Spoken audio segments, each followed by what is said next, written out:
meditations of our hearts be acceptable in thy sight here tonight.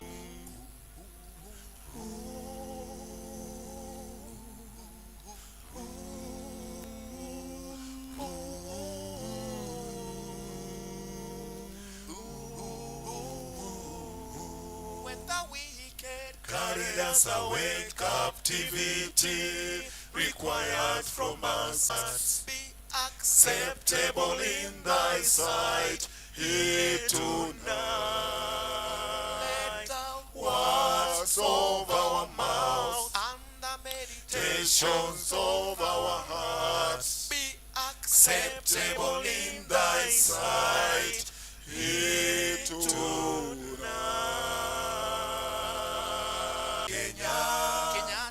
Taka Kenya kwa kufungwa.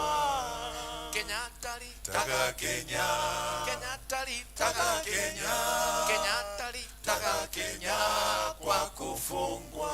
Mama pole pole mzee. Pole mzee. Pole mzee kwa kufungwa. Pole mzee. Pole mzee. Pole mzee kwa kufungwa. Kimathi akataka Kenya.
Kakawe mwambie yule wangu, naye atange vile na milele na milele.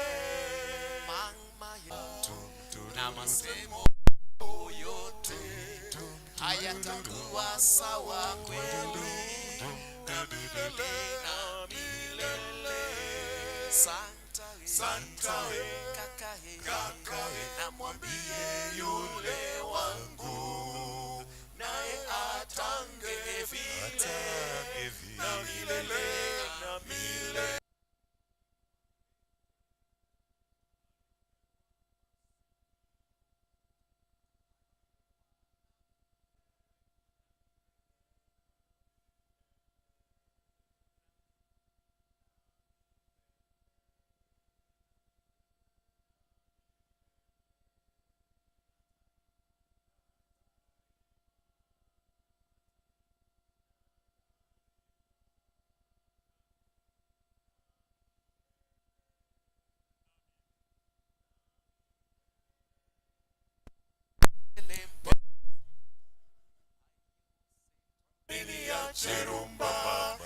mimi sikuzoea, nami siwezi kuliacha rumba kwa sababu yako. Kama wanipenda twende kwa mama, akishakuona nitowe malini kuowe. Kama wanipenda waniuaua, kipenzi waniuaua, Osheri waniuaua, kipenzi waniuaua, waniuaua, kipenzi chembamba chaniuaua, kiuno chako chembamba chaniuaua, ati kiuno chako chembamba chaniuaua, kiuno chako chembamba chaniuaua, my baby waniuaua, kipenzi waniuaua, Oshiro waniuaua, kipenzi waniuaua, my darling waniuaua, kipenzi waniuaua, Osheri waniuaua, kipenzi waniuaua, ati mwendo wako aste aste waniuaua, mwendo wako aste aste waniuaua. Asante. Thank you so much. Thank you. I'm made to understand that our chief guests will be here with us in a few. So, karibuni sana. Even as we celebrate 100 years today, I can see we've won, beautiful faces, smiles on our face. I mean, 100 years, that's a milestone, isn't it? So please put on a smiley face. Kama mtu anasherehekea miaka 100, si ndio? Thank you so much. Afrika libehete.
Oyo ya bolingo gaina pamba mawa ate pasi Lucasa. Oyo ya bolingo gaina pamba mawa ate pasi na coming tonight denge oyo ya bolingo toka mona nanin Africa na coming to aye Africa. Oh, Africa, oh, liberté. Aye, Africa, oh, Africa, oh, liberté.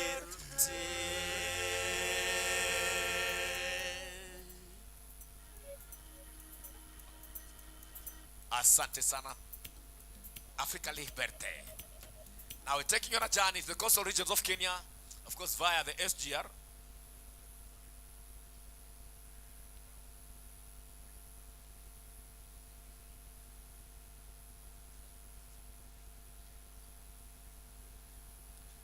Tena kazi.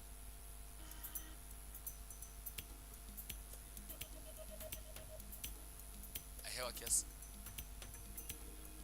The Bible tells us that we should repent our sins and see the light of God. Hewa. Oh, amazing grace. How sweet. How sweet sound. We shall see the light indeed. Amazing grace. How sweet. Hapo nake. Some volume please. saved a wretch like me. I once was lost, but now I'm found. Was blind, but now I see. Amazing grace. Yeah. I see. I can see. I see. I was blind. I see. I can see now. I see. I can see. I see. I can see. I see. I've lived in darkness, I see. but now I can see. I see. Hallelujah. I see. I see. I see. I see. I can see. I see. I can see. I see. I can see. I see. I can see. I see. I've lived in I denial, see. but now I see. I see. I've lived in shame. I see. Till Rikichi. Jesus found me. I see. Hallelujah. I see. I see. I see. I see. Waro. Waro. Waro. Waro. Waro. Delegate Regan, Wamesia. can you hear me? Wamesia. Safari. Wamesia. Waro. Waro. Waro. Waro. Wamesia. Wamesia. Safari. I can see. I see. I can see. I see. I can see. I see. I can see. I see. Waro. Waro. Waro. Waro. Wamesia. Wamesia. Wala.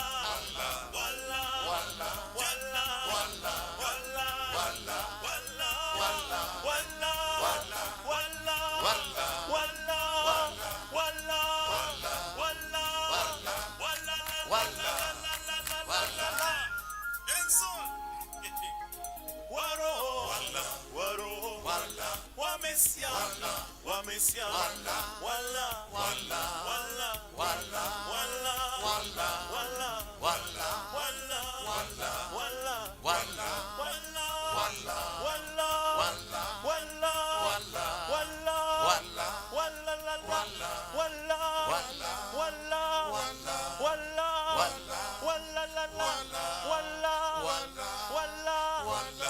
I can see. I see. I can see. I see. I can see. I see. I can see. I see.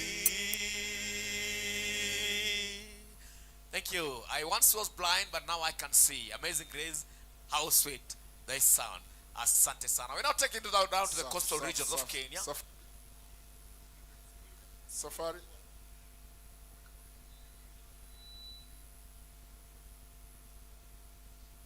Delegate Regan. Safari Bamba. Taking it down to the coastal regions of Kenya.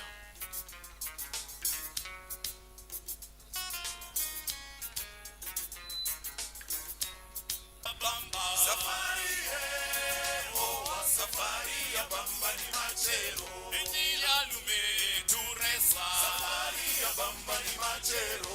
Iyalume unakwenda. Safari ya bamba ni machero. Okame, homse, okame, homse, pole pole, homchere mutite, homse. Oyewe, homse, okame, homse. Safari, oh, safari ya bamba ni machero. Safari, safari ya bamba ni machero. Safari ya bamba ni machero. Safari ya bamba ni machero. Safari ya bamba ni machero. Safari ya bamba ni machero. Sikia manyu. In-house. Gari la bamba. Futeni kamba. Gari la bamba.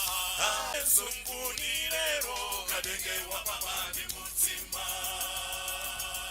Safari oh safari ya bamba ni machero. Safari oh safari ya bamba ni machero. Safari ya bamba ni machero. Safari ya bamba ni machero. Safari ya bamba ni machero. Safari ya bamba ni machero. Enyialume wa misi munda kwenda safari ya bamba. Safari oh safari ya bamba ni machero. Enyialume turezwa. Safari ya bamba ni machero. Enyialume munda kwenda. Safari ya bamba ni machero. Regiji. In-house sawa? Mangos. Mangondo. Futeni kamba gari la mama oh futeni kamba gari la baba. Sorry. Bwana mkubwa nenda Mombasa, fika salama, vuteni kama gari la baba. Vuteni kama gari la baba. Owezoni mulole sawe zunguni lero, kadege wa papa ni muzima. Owezoni mulole sawe zunguni lero, kadege wa papa ni muzima.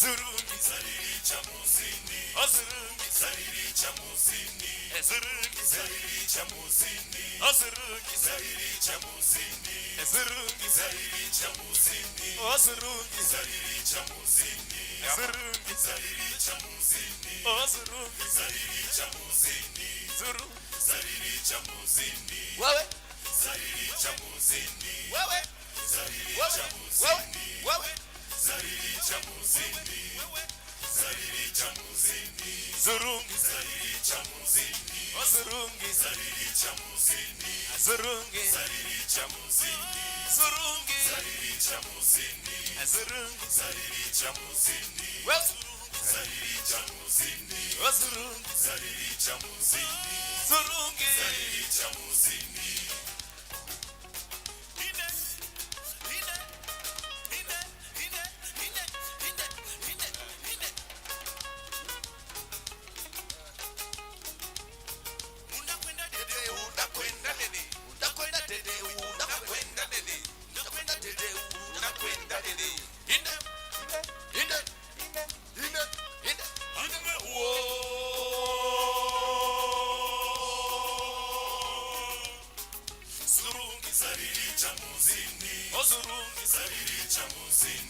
Zurungi zariri cha muzini, oh zurungi zariri cha muzini, zurungi zariri cha muzini, zurungi zariri cha muzini, zurungi zariri cha muzini, oh zurungi zariri cha muzini, zurungi zariri cha muzini, oh zurungi zariri cha muzini, zariri cha muzini, zurungi zariri cha muzini.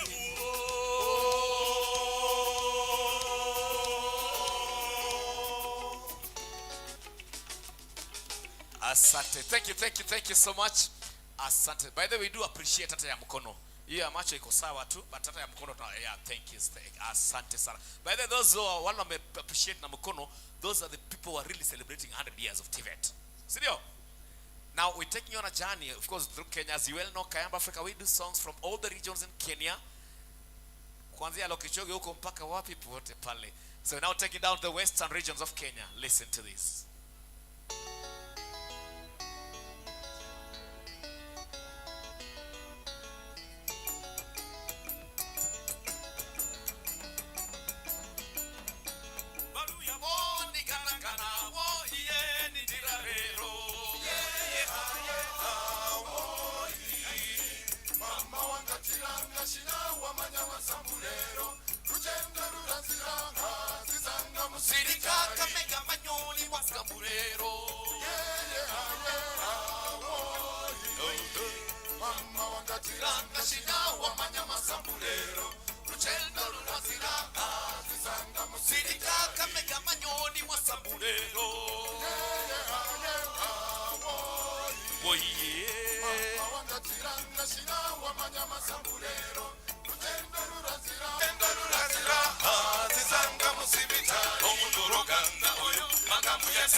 sikuko abacheni baringo dali moya semuyanga semuya manani simbi dali moya simunya simbi ya manani simbi dali moya simunya simbi ya manani simbi dali moya simunya simbi ya manani simbi dali moya simunya simbi ya manani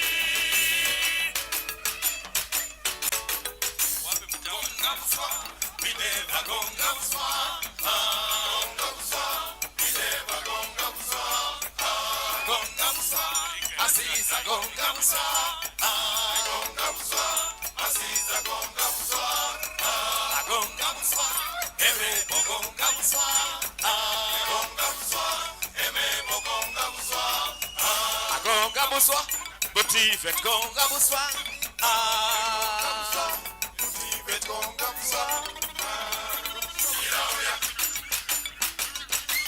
Iraoya weya Iraoya weya Iraoya weya Iraoya weya Iraoya aha Iraoya aha Iraoya weya Iraoya weya Iraoya aha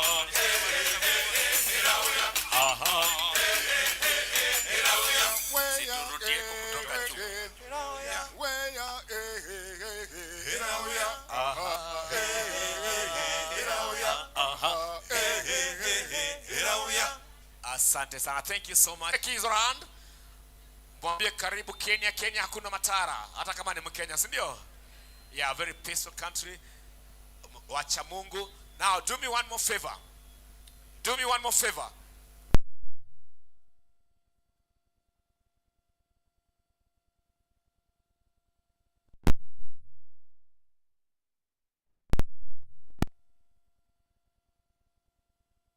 This is our way of saying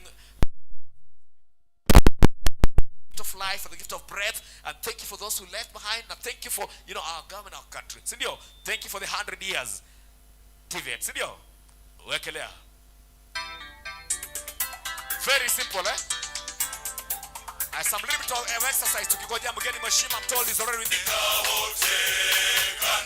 Very simple. Hands in the air. Turn it from side to side. Wave. Turn it. Turn it. Turn it. Turn it. Turn it. Turn it. Turn it. Turn it. Wow, I love this. Back to it. Turn it up. My very able MCs, my choreographers, kuja hapa juu kidogo. Just come with me. Turn it. Turn it. Turn it. Turn it.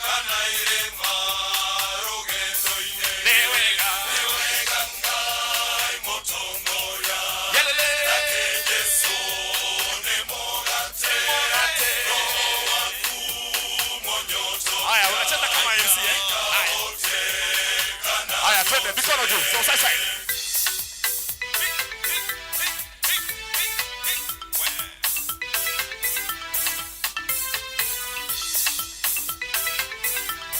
Some little bit of exercise. Therapy kidogo. Are we ready? Unaona namna hiyo? Let me see your hands. You crank like a wave, eh? Na unateremka chini kidogo. Kidogo tu. From side side.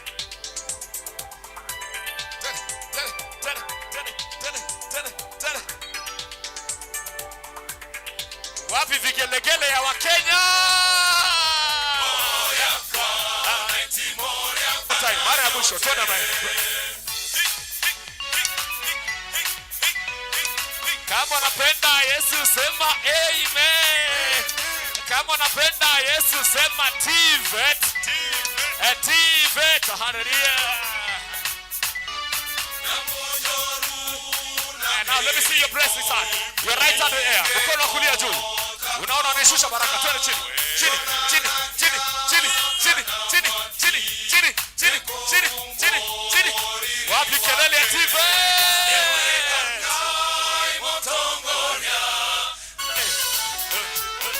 Chezea Yesu chezea. Chezea. Chezea. Chezea Yesu chezea. Kwa maana hayumo. Unabuka nayo. Anguka nayo. Anguka nayo.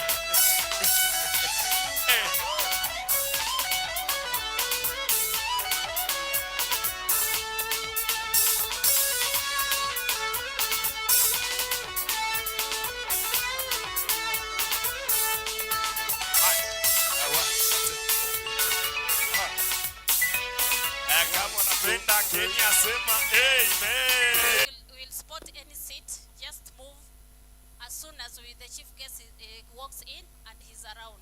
Welcome all.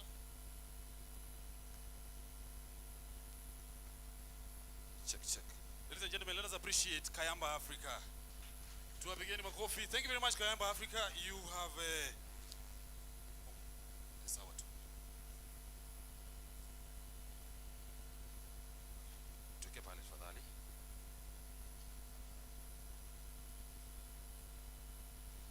So thank you very much Kayamba Africa for that particular good introduction. We'll be having more of you even as we move along, and if we get more time to just do that before the beginning. I am a journalist by profession. I work for TV47. Karibuni sana. If you can hear me, give me one clap.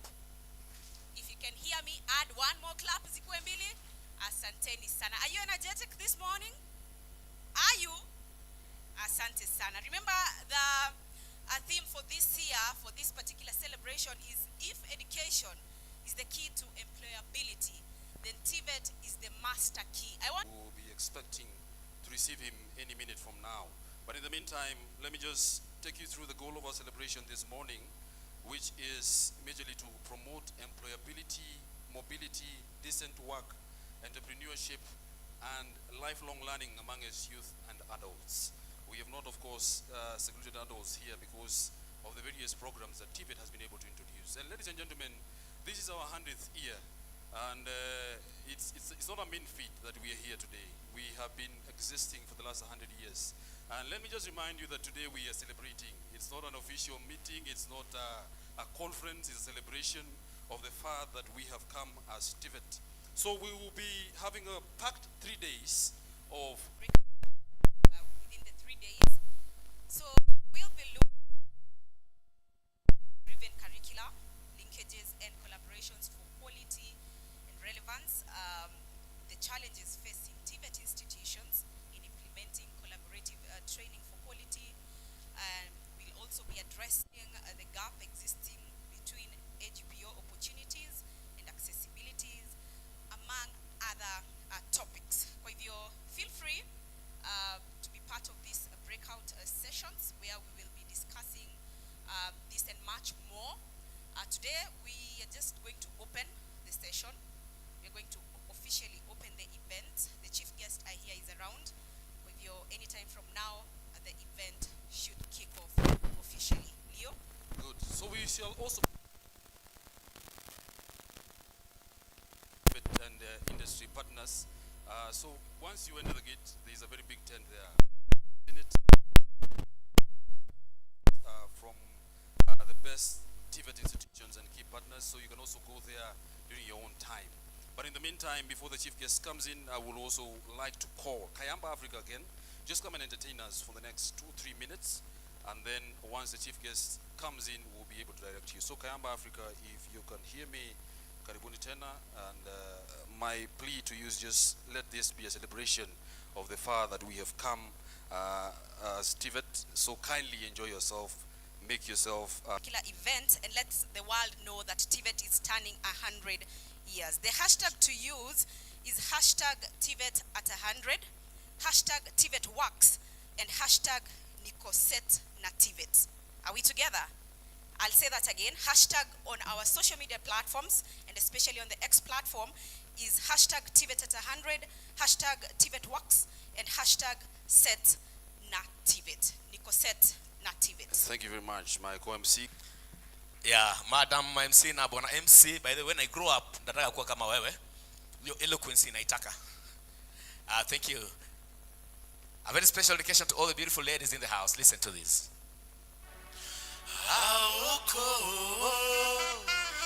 Omwana mer, omwana mayeye, shipenzi omwana shindo buswa, Machogololi, mwanya mdomoni, aoko yeye. Nimetembea sijamuona msichana kama Oko. Na Nimetembea sijamuona msichana kama Oko. Aoko, o mwana mer, o mwana mae, shipenzi o mwana shidubuswa, o mwana swehe, o mwana yenyine. Aoko, hiyo ni majashi. Aoko. Nimetembea sijamuona msichana kama Oko. Wananiuliza Nimetembea sijamuona msichana majashi, kama hiyo ni Oko. Wapi mama? Nimetembea sijamuona msichana kama Oko. Wapi Sherry. Nimetembea sijamuona msichana kama Oko. hiyo ni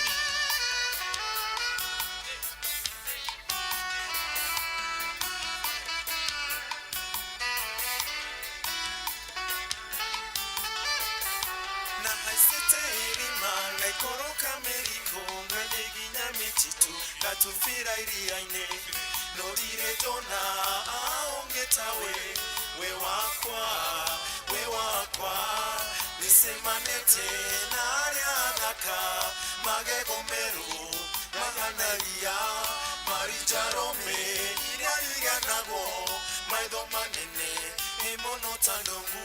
na nimetembea sijamuona msichana kama huko.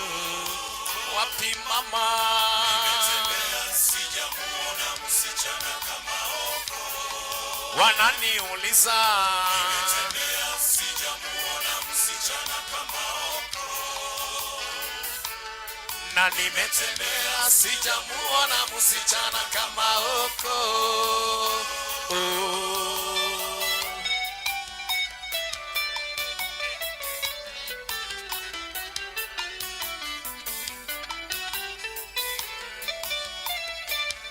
Yo Faransa, Olympic team. Voilà que je vous parle, femme de beauté extraordinaire. Vous éclairez ma vie et vous me donnez la raison de vivre. À vrai parler, vous me faites toujours content. Tabia yako sionze nisiamea na kuendesha Baitonyeka ona emwe wakana wira kana ningwendete kaneno wobi katagitime magi alikosie duto gimagoma luoro kiwa chadiera aheri ya Oko. C'est-à-dire que je t'aime ma chérie. Nimetembea sijamuona msichana kama Oko. nimetembea sijamuona msichana kama huko. Nimetembea sijamuona msichana kama huko. Wananiuliza nimetembea sijamuona msichana kama Oko. Ah ma chérie Oko, votre comportement est vraiment ravissant. Votre allure frappante. Je dois avouer que je t'aime ma chérie Oko. Asante. Please appreciate the beautiful ladies in the house. Thank you so much. That was a very special dedication to all the ladies in the house, because all the ladies here are beautiful. Sindio? Yeah, ladies, jipigeni makofi kama wazee wataka kupiga makofi. Now we're taking you down to the Great Rift valleys of Kenya. Listen to this.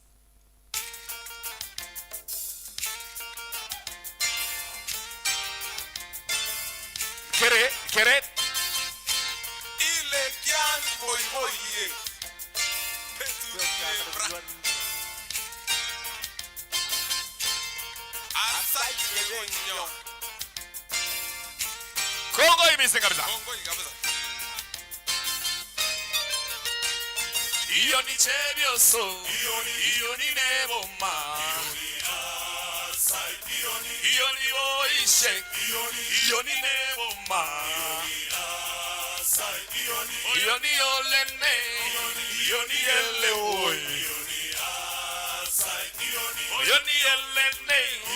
Iyo ni eleoi. Wale hakuna wakale kwa nyumba. simama juu kidogo. Wacha kuwinda viti. Simama juu. Twende. Silioni. Haya, simama bwana. Cheza kidogo. Hey. Kongo hivi kabisa. Wani wale. Haya, twende. Hiyo ni chip dogo. Haya, let me have it. Kuja kuja. Wacha tuonyeshe wakenya vile. Haya, kuja kama hivi. Anone cham cham. Haya, twende. Yoni yolene. Haya, follow me. Yoni yole. Follow the leader. Meso.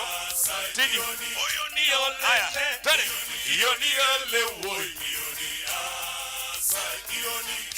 Kongo hivi kabisa. Hey. Haya, twende. Haya, follow the leader. Follow the leader. Follow. Haya, twende. Haya. Let me have everybody. Haya, set line. Haya, kuja. Tinye meso.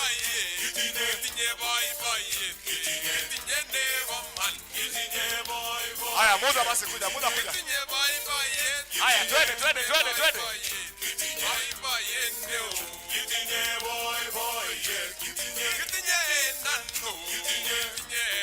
Itesa, shwa.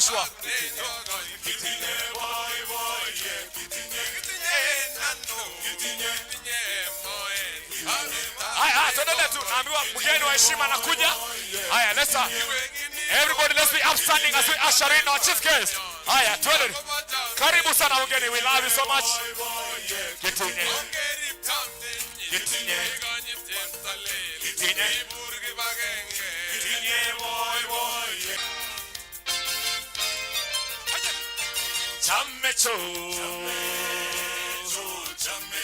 Chamecho.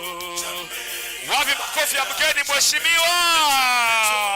Let's appreciate mgeni mheshimiwa. Asante sana. Chame boy shekwe. Asante sana. Thank you, Rigiji. Let's continue standing for the national anthem.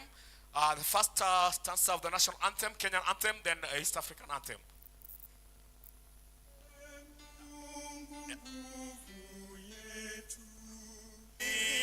Afrika Mashariki tuwezeshe kuishi kwa amani, tutimize na malengo yetu, jumuiya yetu sote tuilinde, tuwajibike, tuimarike, umoja wetu ni nguzo yetu, idumu jumuiya yetu. Asante. Maybe before you sit down, can you do one more? Before we sit down, kindly let me welcome the Chief Principal of Thika Technical Training Institute, Madam Hannah Mboro, to just come and lead us with a word of prayer. Once she prays, you can have our seats. So, Madam Hannah, karibu. Thank you. Let's pray. Heavenly Father. Ladies and gentlemen, we can have our humble seats. Kayaba Africa, asante sana. We can also have our seats. Thank you very much.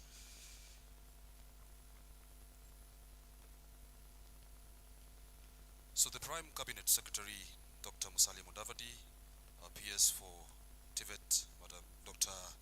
Esatara Moria, His Excellency the Ambassador for Finland, development partners present, the Chair, Kabete National Polytechnic, and all council members present, CEOs present, all government officials, CATI officers, TVET stakeholders, and all distinguished guests. I want to welcome you to TVET at 100 celebration that is taking place at Kabete National Polytechnic this particular day. We are culminating 100 years of the existence of TVET from 1924 to 2024. Before I continue, I can sense a lot of governmentness. So kindly just tell your neighbor it's a celebration, adjust accordingly. Yes, just tell your neighbor it's a celebration, adjust accordingly. You are putting a lot of government faces. And as we go on for the next 3 days, we'll be here from the 29th to 31st of July, just culminating the 100 years of existence.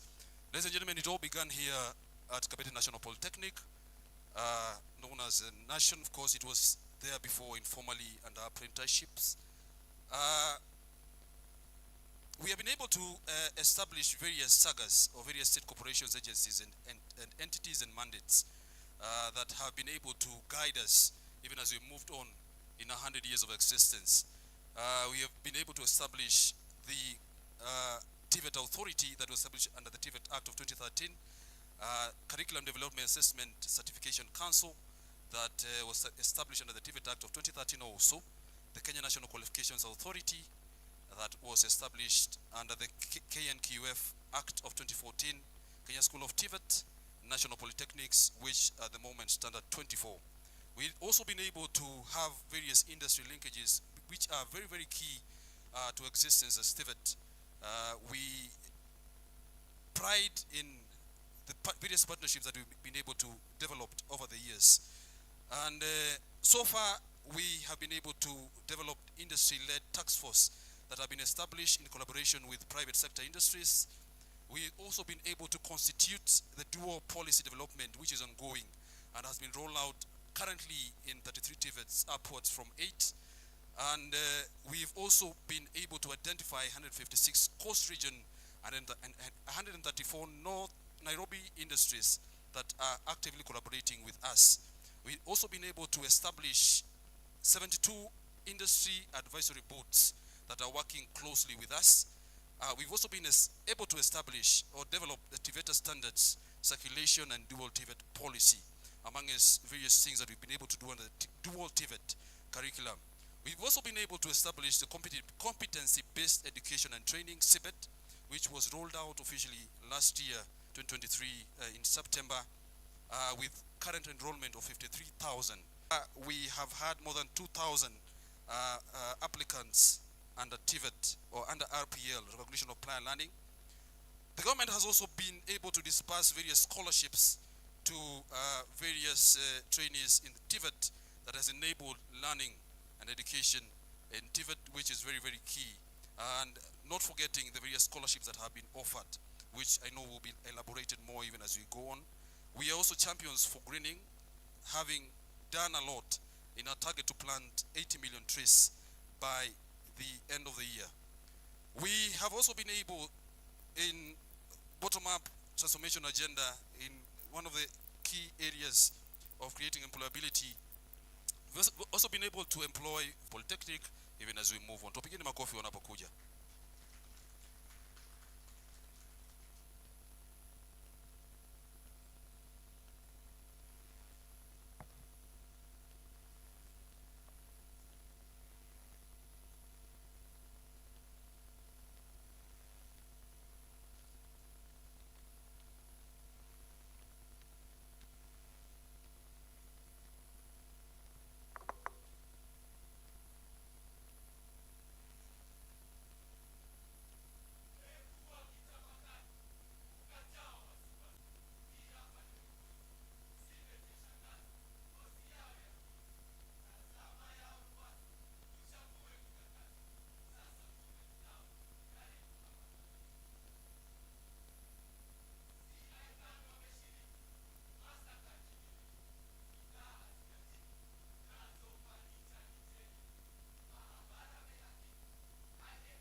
Invite Dr. Njau, who will come and help me invite the rest of the distinguished guests. Begin makofi anapokuja tafadhali.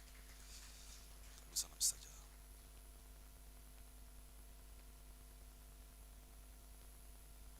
Thank you so much. Guest of honor, Honorable Dr. Musalia Mudavadi, the representative for development partners, Finland ambassador, who happened to have been our PS at one time. Also, I want to recognize Professor Kere, who we usually say that is the father of TVET, and also Professor Ahmed Ferej. Those two gentlemen are actually the father of TVET as we know it today. So I want to recognize them. Chairman of CATI, Chairperson of Kabete National Polytechnic, and also the Council of Kabete National Polytechnic, all the CATI members, there are many of them, I can see them here, all the students who are represented here, and also all the TVET fraternity, because all people who are here are TVET fraternity. Good morning. Thank you so much, guest of honor. And before I continue with the program, I just want to make one little observation about the turning point of TVET, because the TVET as we are seeing it today, the turning point came around 2011, and something very epic happened that time, and that is the time our President Honorable William Samoei Ruto was our PS. He was our minister. He was a minister for higher education, science and technology. And by that time, we had suffered a great loss, with a loss of about 11 of our TVET institutions. So the number had climbed from about 51 to just 40. So the whole country, we had only 40 institutions. But when Honorable Dr. William Samoei Ruto came, he said now that this one was going to be a thing of the past. And that one culminated into the development of the sessional paper, number 14 of 2012, whereby the sessional paper talked about how TVET was going to be established and how other institutions are going to be established. For this, we want to say thank you to His Excellency, the President, Dr. William Samoei Ruto, because if it were not for him, TVET was dying, because we had lost a whole 11 institutions within 1 year to the university. But from that point on, he found us with about 40 institutions, but now we have 240. So from the effort he did then, that is why now we are boasting of the 240 institutions under the Ministry of Education. Also, Honorable assisting us and guiding us, because with your assistance and guidance, we'll be able to go far.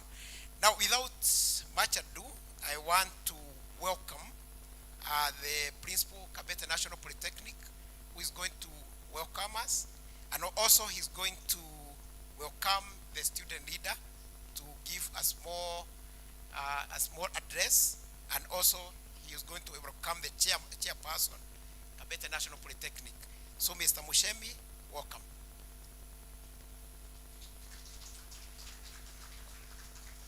Thank you, our Secretary, the Directorate,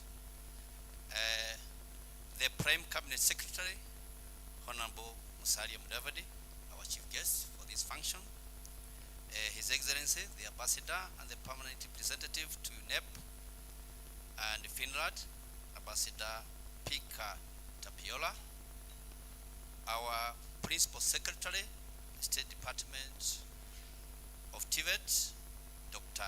Esther Thara Muoria, our representative of industries, Mr. Rajiv Alola, any member from the County Assembly with us, development partners that have graced this occasion, a representative from the private sector, the chief executive officers present for our various sagas, members of the TVET at 100 planning committee, principals of TVET present, led by their chair Kati, panelists and presenters, exhibitors and innovators, distinguished guests, ladies and gentlemen, good morning.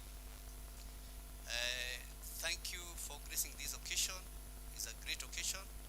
And our chief guest, sir, allow me before I make my remark, because this function is for the young people, I call upon our two student reps, and I will start with the vice chair of the student council at Kabete National Polytechnic, Gladys Waboi, to just also welcome us and make a remark on behalf of the Kabete National Polytechnic student fraternity.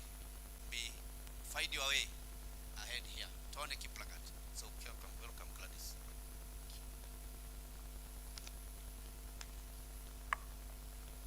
Chief guest, PS, our visitors, fellow students, ladies and gentlemen, good news. Their vision was not just to provide education, but to build a community where innovation, skills, and craftsmanship were to be forefront. As we celebrate, we honor their legacy, reflecting on a century of excellence, growth, and contribution to society. TVET has been a beacon of hope, opportunity, and progress in our country in all sectors.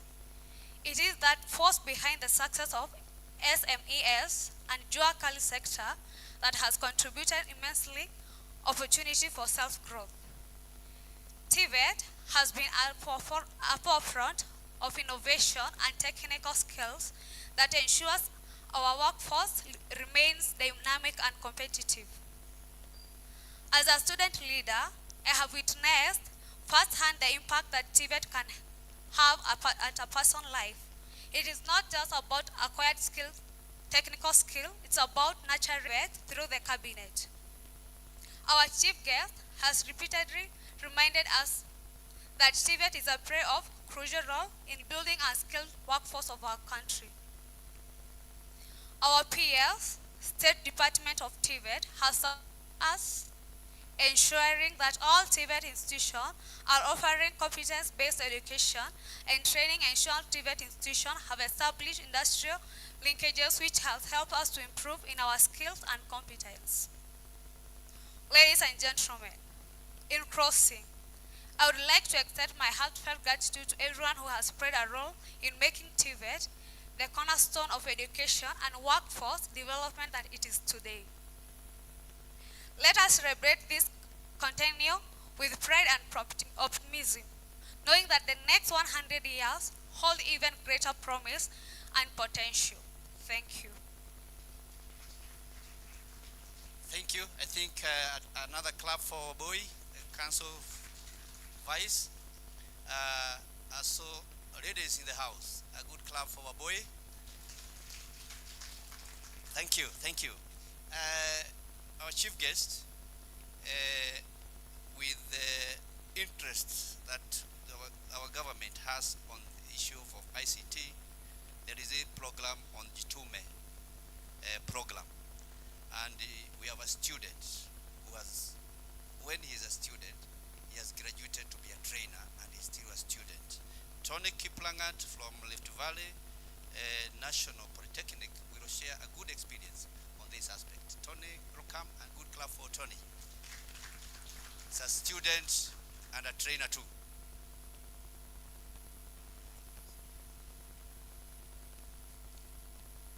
Respected dignitaries, esteemed faculty, fellow students and guests, good morning. Now from digital novice to master trainer, this is a testament of Jitume and TVET. It is with profound gratitude and immense pride that I stand before you today to share transformative journey, a voice that has been sculpted by the confluence of TVET and the Jitume program. I am Tony Kiplangat, a humble beneficiary of the Jitume initiative.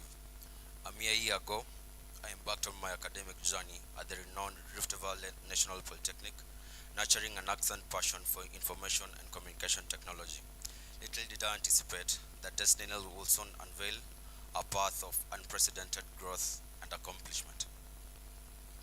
In the tapestry of time, August 2023 marked a pivotal point in my life as I embarked the Jitume program with an unyielding spirit to exploration, to grow and to learn and to earn. From the outset, I was captivated by the program's strategic curation of knowledge and its unwavering commitment to empowering young minds. Within the span of a few months, I had went from a great deal of transformation, transcending from a first-year student to a cloud worker, this season to a seasoned task reviewer. Each milestone was a testament to the program's efficiency in honing our skills and nurturing our potential. The culmination of this extraordinary journey was the conferment of the prestigious title of a certified master trainer under the esteemed Kenya School of TVET. The irony Yet the undeniable truth is that a second-year student is now entrusted with the responsibility of impacting knowledge to individuals possessing advanced degrees. This is not merely a privilege. This is not merely a privilege, but a profound validation of the transformative power of TVET and Jitume. It is a testament to the belief that talents knows no age, and that given the right platform, young minds can soar to unprecedented heights. It would be unjust if I did not acknowledge the unwavering support and encouragement of my mother, the bedrock upon which my achievements are founded. The Jitume program, an indispensable cornerstone of the TVET, has not only equipped me with technical proficiency, but has also instilled in me the indomitable spirit of lifelong learner. It has cultivated within me a profound sense of purpose, empowering me to become an agent of change in my community.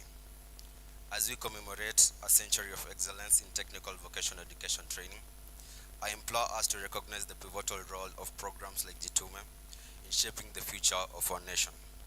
By investing in the youth, we are investing in the very fabric of our society. Let us continue to nurture an ecosystem where innovation thrives, where young minds are empowered, and where dreams are transformed into reality. Thank you.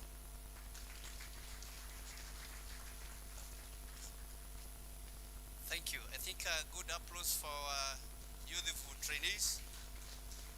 And I think at that juncture they have allowed us now to proceed with the proceeding of planning for them. Also, our chief guest, allow me now to go to some few remarks concerning this ceremony. At the onset, let me start by expressing my appreciation to you for finding time to join us the fraternity of Kabete National Polytechnic and Kenya as a whole. Let me take this opportunity to express my deep appreciation to all TVET stakeholders, both physical and virtual, for honoring this iconic and momentous occasion. Chief guests, TVET at 100 celebration will accord us a historic opportunity to paint a picture of 100 years of TVET journey, encompassing history of TVET, success, challenges, lessons learned, gaps, and potential opportunities for the youth and development partners. Development partners, industry, and also the community to support government plans and priorities for TVET through linkages, collaborations, and partnership.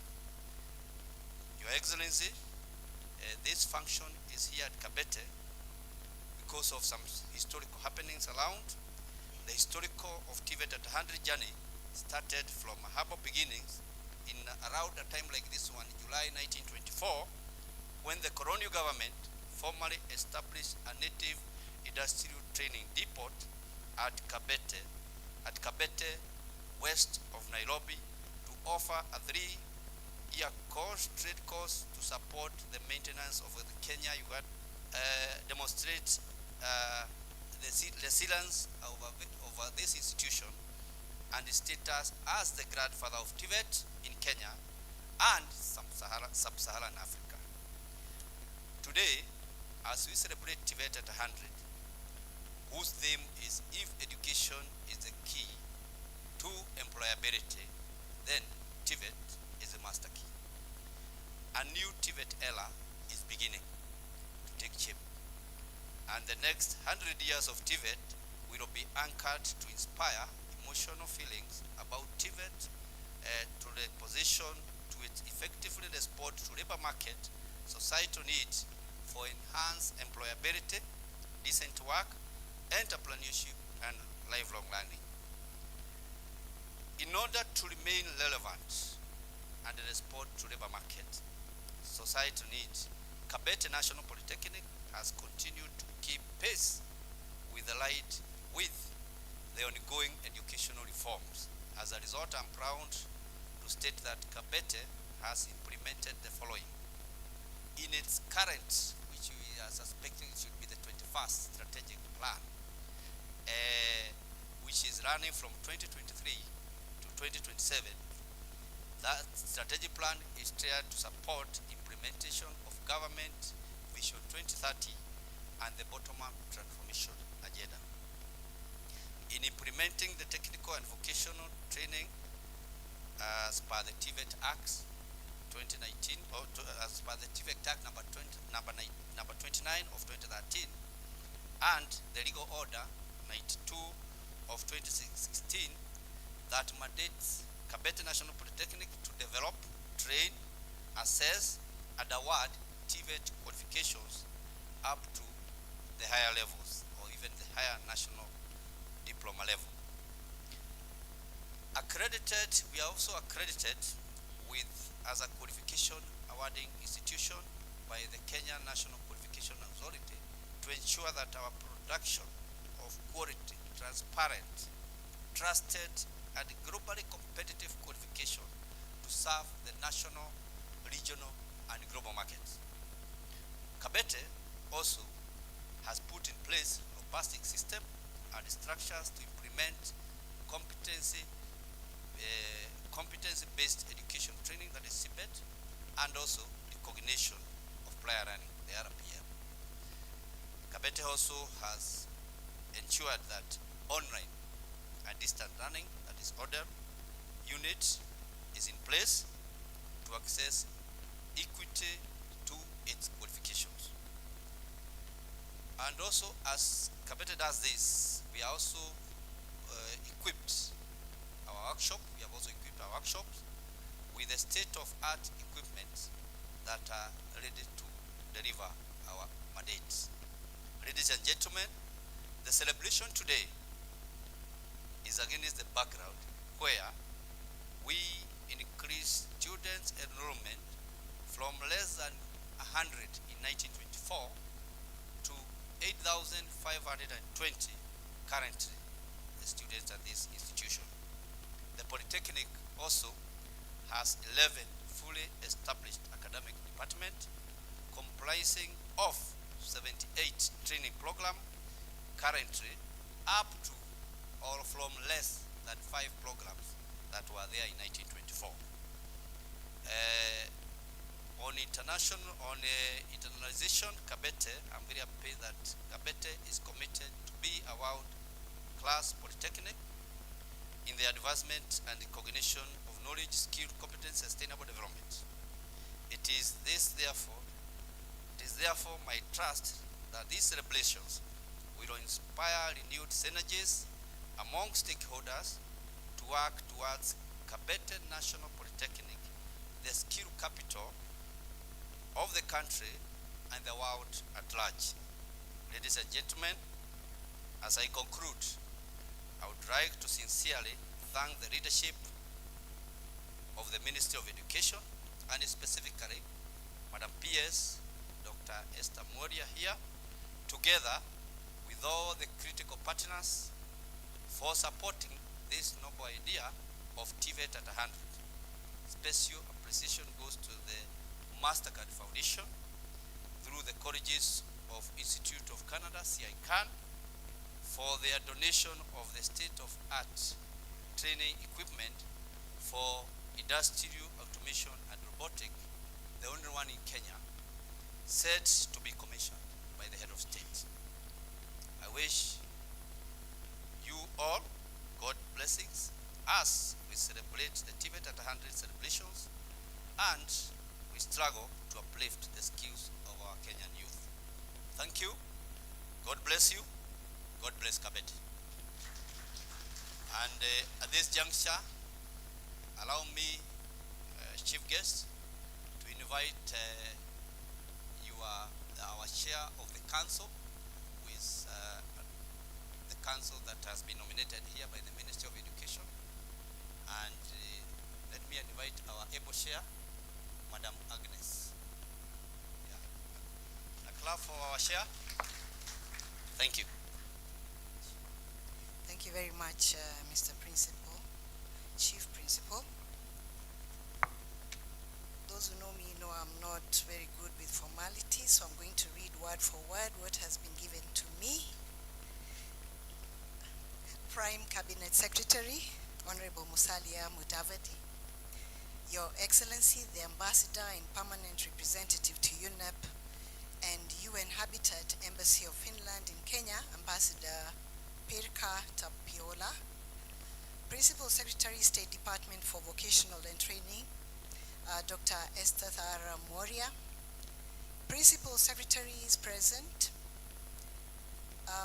members of Parliament and County Assembly, development partners, representatives of private sector, chief executive officers present, members of the TVET at 100 Planning Committee. On this one, I'll say Asanteni Sana, that particular committee. Principals of TVET institutions present, parents and guardians, distinguished guests, ladies and gentlemen. Let me take this opportunity to warmly welcome our chief guest and your team to this beautiful and historic institution, the Kabete National Polytechnic, as we celebrate 100 years of Kabete National Polytechnic and 100 years of TVET in Kenya. It is worth noting that Kabete National Polytechnic is the oldest TVET, it bears repeating, is the oldest TVET institution, having been established around 1924 as a native industrial training depot to support the maintenance of the Kenya-Uganda Railway. It is therefore not a surprise that Kabete National Polytechnic was picked to host the TVET at 100 celebrations. To this end, we, the Kabete National Polytechnic fraternity, are greatly honored to host these very important national celebrations. These celebrations have come with the added cost of leading by example, being the firstborn TVET institution in the fast-changing TVET space. May I take this earliest opportunity on behalf of the Kabete National Polytechnic Governing Council, management, and staff to sincerely thank the chief guest, I should have added, and trainees, we are all a fraternity, to sincerely thank the chief guest and the Prime Cabinet Secretary, Honorable Musalia Mudavadi, and PS TVET, Madam Esther Moria, for making us proud by gracing this historic occasion. Your presence is a clear manifestation of the government's bountiful support and commitment to promoting TVET as a key enabler to the realization of the bottom-up economic transformation agenda, BETA. This celebration presents us the perfect opportunity to thank strategic stakeholders, national government, county government, non-state actors, and other social welfare organizations for continually partnering with Kabete National Poly in technical and philanthropic activities, especially those geared towards supporting the implementation of TVET. To this end, allow me to pass special appreciation to the following organizations and individuals who have supported these celebrations. Yes, the PS TVET, Dr. Esther Moria, who has been the driving force behind the TVET at 100 celebrations, going out of her way to lead from the front. Thank you very much, Madam. MasterCard Foundation, Young Africa Works Project, for donating training equipment. Multi-agency TVET at 100 Planning Committee, chaired by Madam Joyce Mwale. Well done, Joyce. For their dedication in ongoing this historic event. We owe them the success of these celebrations. May we have a clap for that team. I know they've really given their all to make it work. The management of Kabete National Polytechnic, under the leadership of Chief Principal Mr. Patrick Mushemi, who have made great sacrifices in order to take care of the nuts and bolts to ensure efficient coordination. Thank you very much. He was calling me over the weekend at night. I mean, this thing has been quite a strain on them. Well done for what you managed to pull up. It is my trust that with these celebrations, all the TVET stakeholders will work collectively and synergistically towards changing the lives of many unemployed youth to enhance employability, mobility, and live decent livelihoods. As I conclude, I take this opportunity to thank all the ministries, agencies, and county governments, the productive sector, and other social partners present for continually partnering with Kabete National Poly in driving the TVET agenda. It is my trust that your presence is an indication of your organization's willingness and commitment to collaborate with Kabete National Polytechnic in driving the TVET agenda. Last but not least, I wish to thank the government of Kenya, headed by His Excellency Dr. William Samoei Ruto, for giving TVET the prominence it needs and prioritizing industry-based skills development and the formal recognition of skills already gained. At this point, distinguished guests, allow me to welcome the Master of Ceremonies back here to take on the program. Thank you very much. Karibuni. Thank you so much, Chair. Another applause to the Chair. Thank you so much. So, chief guests in the house, we have two very strong associations for TVET, and I wish to call upon them one after the other so that they can give their remarks and maybe introduce their members. And this one will start with KATI, and the acronym meaning Kenya Association of Technical Training Institutes, Chair, Mr. Mwagioka. Thank you, our secretary. So, our chief guest, Prime Cabinet Secretary, Dr. Musalia Mudavadi, leading on protocols established. Good morning.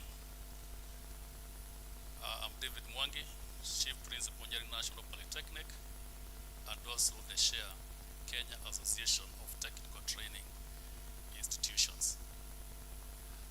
Our chief guests, before I make my remarks, I would like to introduce the people who are actually celebrating with us today, who are the principals of technical training institutions.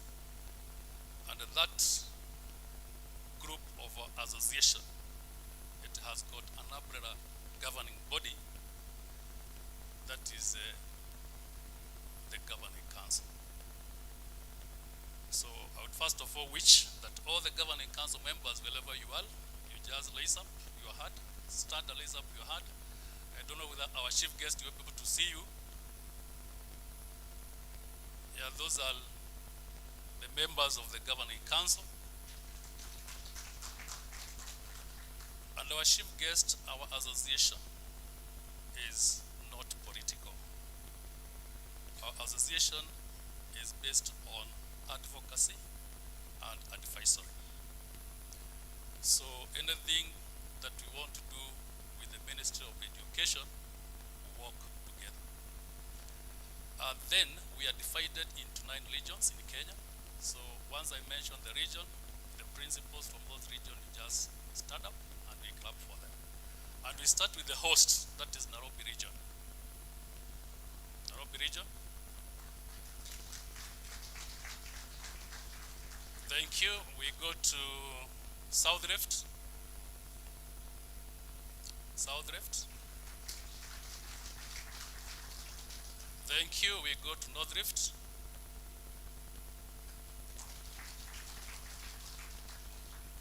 We go to Western.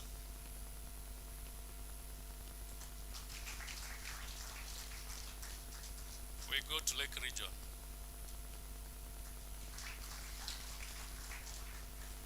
Mount Kenya West.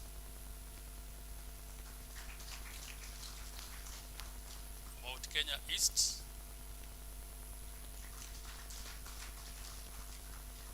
The Northern region.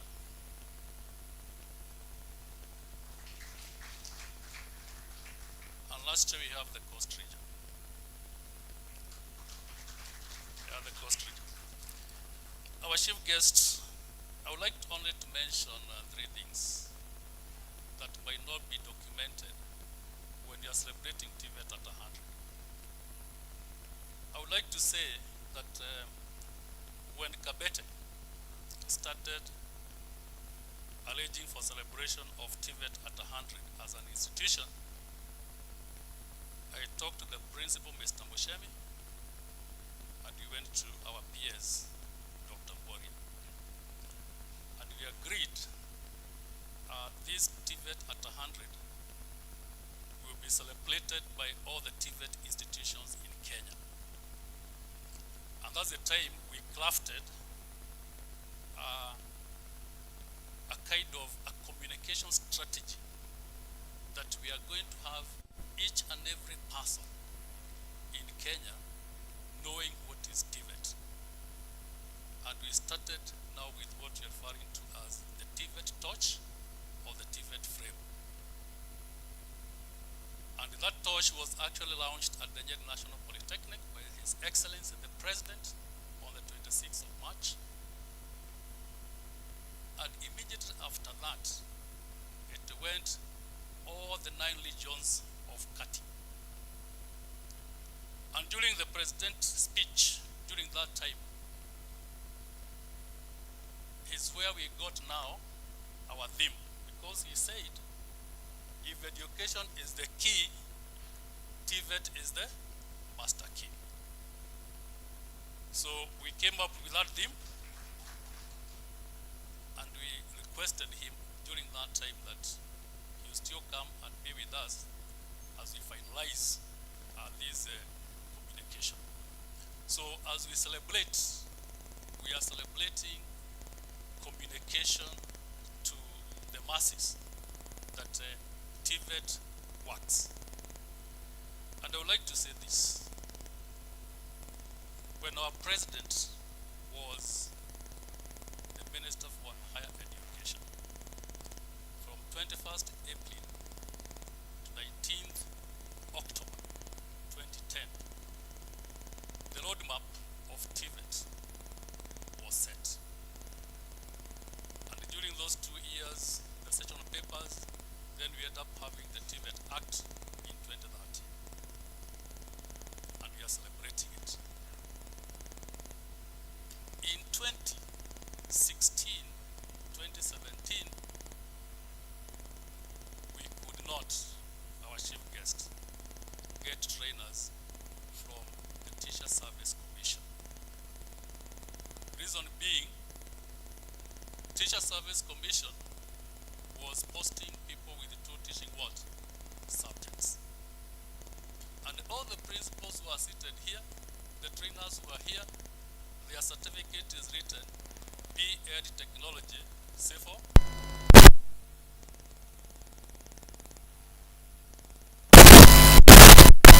That time our president was the vice president. And that is the time he made a deliberate decision that we move from TSC to public service. Our chief guest in the presidential working party, one of the recommendations is we have a trainer service council. Because once again, the principals who are seated here and the trainers who are seated here, their work does not belong to the public service. Ours is a more dedicated service than going to an office. So, sir, when you get time, and I'm very sure that His Excellency will listen to you, we need this trainer service council as soon as possible. The other thing I want to say, I'm only mentioning what we are not going to mention in the course of our celebration, is the TVET CDAC. Our chief guest, in our TVETs, we don't sit for exams. And this is a confusion we have been having, because NEC, they sit for what? Exams. We assess projects as exams. I'm seeing in social media that the TVET CDAC people have agreed, it goes back, we are not the same. We are not the same. So, sir, when you go back once again, even as we talk about the mergers of the parastatals, TVET CDAC is our examining body for assessment, not sitting for exams, for assessment. And we appreciate if we can be able to have it so that as we move CBET, because that is where we are, we have a body that understands who we are as TVETs. So with that, I don't want to go to the details because the whole of today, the whole of tomorrow, the whole of Thursday, we'll be talking about where we have come from as TVETs in Kenya. But let us celebrate and make sure that everybody in Kenya knows about TVET, because that's the reason why we had a prolonged year for marketing TVET. Thank you very much. Thank you so much. Another applause to our chairman, because he has actually clearly said what is in the heart of all the TVET fraternity here. Now, the other association chief guest, we have KENAPCO. I don't know whether KENAPCO you are here, meaning Kenya National Association of Private Colleges, because we have many of them, more than 1,000. Do we have KENAPCO with us? KENAPCO? Seemingly they are not there, but we also work closely with them. The other team that I would want to call here to give the remarks is the industries. But I may not be able to call all the industries, so I'm going to call one of our very close friends, that is Rajiv Arola, to come and represent the industry and give a remark. Rajiv.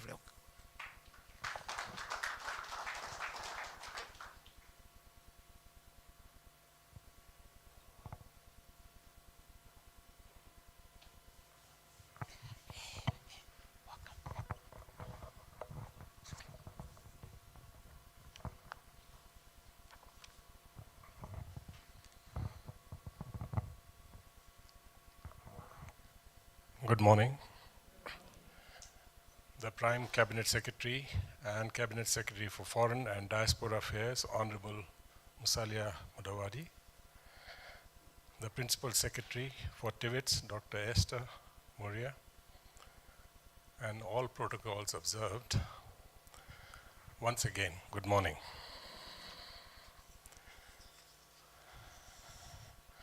It is a great honor to stand here today as we celebrate a remarkable milestone, 100 years of technical and vocational training. The theme, if the education is the key to employment, TVET is the master key. Sometimes master key is not understood correctly because some people use it for different, but this is for actually the master key for achieving the purpose, sustainable employment. If the education is the key, I've just read, encapsulates the essence and critical importance of the TVET in today's world. Over the past century, the TVET has evolved and adapted to meet the ever-changing needs of our industries and economies.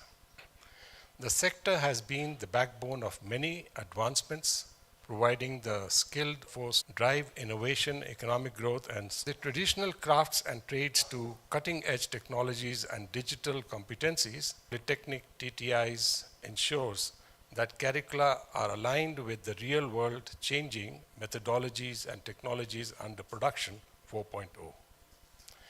We bridge the gap between theoretical knowledge and practical application by providing apprenticeship, internship, and on-the-job training. This partnership not only enhances the employability of the graduates, but also contributes to the overall competitiveness of the industries. I commend the Principal Secretary for TVET, Dr. Esther Moria, very dynamic, very hands-on, for her proactiveness towards engaging industry in training. To enhance the dual training program, a task force was formed between the State Department of TVETs and the private sector industries, whereby there was representation from the Kenya Private Sector Alliance, the Kenya Association of Manufacturers, the Kenya National Chamber of Commerce and Industry, and the Kenya National Federation of Jua Kali Manufacturers. And we also added later the agriculture key initiatives. The task force main mandate was to deliberate on strategies for enhanced industry engagement for the sustainability of the dual training program. The report was launched on 9th of July, Your Excellency, 2024. The task force is currently preparing roadmap for recommendations made for the effectively implementing the industry training. Some of the key areas under the focus of this developing a framework of engagement that will provide a guideline on how the skills gap identified by the industry in the various sectors can be met through training relevant curricula by TVET institutions, as well as proposed for the development of curricula for the gaps where training programs do not exist. The supply-driven training will not only provide the requisite potential employees, but also reduce the time taken by graduates to transition into the culture of the workplace and save on pre-deployment training by the industry. In my closing remark, Your Excellency, the future of TVET is bright and full of potential. TVET institutions must continue to embrace new technologies, incorporate digital literacy into their programs, and foster a culture of lifelong learning. This will enable our workforce to stay ahead of the curve and meet the challenges of the ever-changing technologies, especially under the AI. Once again, as we celebrate the century of TVET in the industry, we as industry reaffirm our commitment to the invaluable sector. We shall continue to work together. Thank you very much.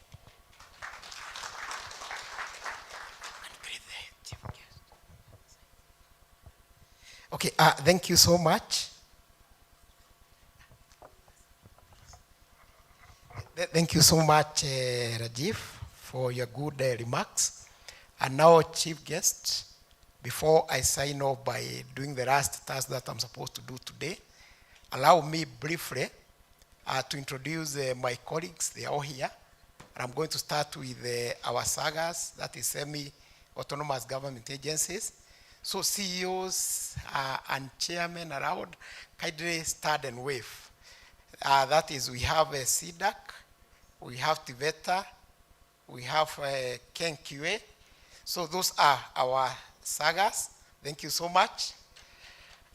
Then finally, my colleague who we work together with at the ministry, that is State Department of TVET, you can all stand and wave to the chief guest, all of you, including those who are at the county levels. We are quite a big team, chief guest, and those are the people from the State Department of TVET. Thank you. You can have a seat. Finally, there is something I talked about, a milestone, which occurred in the year 2011, and our chair, Mr. Mwagi, has alluded also to that.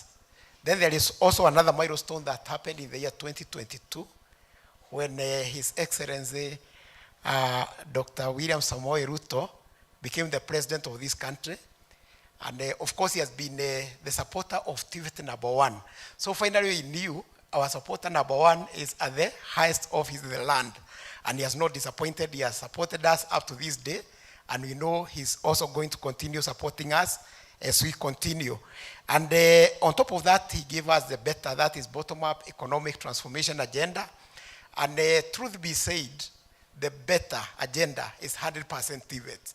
Because it is TVET that is giving the human labor, that is learning the bottom-up economic transformation agenda. And for this, we are very happy because it has put TVET on a pedestal. And finally, number 3, what His Excellency did, he gave us a very formidable PS. She has been given many names, including the mother of TVET and many other which I'm not going to say.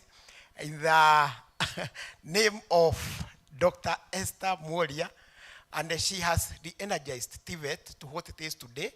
because it was kind of crumbling under the weight of some fights here and there.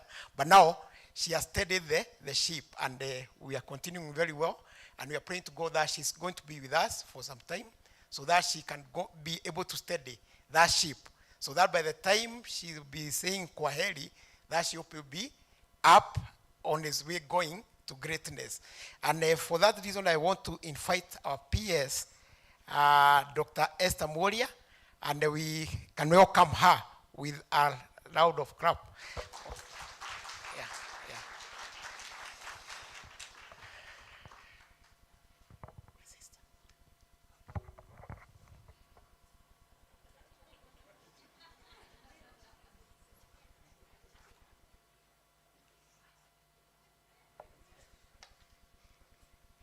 Ladies and gentlemen, good morning.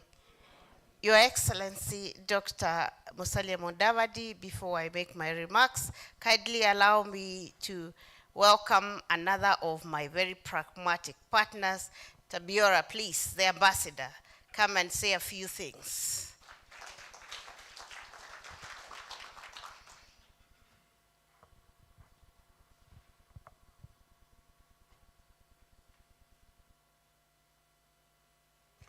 Thank you very much. Thank you. I'll try to stick to those few things. I do have quite a few sort of pieces of paper in front of me, but you will bear with me, I hope.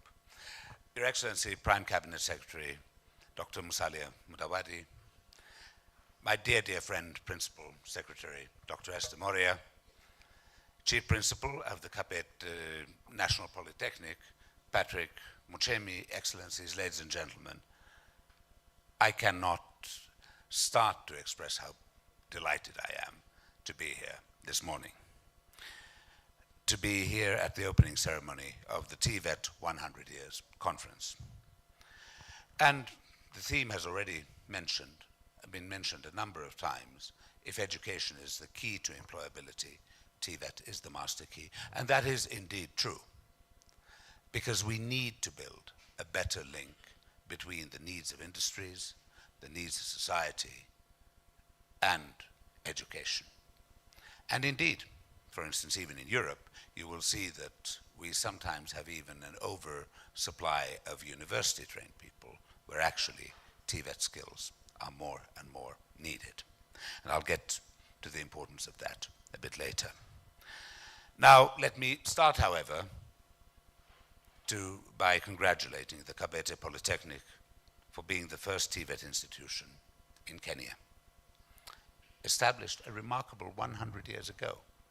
So, if we are here to celebrate TVET in Kenya at 100, well, we're in the right place, because this is where TVET in Kenya was born. So congratulations for your vision, for your 100 years, and really for paving the way for vocational education and training in Kenya. Now, let me say that personally, TVET is particularly close to my heart. And for reasons which may not, and I'll get to the modern society in a moment, may not be that linked to the modern society, but rather to my own character. I am very particular on quality and aesthetics. My colleagues hate me for being a little bit of a perfectionist. Okay, now she's laughing. Okay, I'm not a little bit of a perfectionist. I value things to be done well. I value the work of a skilled tailor, a good hairdresser and barber, a carpenter doing great furniture, a welder, bricklayer, mechanic, or electrician who actually gets wires hidden and the sockets straight, not to mention the creations, and that unfortunately is seen in my midriff a bit, of a talented chef or bartender. What brings these people together? They're all craftspeople, they're artisans, artists in a way. They're essential to our daily lives, and one thing which is very clear, they do not come from universities, they come from TVET institutions. They are learning through work and through education and work, woven together. And they deserve much more recognition than they very often do get. So this is why it is so important that we are really celebrating 100 years of TVET. And I can tell you, as my investors are interested in Kenya and so on, if you have a great workforce, you'll have great investment and you will have great opportunities. And let me also note that with the economic partnership agreement with the European Union, with our markets already now opening to Kenya, quality sells, and that is important. Now, I am not speaking here just on behalf of myself. I'm very honored to have been asked to speak on behalf of your development partners, because we are currently, as Finland, chairing the technical working group on TVET and youth employment, and they need to go together. In Kenya, there are over 20 countries, over 20 development partners who are making substantial contributions to the TVET sector. They work closely with the government of Kenya and key stakeholders in the sector as a whole. So this celebration and the conference comes at a time when the world is facing multiple crises. There are changes in society, such as globalization and transformations in the world of work. These have introduced new opportunities for schools and learning. Additionally, the efforts towards digitalization and artificial intelligence, as well as the challenges of achieving a sustainable future, must be considered. Green cells, and we had, and I was listening to our friend representing the industries talking about the importance of alignment. And yes, I of course started being a sort of particular to the old-fashioned TVET professions, and yet I must say that according to the World Economic Forum, in many industries and countries, the most in-demand occupations or specialties did not even exist 10 or even 5 years ago. The pace of change is accelerating, and TVET must follow, institutions must follow, to really bring modern societies. Amongst the change, turmoil, and uncertainty, what we know for certain is that young people are our most valuable asset, and they will require meaningful engagement now and in the future. And here Kenya, with a median age of 19, is particularly rich, but also particularly facing of challenges to keep them employed. Somebody said that every year in Kenya you get 1 million new young people coming to the labor market, and there are sort of formal jobs for about 200,000 of them. This is a challenge, but I'm sure it's a challenge which, if we work together, we can really, really bridge. Kenya's population is growing, and harnessing the potential of youth and creating jobs for young people is of utmost importance for growth, but also for stability. This is very, very important. Many young people do lack necessary skills to meet these demands, and that brings unemployment. International partners are proud to support economies to deliver on the ambition of bringing employment.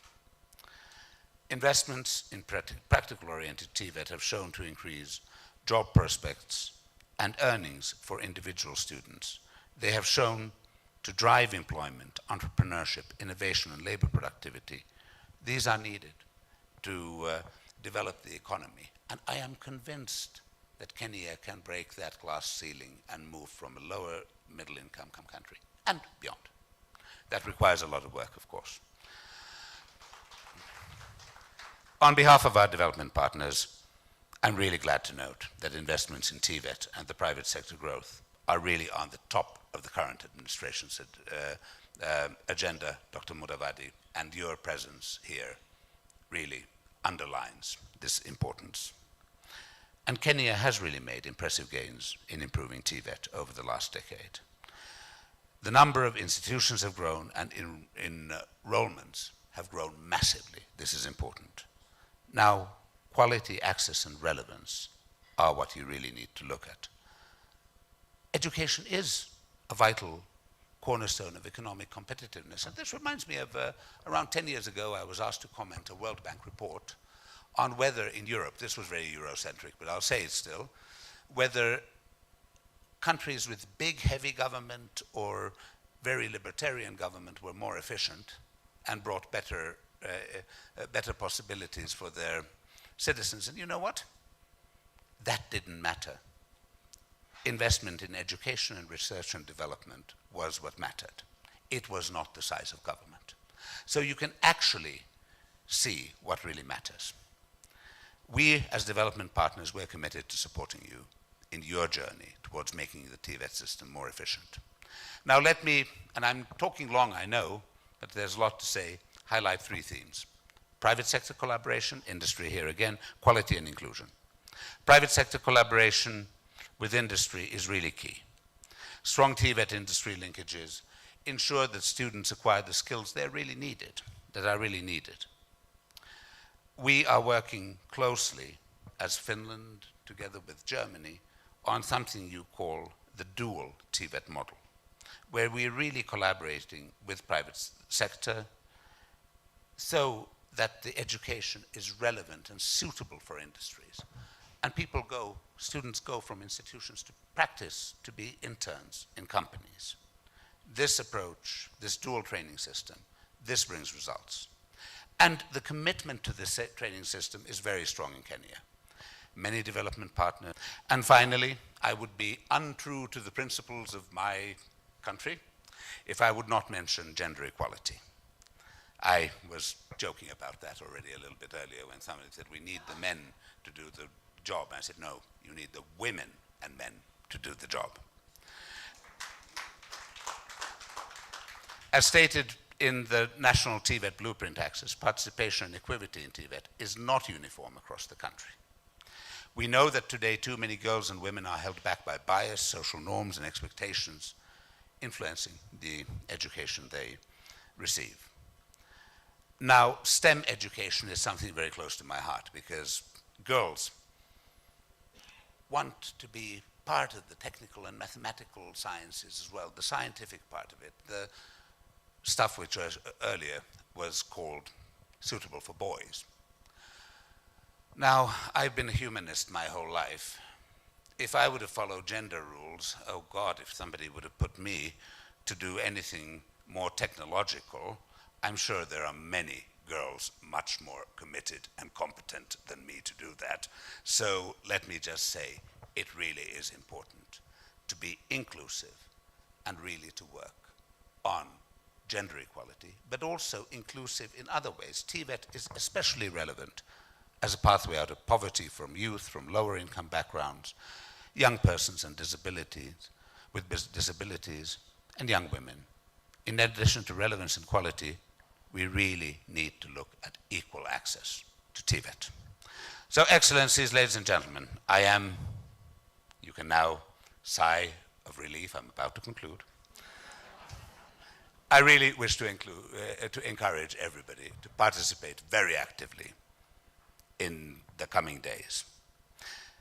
Development partners in the TVET space, together with our Kenyan partners, want to contribute to a strong forward momentum in the TVET sector in Kenya to ensure that all the energy, motivation, and creativity of young people is harnessed for economic prosperity and more resilient livelihoods.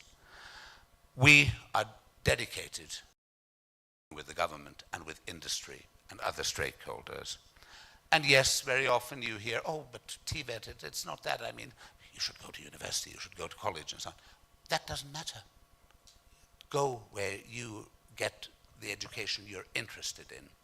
And if there's one thing we are committed to, is to working towards making TVET cool again. Asante sana. Thank you very much.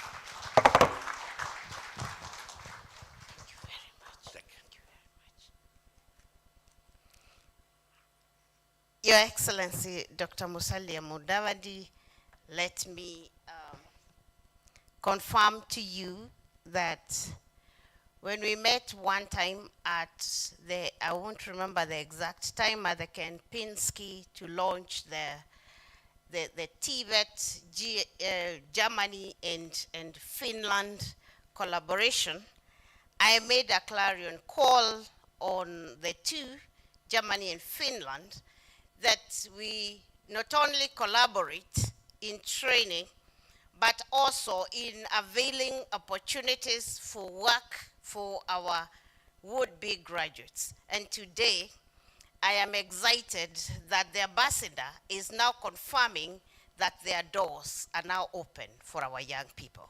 Thank you very much. Your Excellency, and all protocols observed, please allow me to ride on the already established protocols, and I want to be brief, Your Excellency. And I want to say that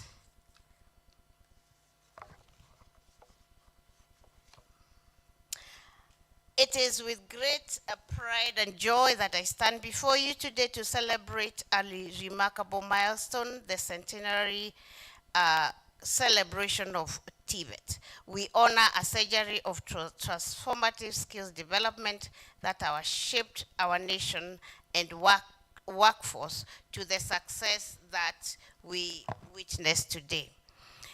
This celebration is not just a marker of time, but a celebration of evolution of TVET towards its role in nation development.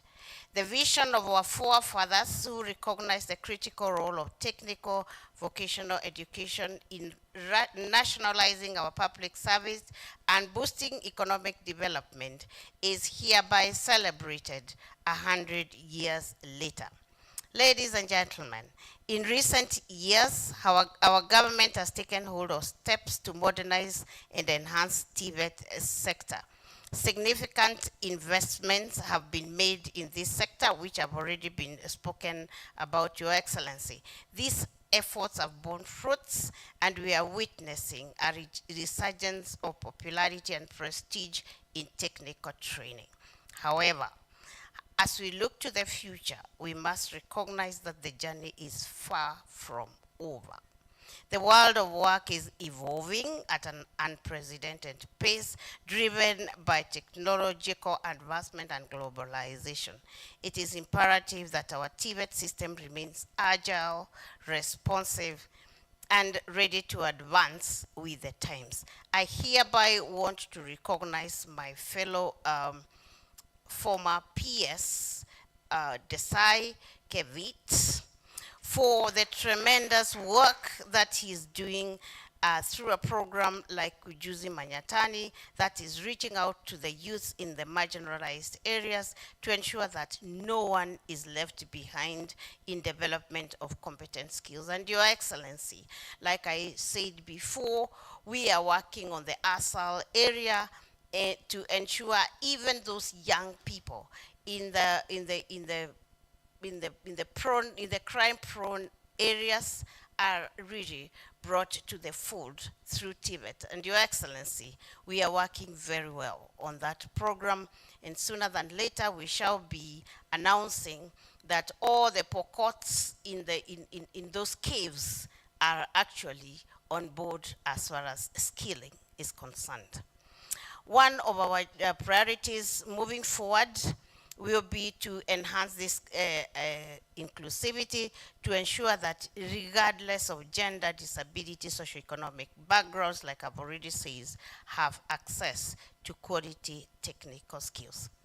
In conclusion, Your Excellency, we owe a debt of gratitude to the educators and trainers who have been the backbone of this system. This unwavering commitment to imparting skills and knowledge has empowered generations and generations in Kenya, and we commit to continuing in this space. As we celebrate this TVET at 100, let us work together. Government, educators, industry, and the communities to build a TVET system that is innovative, inclusive, and responsive to the needs of our economy. By doing so, we will ensure that TVET continues to be the driving force in Kenya's development after this celebration of 100 years. Before I conclude completely, Your Excellency, I want to take this opportunity to thank my organizing committee led by the Principal Secretary Kabete, Kati Chair, Joyce Mwale, and all the other ladies and gentlemen who have literally spent sleepless nights to ensure that this celebration is a success. Please give them an applause. Thank you, thank you, thank you very much to the entire committee that has worked this hard. And Your Excellency, from time to time, I would come and be with them and realize that they were doing a very good job. I want to, in a special way, to recognize Munene. Where is Munene? And what is his name? Maindi, where are you? Maindi is there at the back. They worked on the documentation day and night, and I'm told, Your Excellency, they burnt midnight oil to ensure that all the documentation that we needed is well done. Thank you very much, gentlemen. I do not take your dedication for granted. I want to, of course, again thank our working partners, our development partners, Your Excellency. They not only have been with us in these preparations, and you have already been told that they even supported us financially, but they have been a serious driving force for us to be where they are.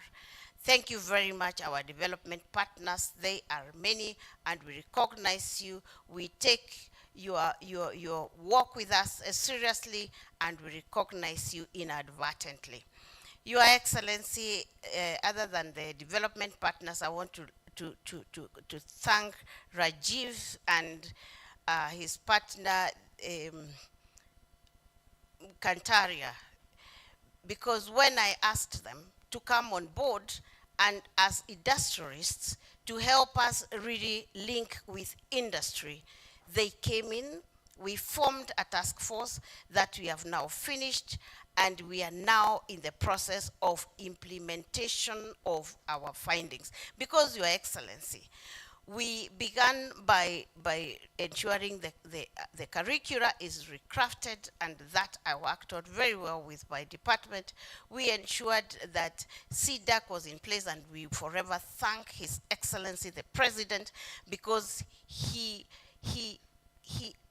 asked your former colleague, CS Mashogu, to have CDAC back in 2 weeks, and it was back.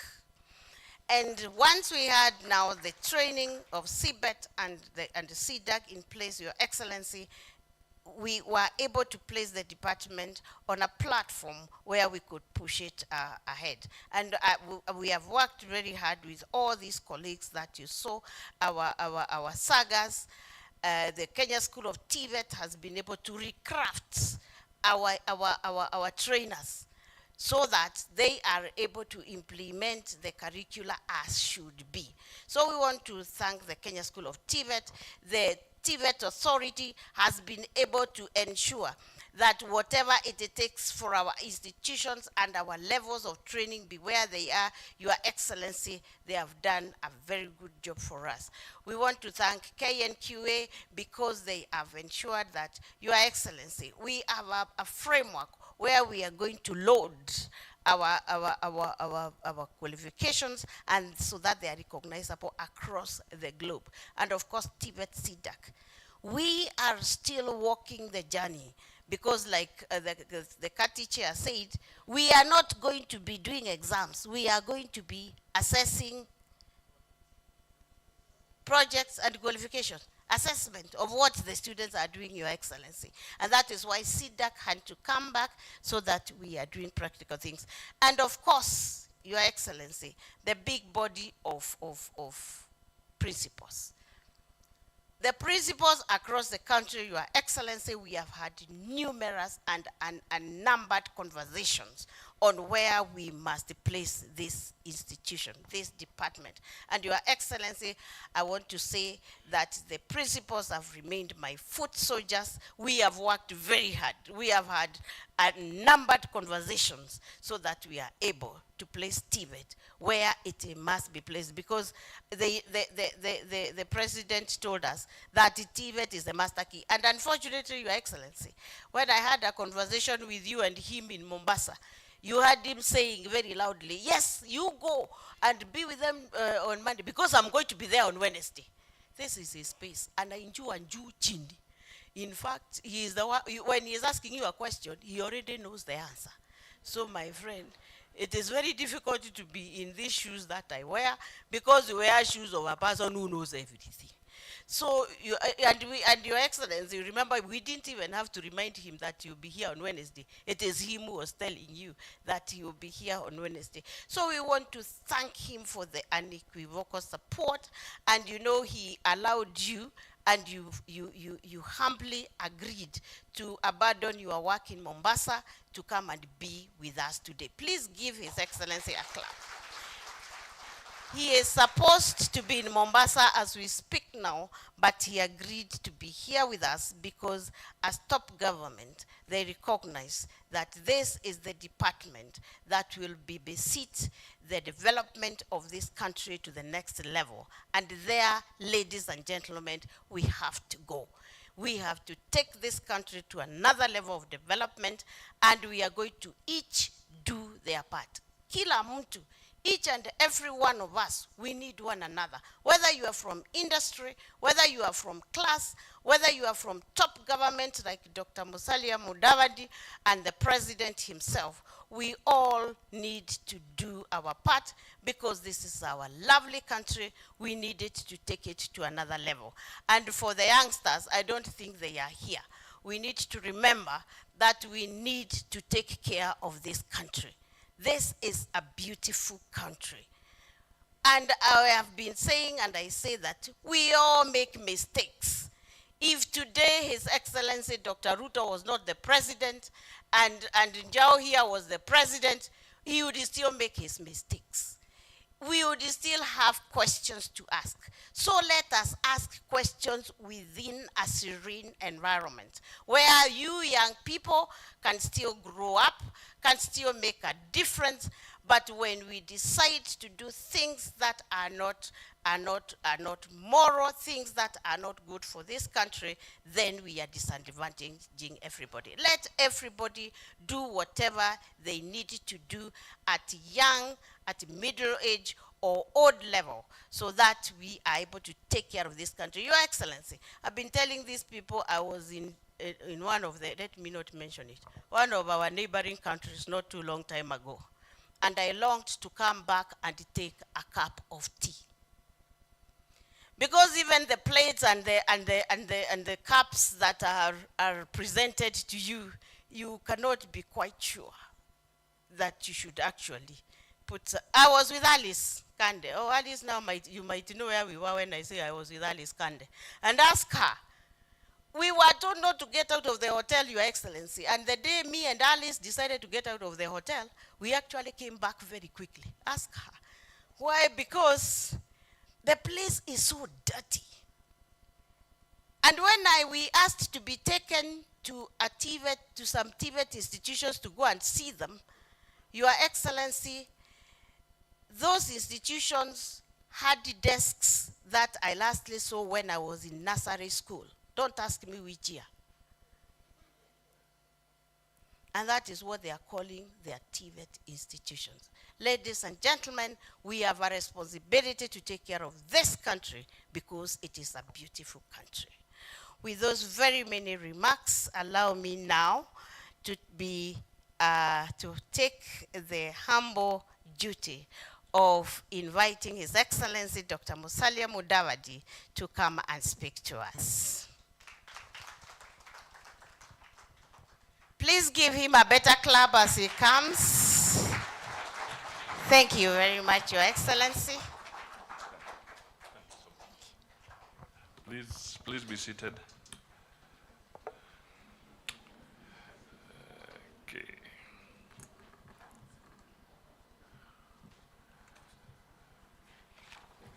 Well,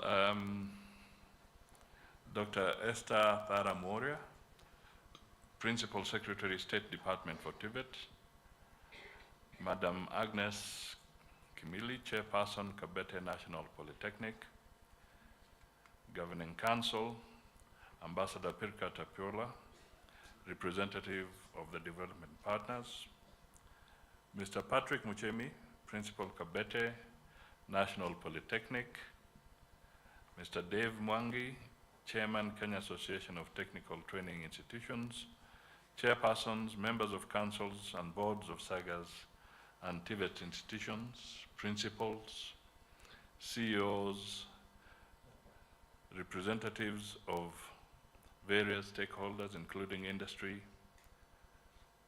exhibitors, innovators, distinguished guests, ladies and gentlemen. Good morning. Now, before I make my formal remarks, let me just take a minute or two to say one or two things. First of all,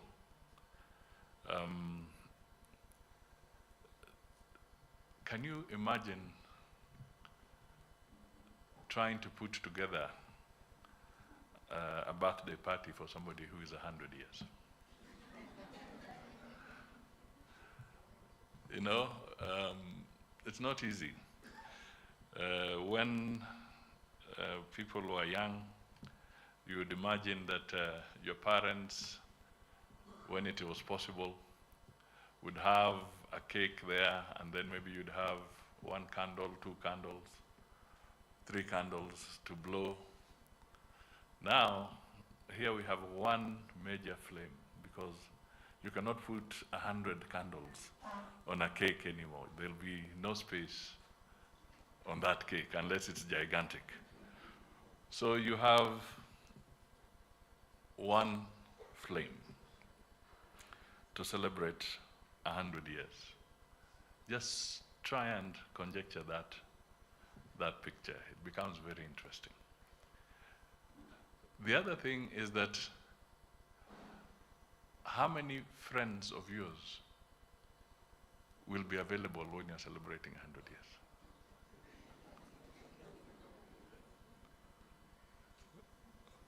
You will find that literally there'll be none. So where does the fun come through? Now the fun and the happiness, I believe, now comes from the fact that that person who's 100 will be celebrating children and grandchildren, great-grandchildren, all having come from that one source.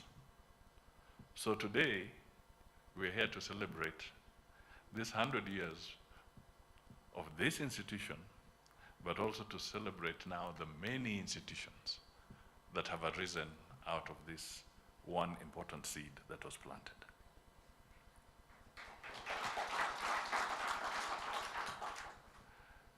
If my father was alive today, he would be 2 years short of this institution. And I bring that up because he was an educationist, and when we were young, I know he interacted with this institution at that time while he worked for the Ministry of Education. And on one occasion during that period, we had an opportunity to stay in Kangemi. I stayed in Kangemi for about 2 to 3 years as a young man. And how did we know this institution? We knew it, and I was trying to ask Agnes, is there some institution here? We knew it as Kavete kwa Magego.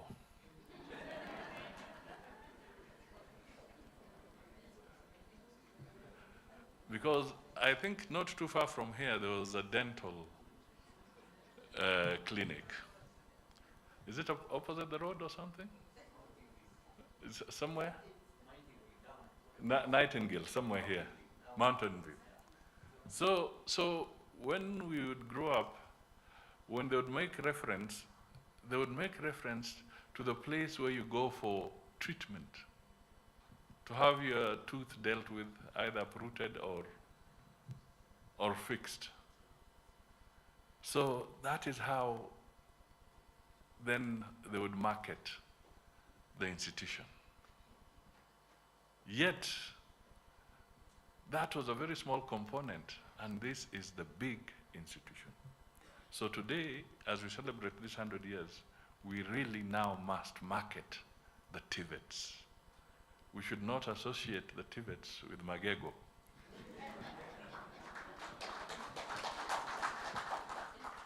Now it should be perhaps associating TVET with dental equipment that can be manufactured by this institution. So that there's a whole reversal on how we look at TVETs and how we want to help in promoting this very critical sector of our economy. So let us celebrate this 100 years more rejuvenated. And I really want to associate myself with the remarks that the previous speakers have made. And indeed, the President was very resolute that he will be here on Wednesday so that he cannot miss out on this 100 years of greatness.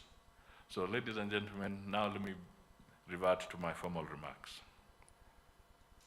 I am delighted to join you this morning as we mark the centenary anniversary of technical and vocational education and training TVET in Kenya. We are here to celebrate the remarkable milestone we have achieved in our journey to empowering our youth, fostering innovation, and driving economic growth through skills development. Let us recognize and appreciate the dedication and commitment of all those who have walked our country on this transformative journey of 100 years. We particularly pay tribute to the visionary missionaries who established the first technical schools. To policymakers, educators, administrators, and industry partners, you continue to shape the future of technical and vocational training, ensuring a steady supply of skilled manpower for our country's development. Our presence here gives us an opportunity to reflect on where we have come from, what we have achieved, and the lessons we have learned along the way, to enable us to chart the way forward for the next century and beyond. TVET has evolved from humble beginnings into a cornerstone of our national education system and a key enabler of our economic development. The journey of 100 years started from humble beginnings with the establishment in 1914 of the first informal government school for Africans, known as the Government African School in Machakos for vocational trades. It was later in 1924 that a formal TVET institution, the Kabete Native Industrial Training Depot, was established to provide semi-skilled manpower to various industrial and vocational jobs maintenance of the Kenya-Uganda Railway and rehabilitation of World War I war veterans.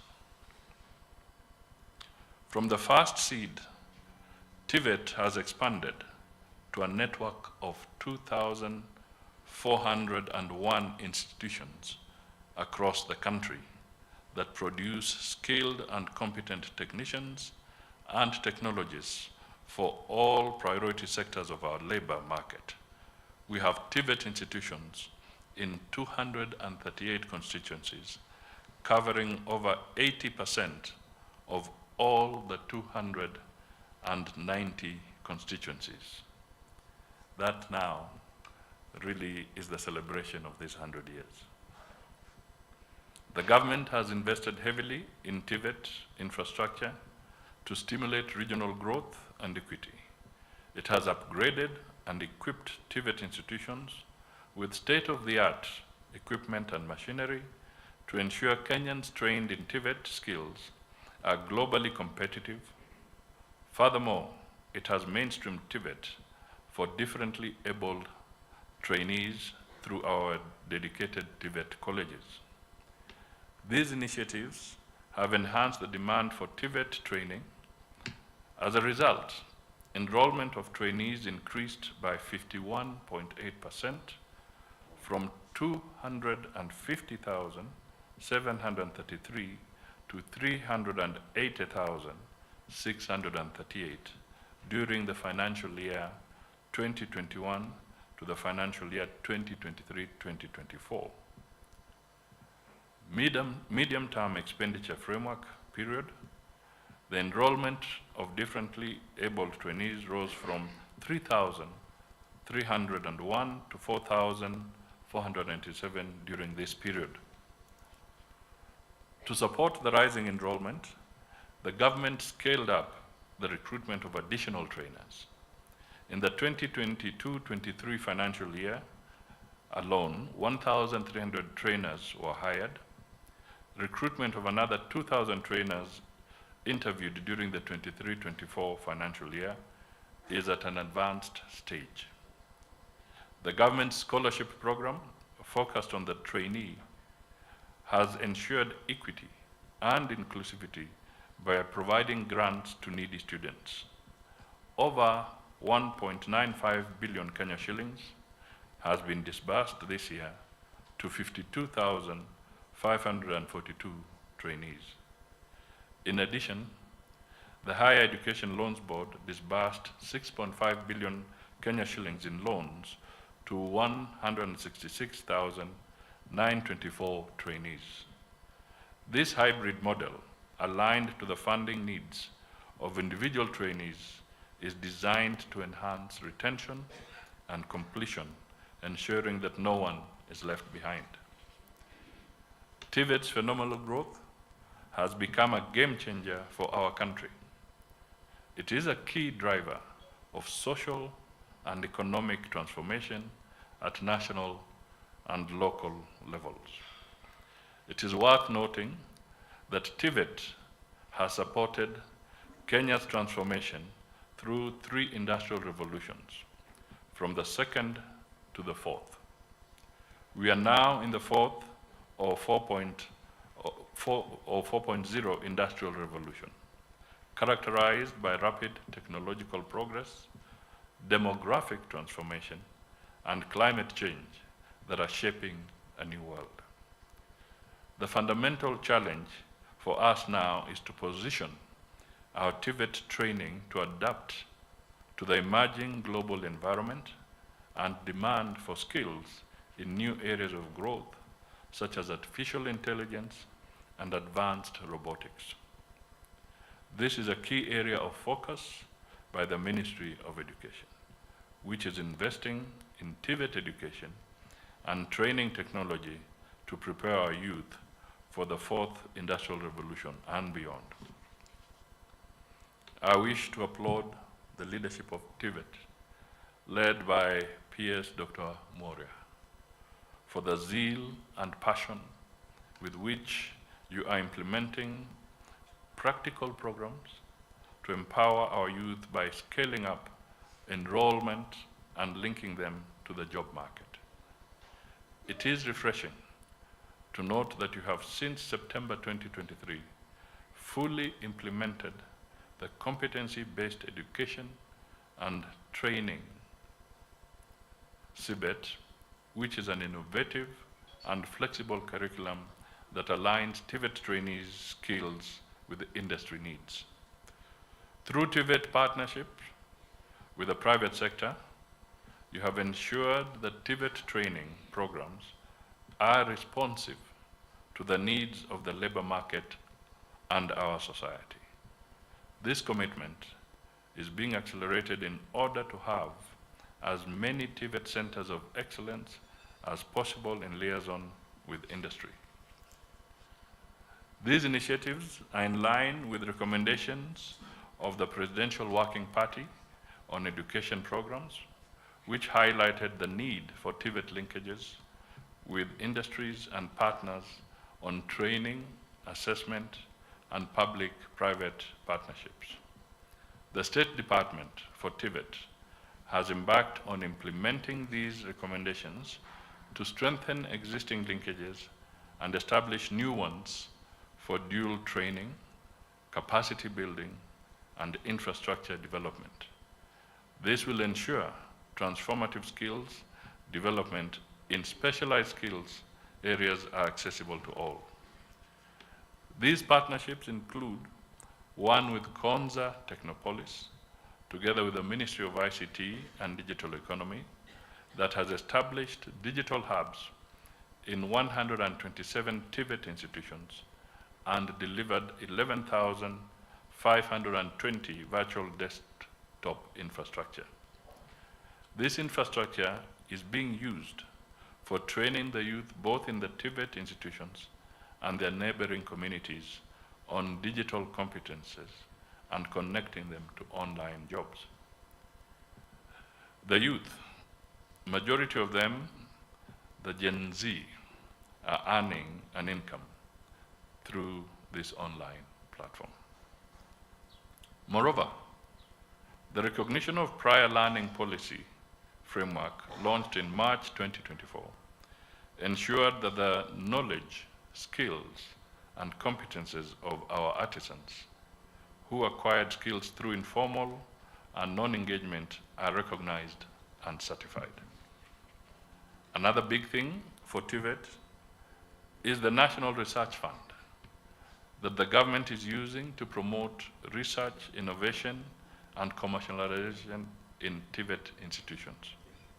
This will spur creativity and an entrepreneurial culture and support the transition of TVET graduates into the labor market.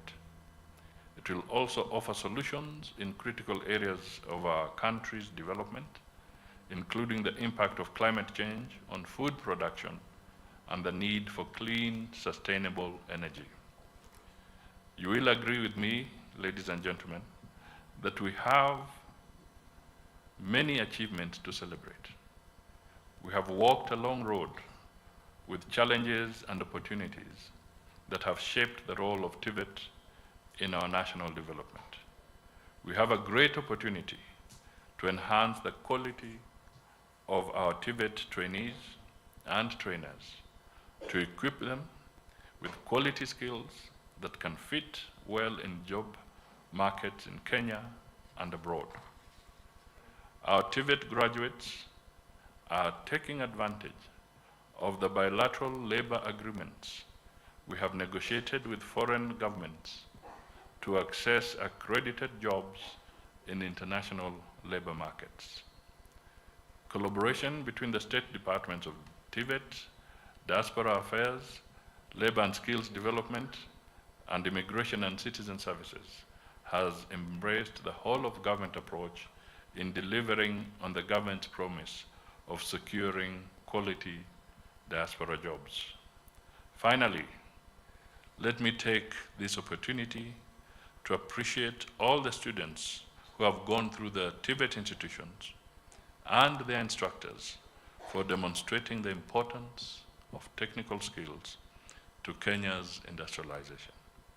To all stakeholders and partners who have supported the TVET sector, your collaboration has contributed to Kenya's growth and prosperity. And as I speak, I also look at Ambassador Tiapola, because the 20 or so partners working with us are indeed most welcome. Thank you.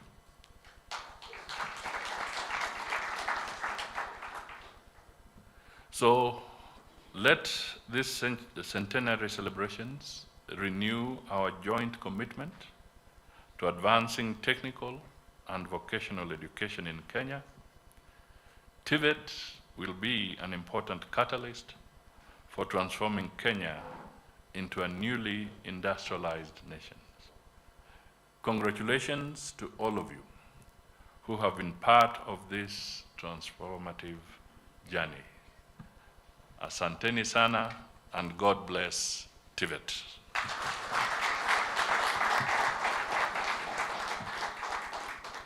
Thank you. I will not say much more. I said my piece earlier, and I took advantage that today I'm the harbinger. On Wednesday, the president will be here, and therefore I had to say my piece today, because when he's here, I will not say much. Thank you, and God bless you all.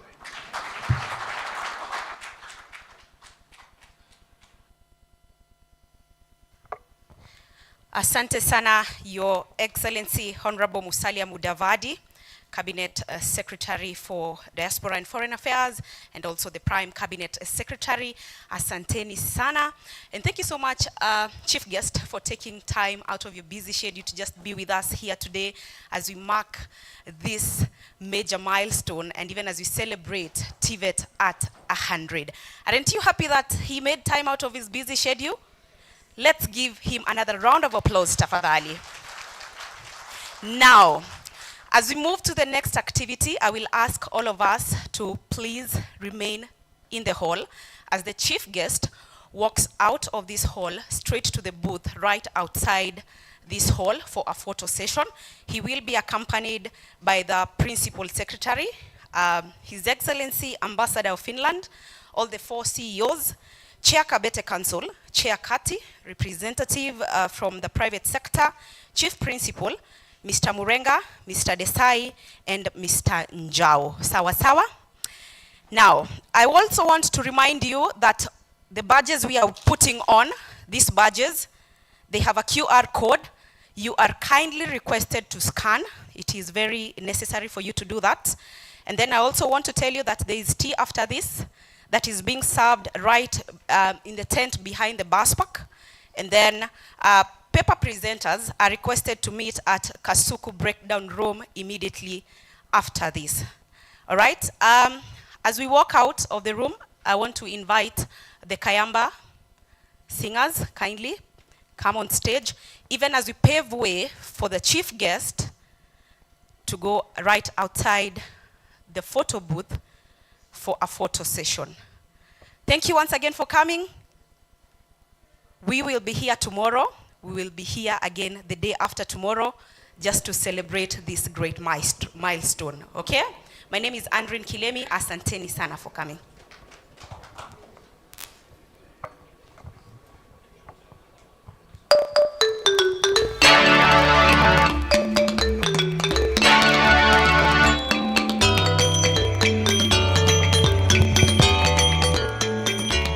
Shombote inabukanga, Shombote inabukanga.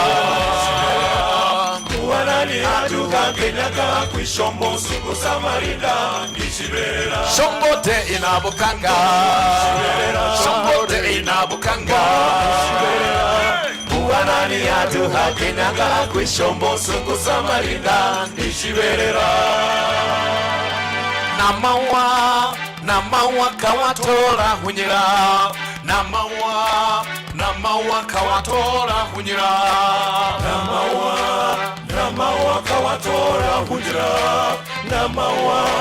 Namawa kawatora hunyira.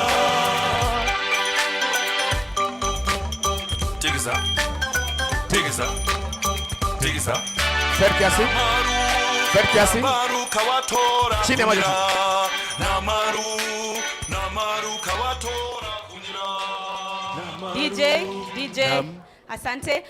We have only 20 minutes so that now we move to the next session. So even as you step out for a cup of tea, even as you step out to go to the washrooms, which are right on my right side, tafadhali, remember that we only have 20 minutes, then we can be back to this particular space for the next session. Reminder that you are supposed to scan the QR code on your badges, and then paper presenters meet at the Kasuku breakaway room just immediately after this for a few minutes.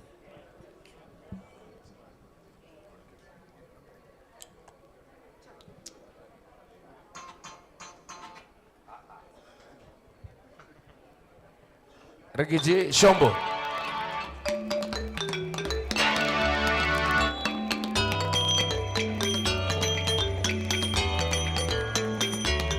Shombote inabukanga, Shombote inabukanga, Muwanani aduga kenyaga kwishombo sungu samarinda nishiberera. Shombote inabukanga, Shombote inabukanga, Muwanani aduga kenyaga kwishombo sungu samarinda nishiberera. Namawa kawatora hunyira. namawa kawatora hunyira namawa kawatora hunyira namawa kawatora hunyira tegeza namaru kawatora hunyira namaru kawatora hunyira namaru kawatora hunyira namaru kawatora hunyira tegeza shege tegeza olihwerwa eingombe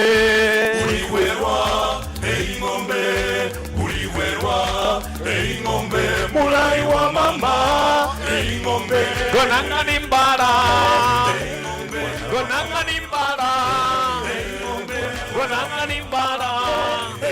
mwana wa mama eingombe uligwerwa eingombe mwana wa mama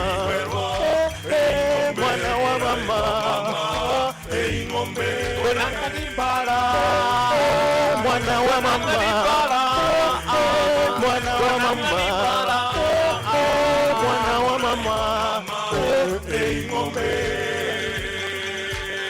tegeza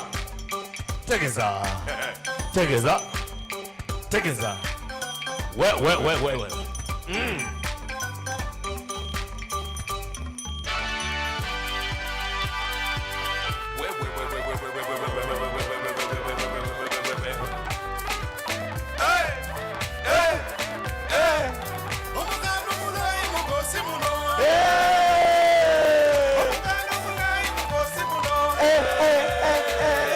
Shombo maru muni shombo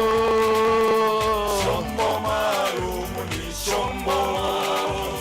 shombo maru muni shombo Ulikinga hapo nake Umukongo unanisikia Umukongo Kere we Umukongo Umukongo Munai wa mama Umukongo Shombo maru muni shombo maru muni shombo Ulichinga Umukongo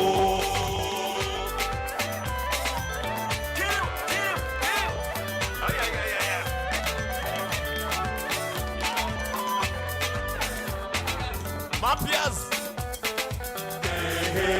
Aruon muramu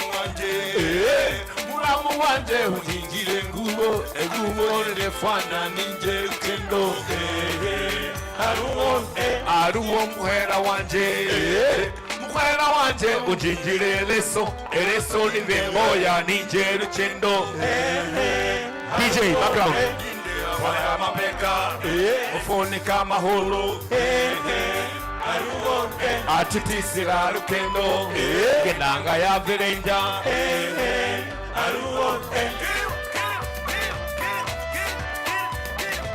Anguka nayo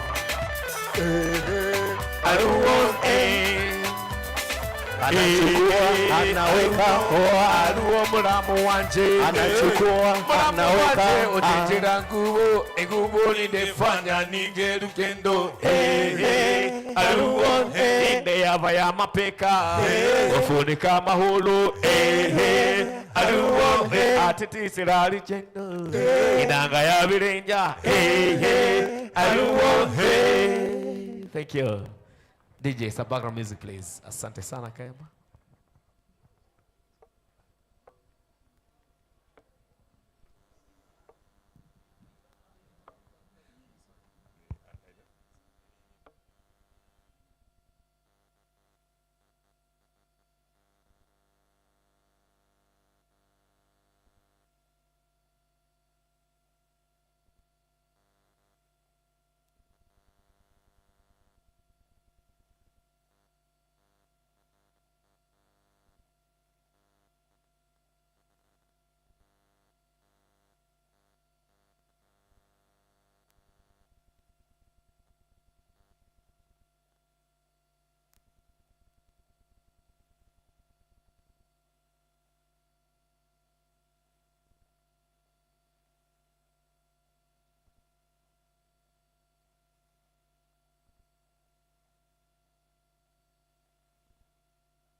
Olo bakinine,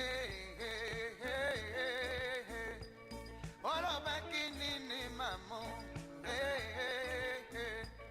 olo bakinga na funda kayo, na mobali na yo, olo bakinga na salaka kisefe, na libala na bino.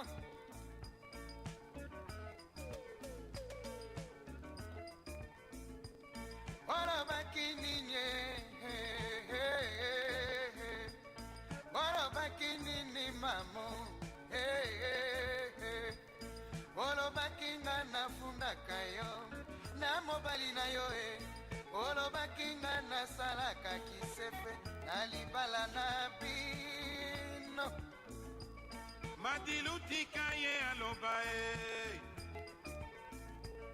makambo ye asalaka ayebaka te, babalabala ye atambolaka, bato bamonaka ye, bandako ye akotaka, bamiro ndako efundaka ye, na bakwe nyonso ye atelemaka, bashofer taxi bamonaka ye, mpona nini apanza yo sango alobi yo osalaka kisefe. Ngai moto nakotelaka yo mamu ngai moto nayebi basekele mamu lelo nakomi moto mabe mamu oyebi ntango endinaka o mamu okokanisa ngai mamu nake ata ofingi ngai ndumba mamu Oh mamu, nakamwe vraiment mamu, nakanisa kozaka mina ngai ya motema. Oh, oyebi mpe nayebi basekre na yo nyonso. Eloko etiokosinga lelo mamu, okoki kofinga ngai epai ya Musa. Okolela ngai ntango nyonso na mchana.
Mapenzi ya kwetu haitakawia kama mama.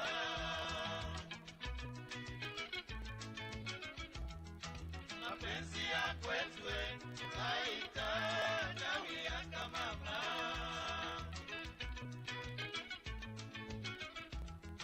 Tabia yako na yangu haisikilizane.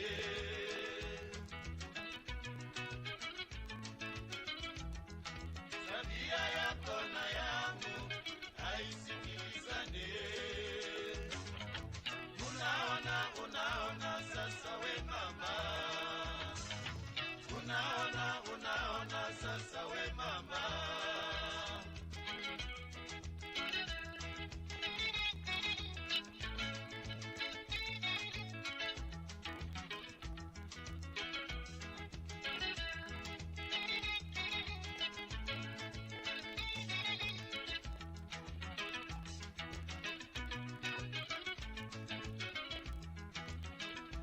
unapenda kuvaa, mimi sina namna opatue.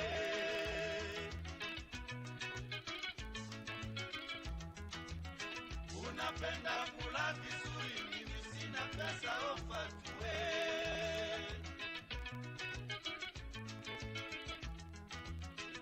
Nipe mali sizoweye, niwe mtu nipate dawa ya pesa. Niwe mtu hata nifunga, niwe mtu zame kwa Mungu Baba. Kama unipende weye, wende lote mama. Kama unipende weye, wende lote mama. Shauri yako, shauri yako shauri yako. Gouverneur Massangwe de la Banque Centrale Vital Kamegi Somida elanga nalonaki ebotimu mate ngai mawa kafe nalonaki ekauki elanga eboyi kosila nakosuka wapi ata moto ya bomoi na nga nandimi nafuta mpo nalonga motema ya bolingo na yo magikole cœur de bœuf magikole soki opesinga mokongoli wana nga ekoki ye yaka na kitoko na yo ya maji banjelu bapambolanga motema po etondi na esengo ya présence na yo Christophe Musumbu Nathalie Nikolo na kati ya mapata namoni elili na yo ekongenga lokola wolo makila manzoto manga maningani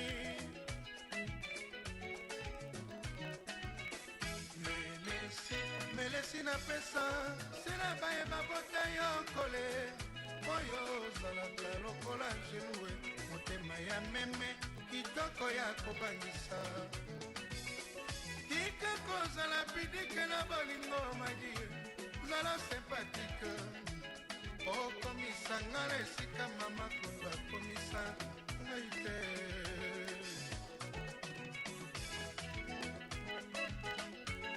Grand Hôtel de Kinshasa PDG Mundabi et Missimbu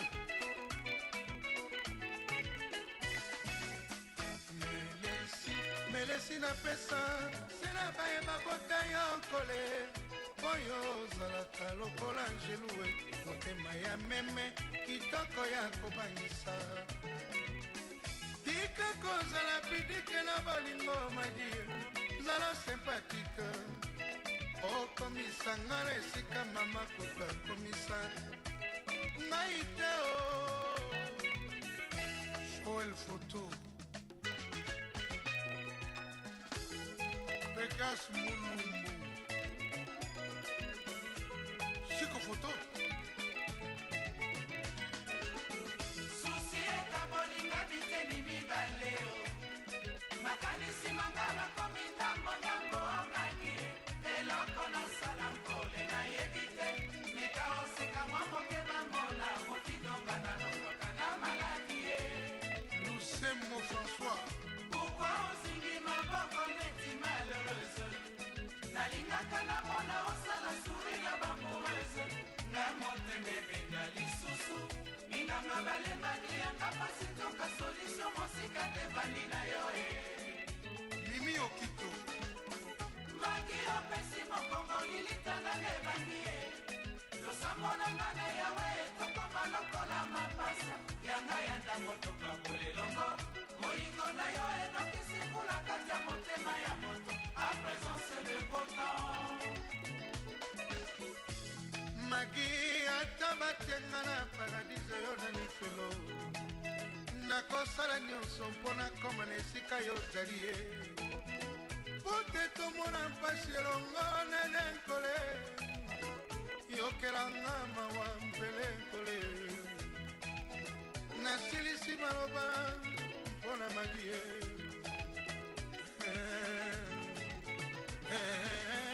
Susi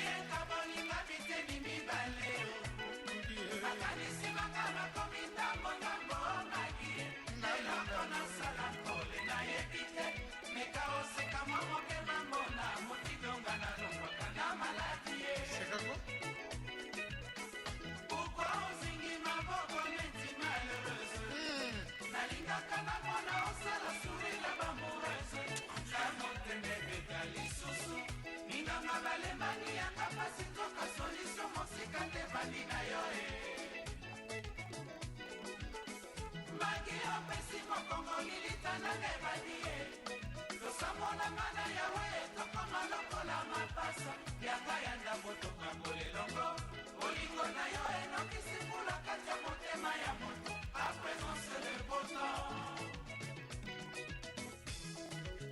nagikamaka fananga moko ya ndoto okomisa yango liboko ya lilango opesa bashege balimanunima otumbola ngai te soki babelekaka nango na yango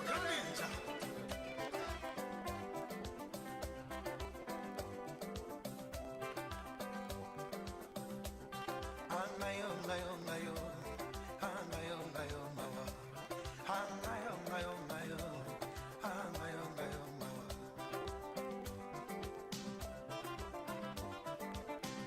yasha boinga tina teo nasengi epalato nazangi sutena vina ngae o abondelela ngayo mobali aboinga na se ya ndoto aloti nazweli embanda natongala mokiole atunanga akamati decision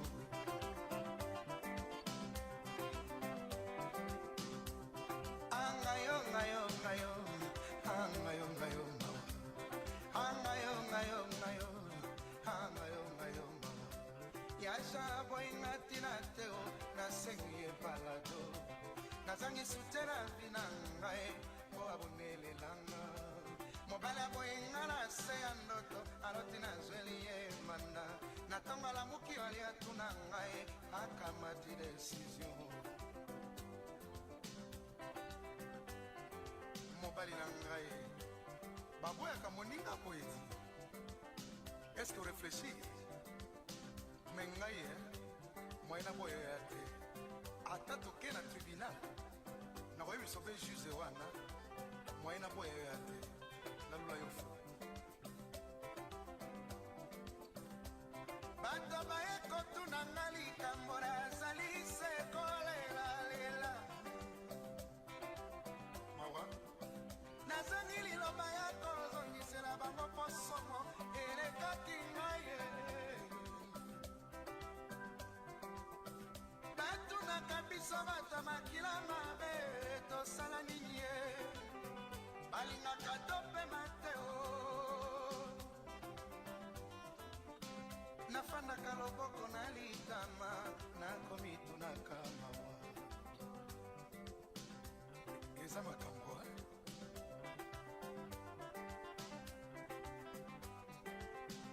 liwa ya kala ezalaki eloko ya mawa lelo ekoma liseki esika ya barandevous esika mabale esalamaka esika ya matongi mawa ozali buma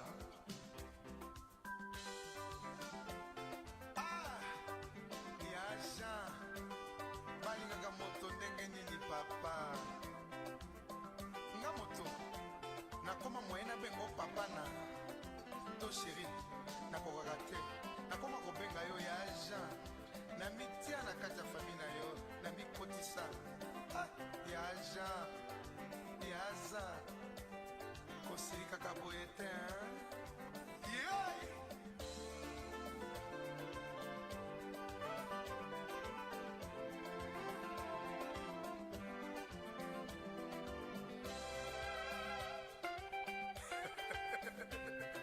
bobebi na bino de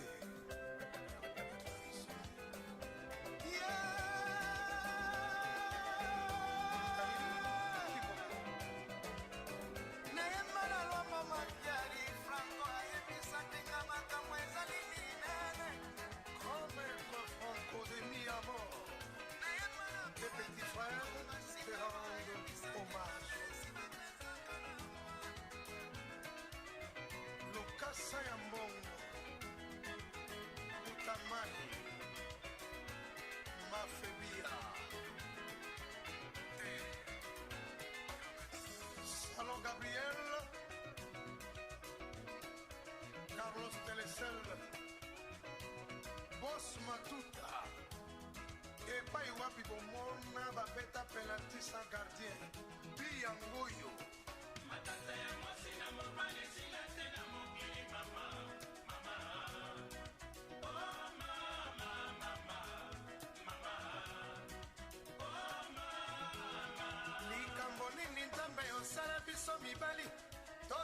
bazalaka basi bango baliaka balataka biso mula mobimba patalo moko na nzoto ye oh mama makata ya mwasi na mobali sila te na mokili mama mama mama oh mama mama mama oh mama mama bota ngai mwasi oyo akonyokolo ngai mwasi nzambe apesi ngai etumbu nabotaka basi bandeko banyokoloko bana ya bato nayokaka motema pasi bandeko oh mama oh mama mama mama mama makata ya mwasi na mobali sila te na mokili mama mama mama mama oh mama mama mama oh mama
nakosomba nanga pewe komane na asa kombo ya sika eloko endimami na zai komane na asa kombo ya sika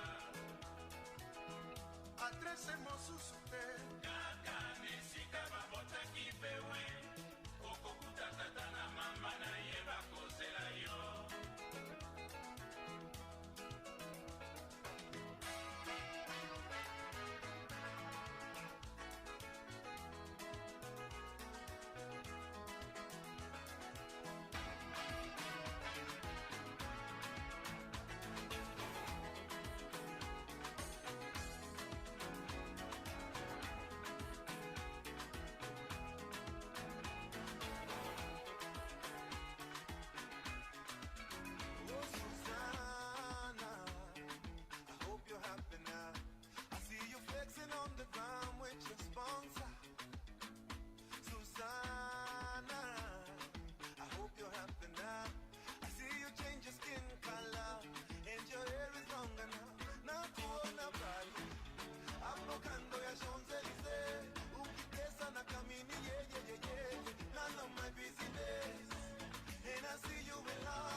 and I love you. Kuna mambo nashindwa ficha mama, leo lazima niseme. Drunk texting baby, telling you how I feel. Maji yamezidi unga masheri, wacha moyo ufunguke. Cause I'm so tipsy, and you're so in my head, and I'm trying not to lose my friend. Jumping off the friend zone, baby. Out of the friend zone, baby. And I got no parachute. Jumping off the friend zone, baby. Out of the friend zone, baby. And I hope I'm gonna land on you.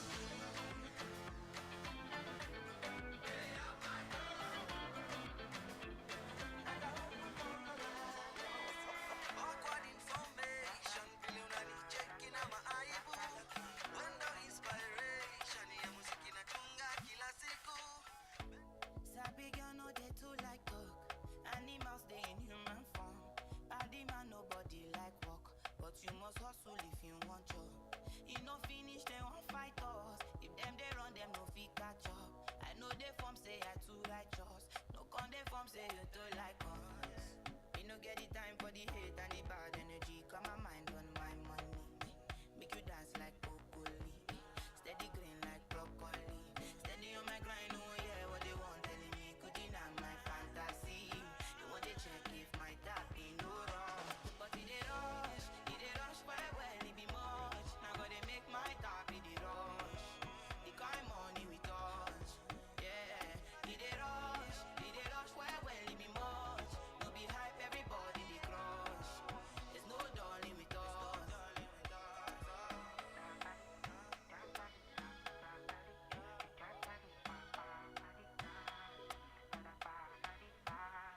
You fool me Jack Butter, I dey go Ghana. You never thought you dey from papas. Which kind money we never see before. Cause hello me, got me feeling I'm the one. Ajay. Can never take my cake away, Ajay. You can't count my grace. I just did my lane. Me no get the time for the hate and the bad energy. Got my mind on my money. Make you dance like broccoli. Steady green like broccoli. Steady on my grind, oh yeah, what they want telling me. Could deny my fantasy. They want to check if my tap ain't no wrong. But it they rush, well, it be much. Now gotta make my tap in the rush. The kind money we touch, yeah. DJ graba daba, alafu cheza beba. Ikibamba sana umekulo para saba. Inashika kushinda jaba. Bila jasho najibamba niko soba. Araba baba, alafu leta raba. Bad vibes, tunarabi bila raba. Wakisikia hii song wajue ni baba. Wakipiga TikTok wajue ni Takuwate mavijana. Hapa tunakunywa maji siyo changa. Hakuna kungangana. Hizi tunatoka hapa bila jasho. Bila jasho. Bila jasho. Bila jasho. Hizi tunatoka hapa bila jasho. Bila jasho. Bila jasho. Bila jasho. Hizi tunatoka hapa bila msana kutesa bila hatia mpaka unalia. Siwe na pressure, Yesu ako hia. Atabeba mzigo yako hope unasikia. Ukiweka nguvu mingi kuna vile uko solo. Usitoke tu mdogo, usichafue polo. Kama hujarada tukidance tu follow. Tunazitoka free hapa hatutoi jasho. So dance wende kusema wene kama guest. Na juni bila dasho unahitaji kurest. So mkono moja unaweza weka kwa ukuta ama kwa shoulder best yako hapo next. Bila jasho.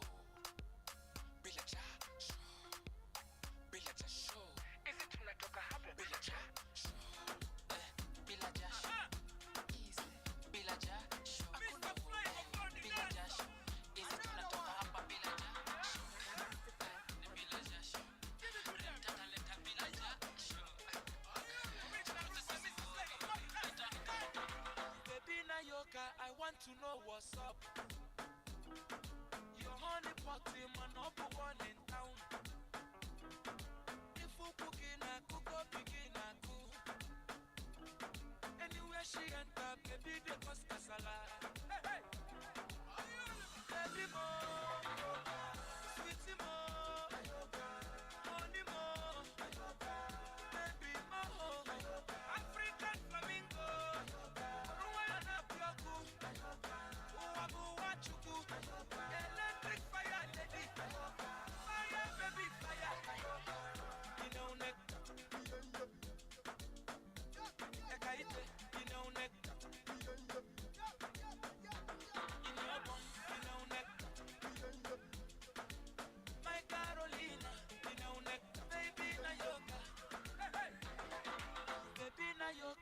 Osobodo Igbo,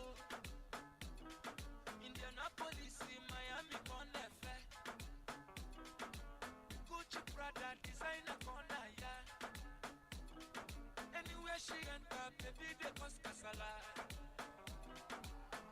Baby mo, sweetie mo, honey mo, baby mo, African flamingo, Rwanda Bioko, Uwabu Wachuku, electric fire lady, fire baby fire, you know neck.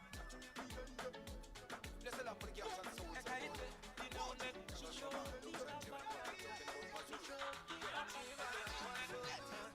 Najua, najua, nitaona mazuri. Najua, najua, nitaona mazuri, mazuri, mazuri. Nitaona mazuri, mazuri, mazuri. Nitaona mazuri. Na sufuria zangu lazima zitapika nyama siku moja, na hii mikono yangu lazima iendeshe gari siku moja, na hii miguu yangu lazima ikanyage ng'ambo siku moja, na majirani zangu lazima wataniheshimu siku moja. Kuna vile vitu zitakuwa better one day, pate furaha kasmalka better one day. Wazazi wa bibi wamepanga aende, life yangu iko dry, rafiki zangu ni mende. Bora imani yangu isimame, nitaona mema si hasara. Bora imani yangu isimame, nitaona mema si hasara. Hata kama mazuri yote zitayaona hapa, najua, najua siku moja nitamuona baba. Hata kama mazuri yote zitayaona hapa, najua, najua siku moja nitamuona baba. Najua, najua nitaona mazuri. Najua, najua nitaona mazuri, mazuri, mazuri. Nitaona mazuri, mazuri, mazuri. Nitaona mazuri. Maombi yangu wanayasikia, nina imani atanichipia. Wanaonicheka na kunichukia, nikashinda watashangilia. Maombi yangu wanayasikia, na imani atanichipia. Wanaonicheka na kunichukia, nitashinda watashangilia. Ona jina, akanibadilisha jina, na hekima, anipe bila kupima. Ina walionisaliti nikae na ufiti, hilo ndio ombi langu. Ina marafiki anipe wafiti, hilo ndio ombi langu. Hey, mazuri, mazuri, nitaona nana. Hey, mazuri, mazuri, nitaona nana. Kwa Memorial Park nitaona mazuri. Najua, najua nitaona mazuri, mazuri, mazuri. Nitaona mazuri, mazuri, mazuri. Yote baba, chochote ninacho ni wewe, siwezi kudanganya. Inaniendapo ni wewe, siwezi kudanganya. Iwe kiatu kwa mguu ama ni nafuu, nikipanda matatu ama nikienda tamatu, milango unafungua singedhania, unanichanua wakinifania. Susita, susita, nisitadanganya. Susita, susita, ni wewe umefanya. Susita, susita, nisitadanganya. Susita, susita, ni wewe umefanya. Chochote ninacho ni wewe, siwezi kudanganya. Popote nilipo ni wewe, siwezi kudanganya. Baba ni wewe, Baba ni wewe, sitadanganya. Baba ni wewe, Baba ni wewe, sitadanganya. Baba ni wewe, Baba ni wewe, sitadanganya. Baba ni wewe, Baba ni wewe, sitadanganya.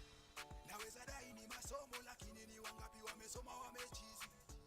Naweza dai ni ujanja lakini utacheka utasema I'm kidding. Wala si nguvu na bidii, si nguvu na bidii. Ni nguvu zako dadi, nguvu zako dadi. Ni milango unafungua, singejua.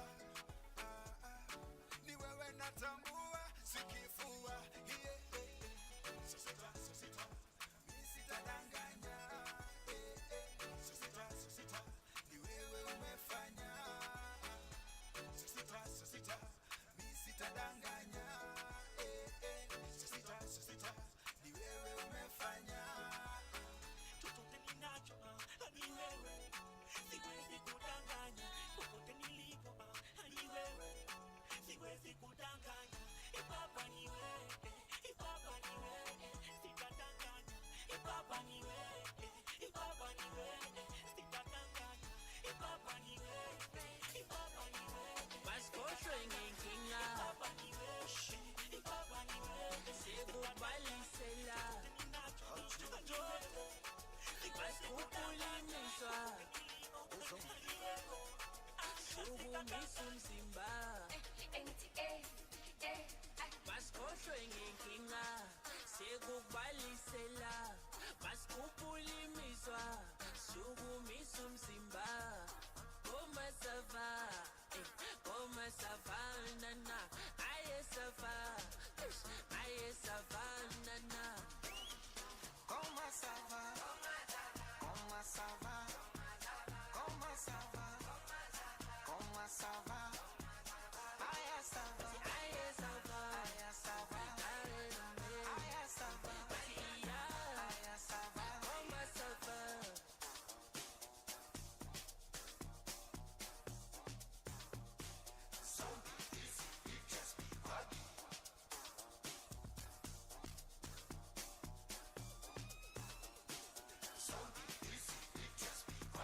How are you? Unjan, como vai? Habari gani? Ni hao. Assalamu alaikum. Como estás, amigo? Namaste. Como ça va? Como ça va? Como ça va? Como ça va? Aya ça va? Aye sava, Aya ça va? Aya ça va? Aya ça va? koma sava. Unyaka savana, juga bonu ya tetela. Wente shot nyamtata, asa. Ay manu yasa kuna nangat namshange patapat. Ati koma savana na mina ngistandeli stenzo ima. Basikhohlwe ngenkinga, sikubalisela. Basikhukulimiswa, sukumisa umzimba. Nakufosi ni ujinga, sikutaka kwenda, yani nikujumiza, nende atakupenda. Koma sava, Koma sava, koma sava, koma sava, koma sava, koma sava, aye sava, koma sava, aya sava, aya sava, aya sava, aya sava, aya sava, koma sava.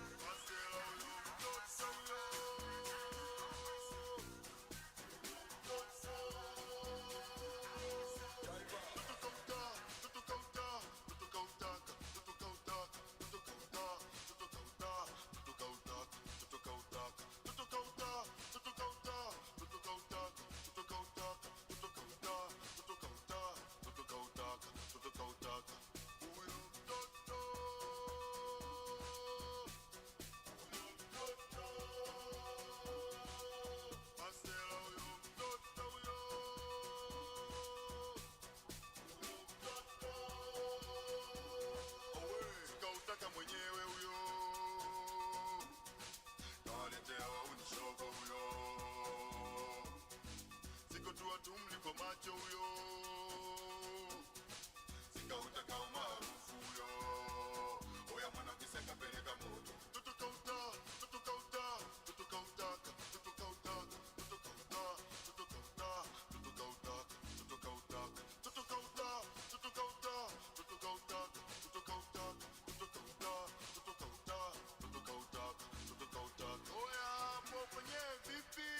Hapo kwenye shega. Owe. Kautaka mwenyewe wauni tunamega. Oya hapo kwenye vipi? Hapo kwenye shega.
Hello.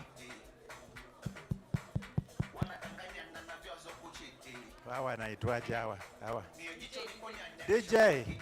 Hi. Hello. Members, can we have participants come to the hall? We are outside, please make your way into the hall. We are about to start our next session, which is the keynote address. Ushers, if you can hear me, tafadhali help us in that.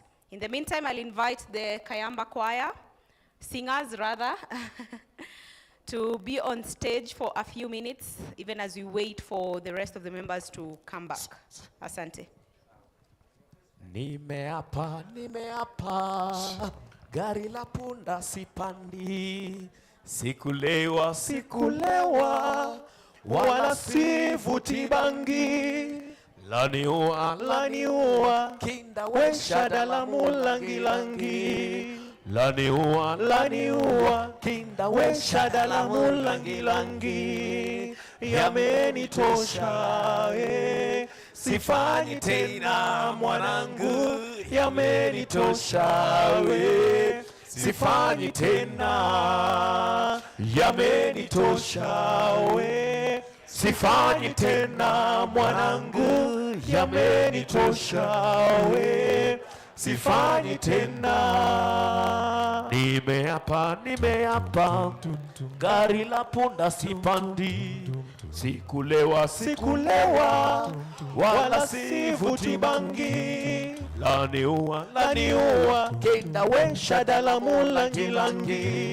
Laniua, kenda wesha dalamu langi. Yamenitosha, sifanyi tena mwanangu. Yamenitosha, sifanyi tena. Yamenitosha, sifanyi tena mwanangu. Yamenitosha, sifanyi tena. Lile nini kile nini kilicho ng'ambo ya pili, na kitakitiki sabote kazi kunitizama. Lile nini kile nini kilicho ng'ambo ya pili, na kitakitiki kazi kunitizama. Yamenitosha, sifanyi tena mwanangu. Yamenitosha, sifanyi tena. Yamenitosha, sifanyi tena mwanangu. Yamenitosha, sifanyi tena. Nipeleke nyumbani, mimi ninayo mashaka mengi. Nimepiga pegi 2 3 na sasa zimeniingia kichwani. Popote niendapo, baharini na nchi kavu, ukisikia nikiimba wimbo huu, nipeleke nyumbani. Nipeleke nyumbani. Mimi ninayo mashaka mengi. Nimepiga pegi 2 3 na sasa zimeniingia kichwani. Popote niendapo, baharini na nchi kavu, ukisikia nikiimba wimbo huu, nipeleke nyumbani. Mama yangu nipeleke nyumbani. Ndugu yangu nipeleke nyumbani. Muda wangu nipeleke nyumbani. Yamenitosha, sifanyi tena mwanangu. Yamenitosha, sifanyi tena. Yamenitosha, sifanyi tena mwanangu. Yamenitosha, sifanyi tena. Yamenitosha, sifanyi tena mwanangu. Yamenitosha, sifanyi tena.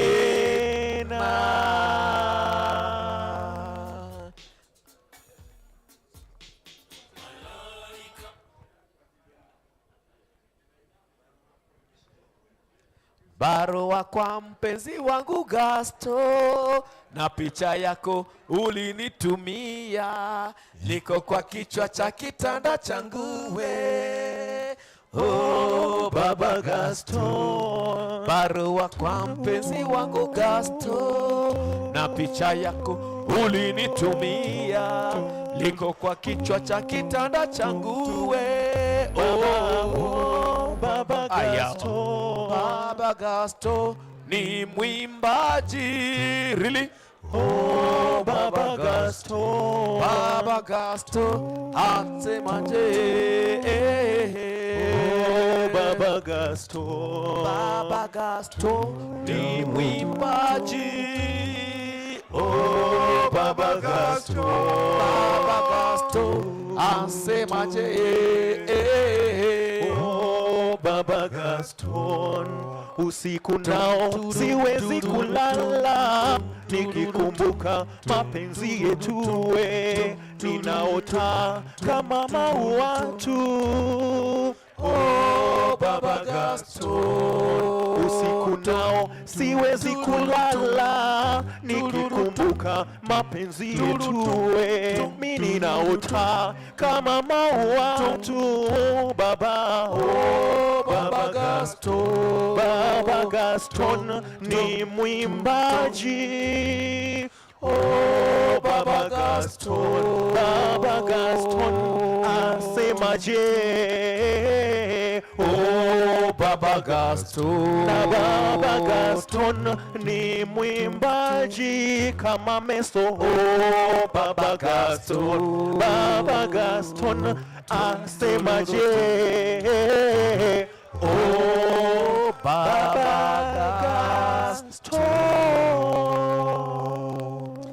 kose sikelele Afrika, malupa kanisu pondolwayo, hizo imitandazo yetu, kosi sikelela tina luswa polwayo. Ladies and gentlemen, ladies and gentlemen, ladies and gentlemen, we're beginning in the next 2 minutes.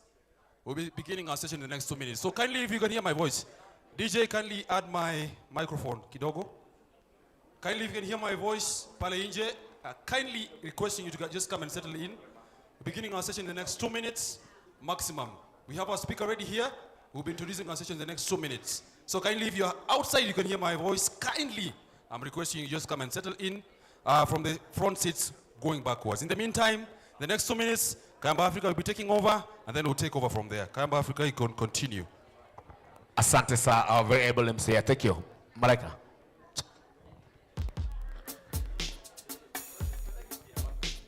Malaika, nakupenda malaika. Malaika, nakupenda malaika. Nami nifanyeje kijana mwenzio? Nashindwa na mali sina we, ningekuoa malaika. Nashindwa na mali sina we, ningekuoa malaika. Pesa zasumbua roho yangu. Aya, DJ wacha kunitokea mic. Pesa zasumbua roho yangu, nami nifanyeje kijana mwenzio? Nashindwa na mali sina we, ningekuoa malaika. Nashindwa na mali sina we, ningekuoa malaika. Kidege unkuwaza we kidege, kidege nake unkuwaza we kidege. Nami nifanyeje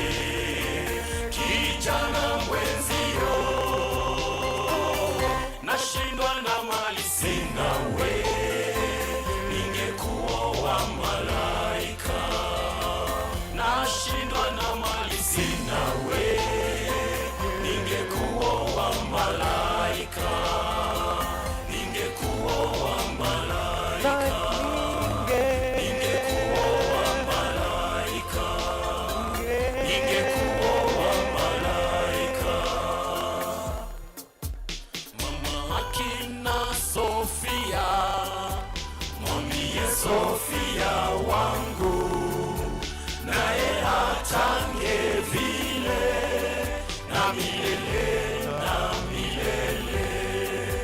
Mama akina Sofia, mwambie Sofia wangu, naye atange vile na milele na milele.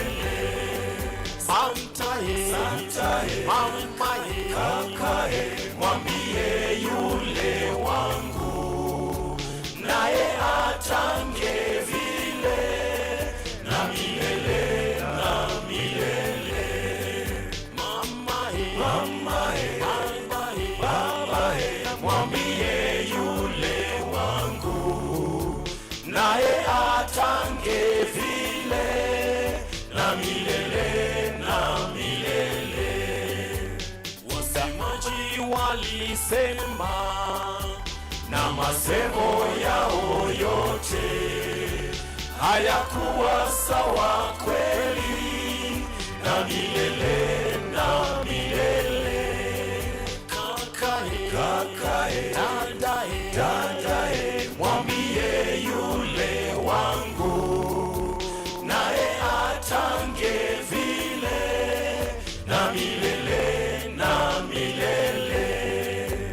Punda alinyimwa pembe, akapewa masikio, akapewa na mlio wa milele na milele.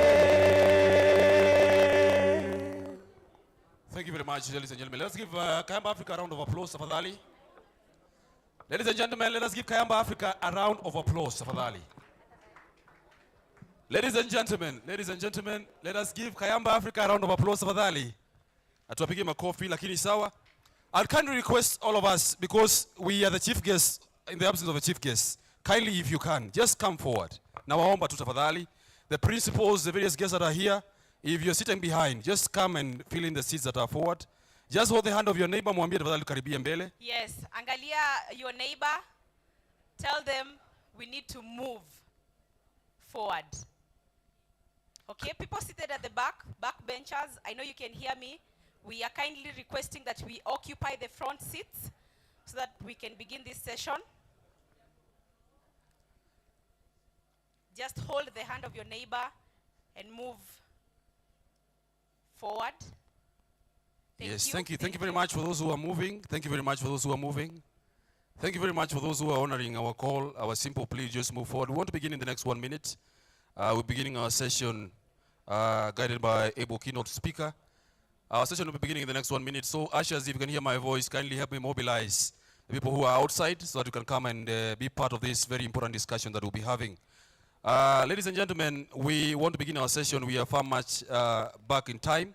We have a very, very important guest amongst us that will be gracing our session that will be beginning in the next 1 minute. So my co-MC just kindly take over even as we gear to begin.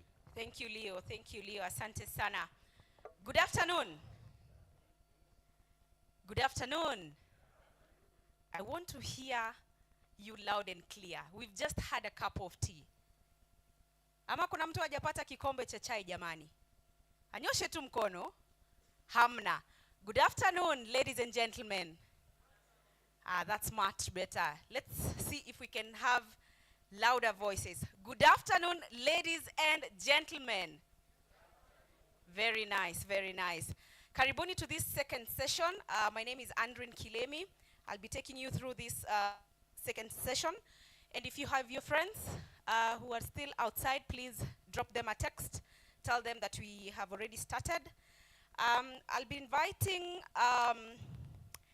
a distinguished figure in the field of TVET in Kenya with a career spanning over 36 years in the subsector, having risen through the ranks from a trainer to his current position. He is the Chief Executive Officer of the Kenya School of TVET, the premier institution of technical trainer education, where he has played a crucial role in transforming into a center of excellence in technical trainer education in Kenya. Ladies and gentlemen, please put your hands together for the CEO, Kenya School of TVET, Dr. Edwin Tano, as he comes on stage.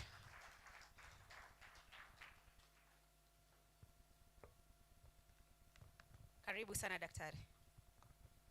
Thank you very much, my distinguished friends and colleagues, our gurus of TVET, led by a professor that I'm going to call in a short time. Mine is a very small work to do here today. I will introduce to you a very interesting person. Gentlemen and ladies, this gentleman is a professor of technical education at the University of Eldoret, a full professor. I will tell you the story that this gentleman took to reach where he is today. This gentleman went to Rift Valley Technical Secondary School in Eldoret for his Form 1 and Form 2 technical school at that time. After that, this gentleman moved to Mombasa Technical Secondary School, which is currently Technical University of Mombasa. Upon finishing his Form 4, this gentleman got a scholarship through application through the Canadian government project called CIDA, which was Canadian International Development Agency. This agency gave him a scholarship to go and do a diploma in building construction. If you hear this gentleman introducing himself, he sometimes tells us, yeye ni fundi. After doing that, he moved to University of Toronto and got a bachelor's degree, again in building and civil engineering. This dedicated man from Kenya then was posted after completing his degree to teach at Kabete Technical School. Now you can see we are back. He taught at Kabete Technical School, which is here. And then, after teaching for some few years, he was promoted. And according to him, it was not a promotion because he later on in life discovered that he should have stuck in the industry. He was promoted and he went to become the technical education officer at the Ministry of Education, Jogo House. Again, we are back to Jogo House. Then after that, he got a scholarship to go to University of Oregon. He got his bachelor's degree.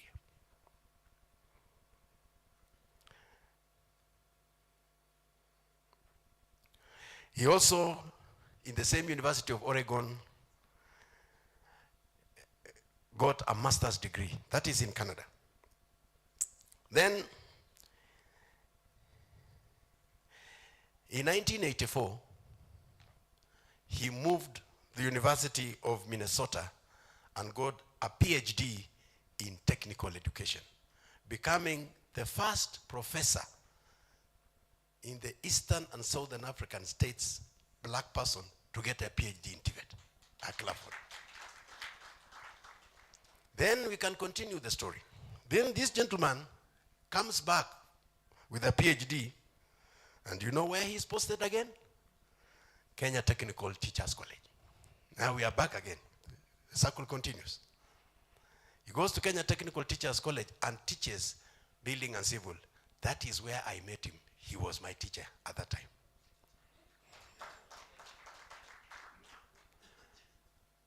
He was with Professor Hamed Farage.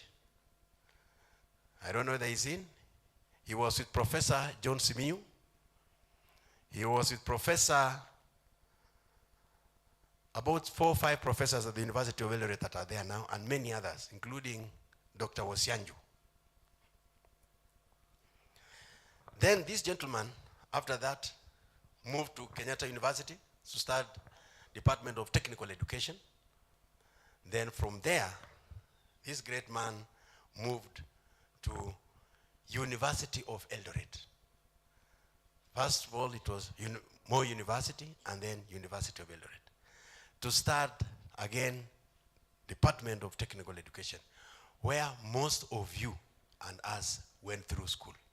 If I told how many of you went through a University of Eldoret for technical education, you will be surprised. It may be half of this hall. This gentleman that I've described so seriously is none other than Bonaventure, Professor Bonaventure Wanjala Kere.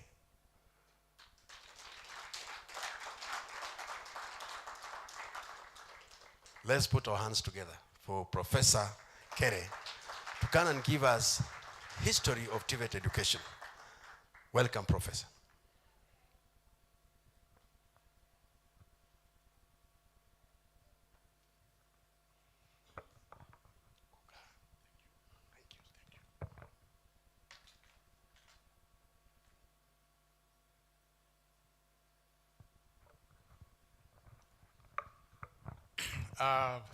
Thank you, Bwana Tarno, Daktari. Ladies and gentlemen, it's a pleasure for me to be here today, this momentous occasion. I will make a few corrections, Tarno. Yeah, Tarno has been involved in many things, you know, and he missed a few here and there. I was one of the pioneer students to go to technical secondary schools then, which were national. And I studied in the Transoya, Rift Valley. Therefore, I had to go to Rift Valley Technical Secondary School. So that's where I went, and we met with Professor Ferrej, and we were there from Form 1 to Form 2. And then, after Form 3, some people would go to train as artisans. But then, as you know, the Kenyan system, very selective. Those who are at an upper end were taken to Mombasa Technical Institute. It had been Miome before, Muslim Institute for Mombasa Institute for Muslim Education.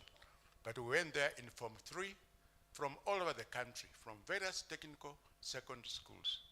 In Form 3, and that was in 1969. 1969. And then we were there 2 years, 1970. We completed our Form 4. And I got a job at BAT, Kenya Limited. They took me to their training center to train as a production mechanic. But I had wanted to actually go for A levels because we discovered that those of us who performed well were being admitted in Form 5 in various institutions, and especially at Kenyatta University College. But then, just before I applied, there was an advertisement in the Nation newspapers for Commonwealth scholarships to the Kenyan government from the Canadian government for people to go and train as technical teachers. So I was excited to go overseas. I applied.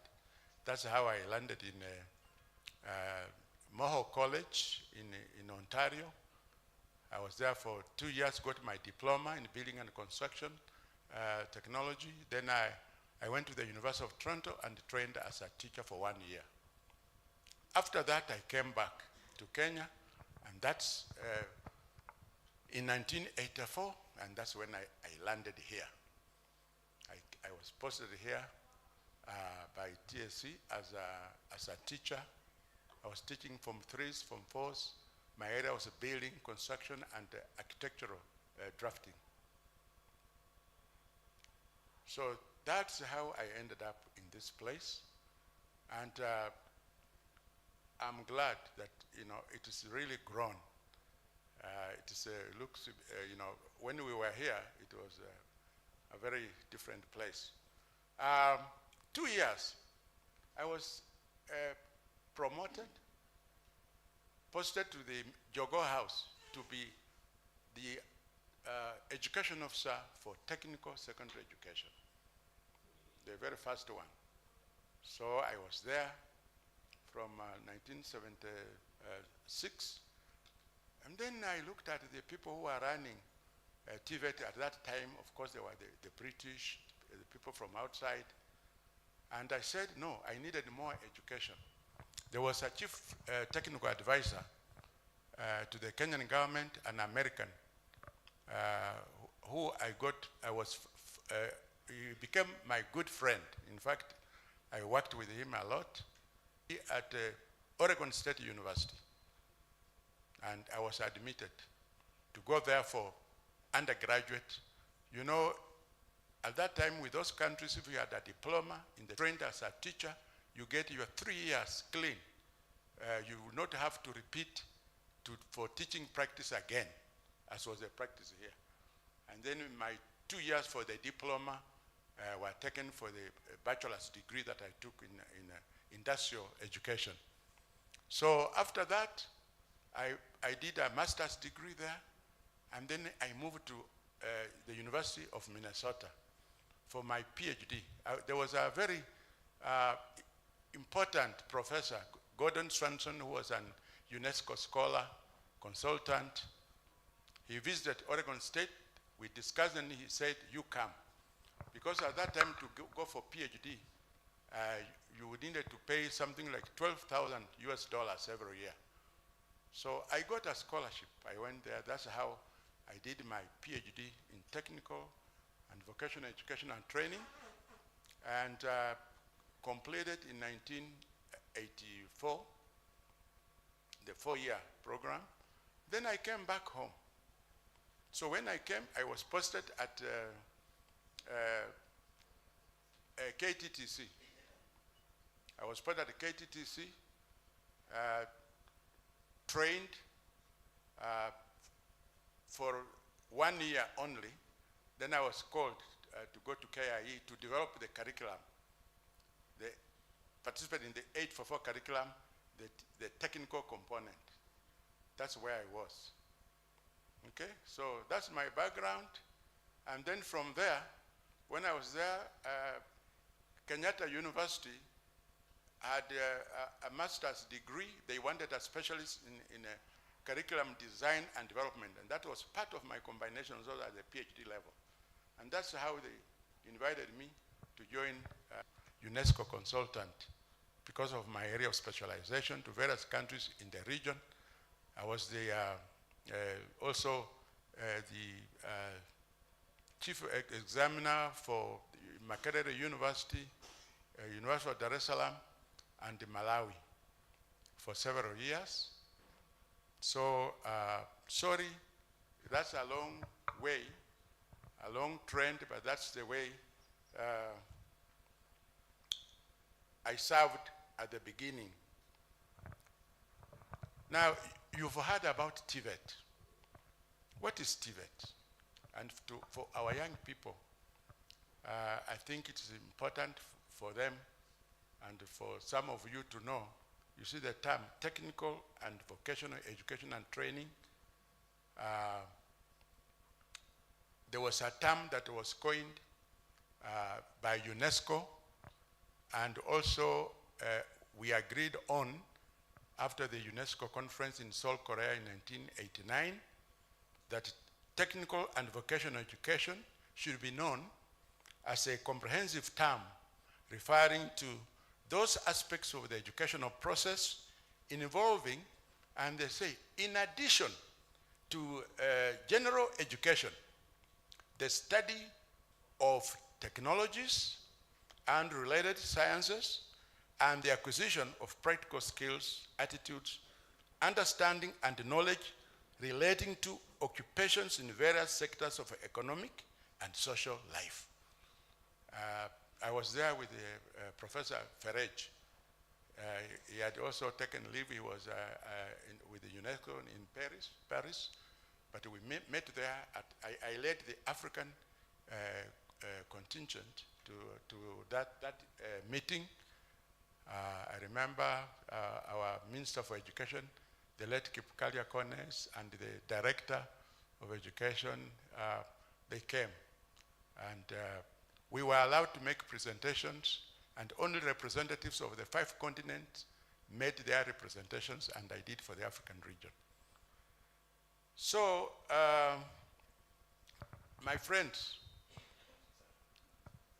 I will not go through what we have been told institution as an historical overview, because I think for now you know, the only thing that I'd like you to know is that was to serve the colonial regime, to train people so that they could be there, you know, work for them in their, you know, in various trades.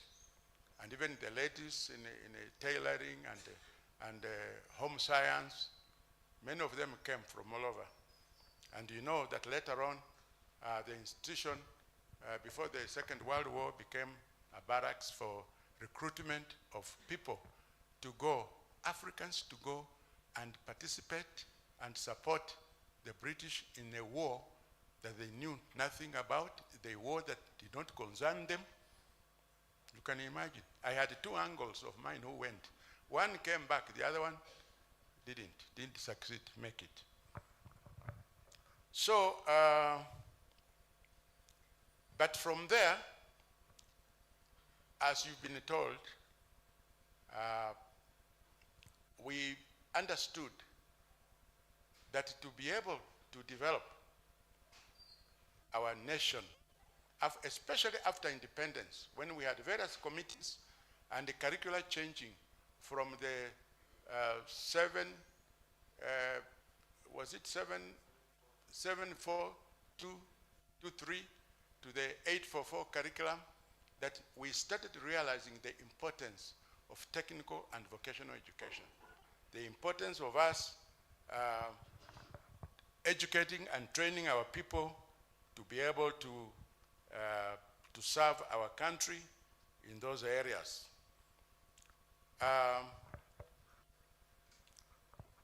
What is important for us as trainers and professionals here is that if you want to serve of reading, writing, and arithmetic, those are not sufficient to prepare us kufukuza those enemies. But if you bring in the skills, the techniques, and the tools that you need, then we can bring food on the table, then we can improve our quality of life.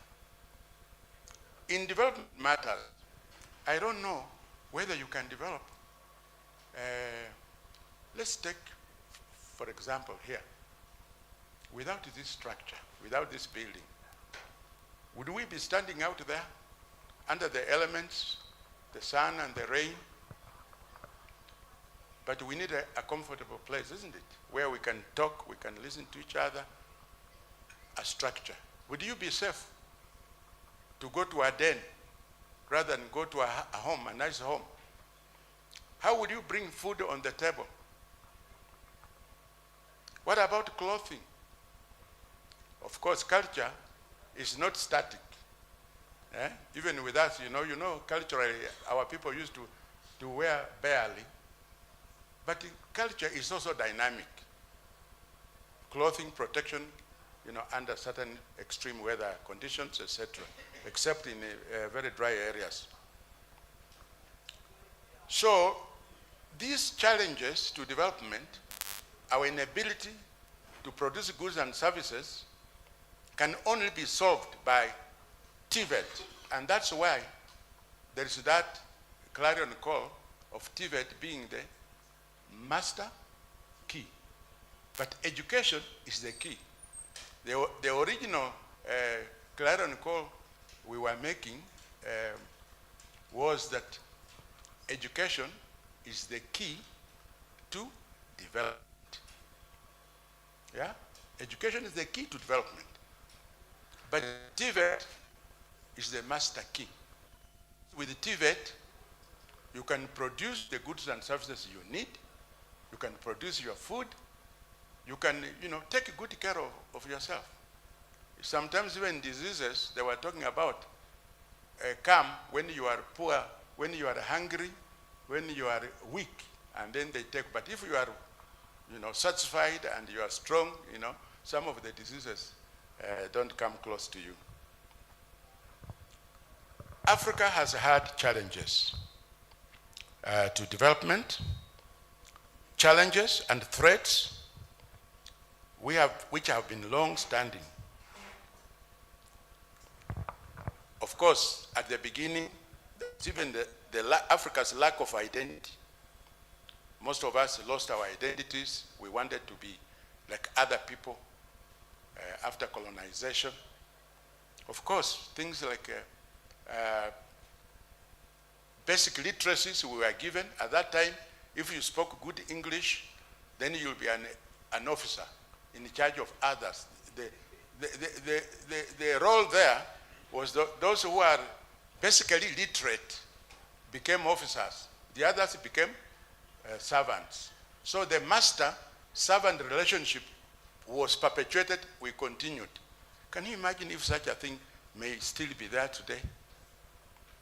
And that's why it was very important that we learn the skills, we have the knowledge and the ability to produce the goods and services that we need.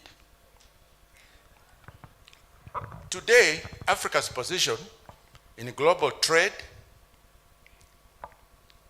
is still unimpressive, unfortunately.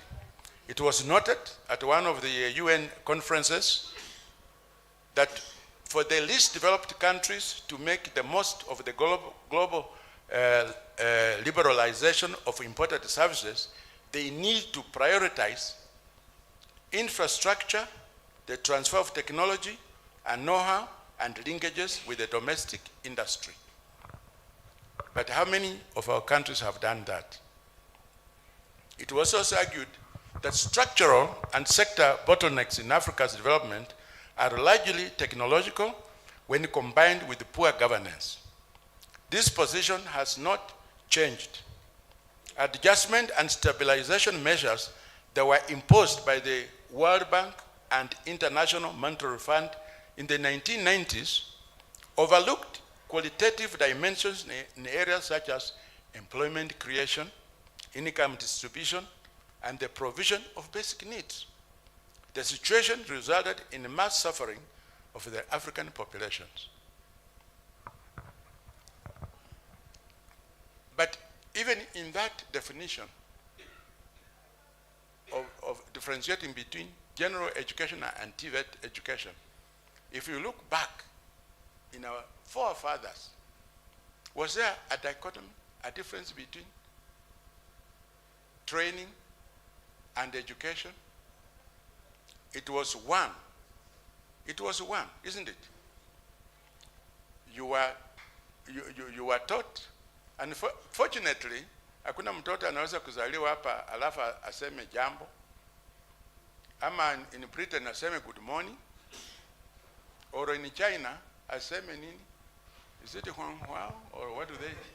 Hakuna, lazima atafundishwa, si ndio? They will be taught. That's why we are, we are brought to the same level. So we can do it here ourselves. We can educate, we can train, and we can take TVET to be as crucial, as important as general education, as basic literacies. These days I've been advocating for scientific and technological literacy because of where we are headed to. Where we are going, my friends, we have challenges, and therefore we need a balanced school curriculum. There's an urgent need for Africa to build and nurture a school curriculum that integrates technical and vocational education into the mainstream general curriculum for all to access. And I think in Kenya, we've been trying. Hence, after 844, then we came, we have the CBC curriculum. It's all been an effort to try to ensure that the two are brought together. And that's why we are saying that TVET is critical in universal education. It's the only area where you have to have the knowledge, the skills, the tools, and work with the materials to produce goods and services so that you can improve a people's quality of life. But if we don't do that, we shall still continue to import, to buy from others.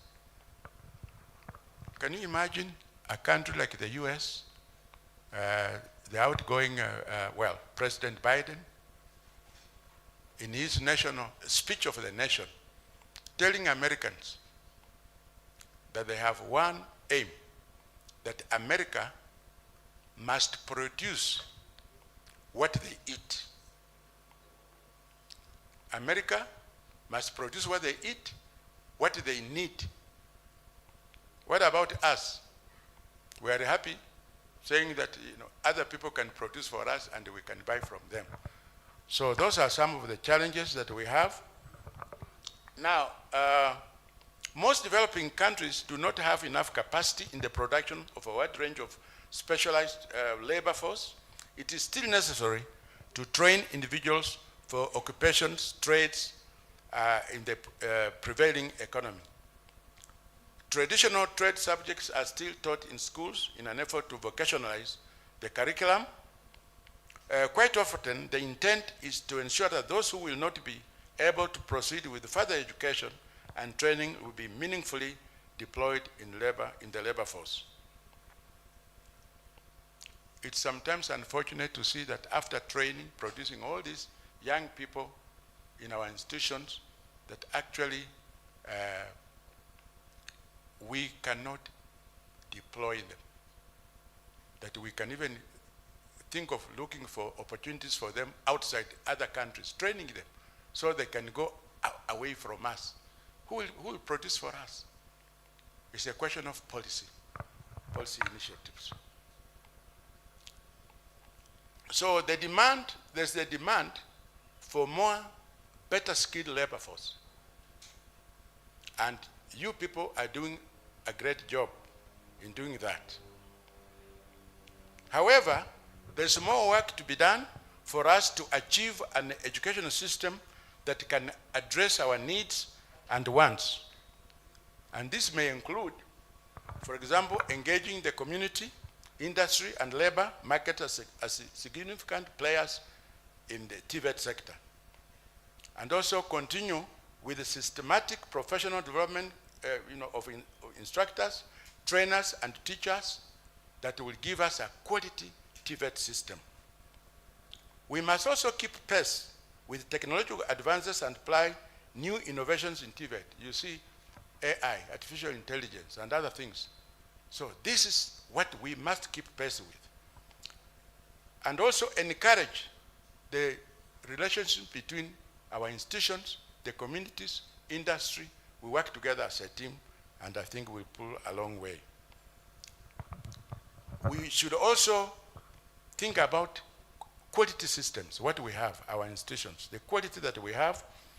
But of course, funding is of utmost importance, and that's where we get support from our friends, from the government.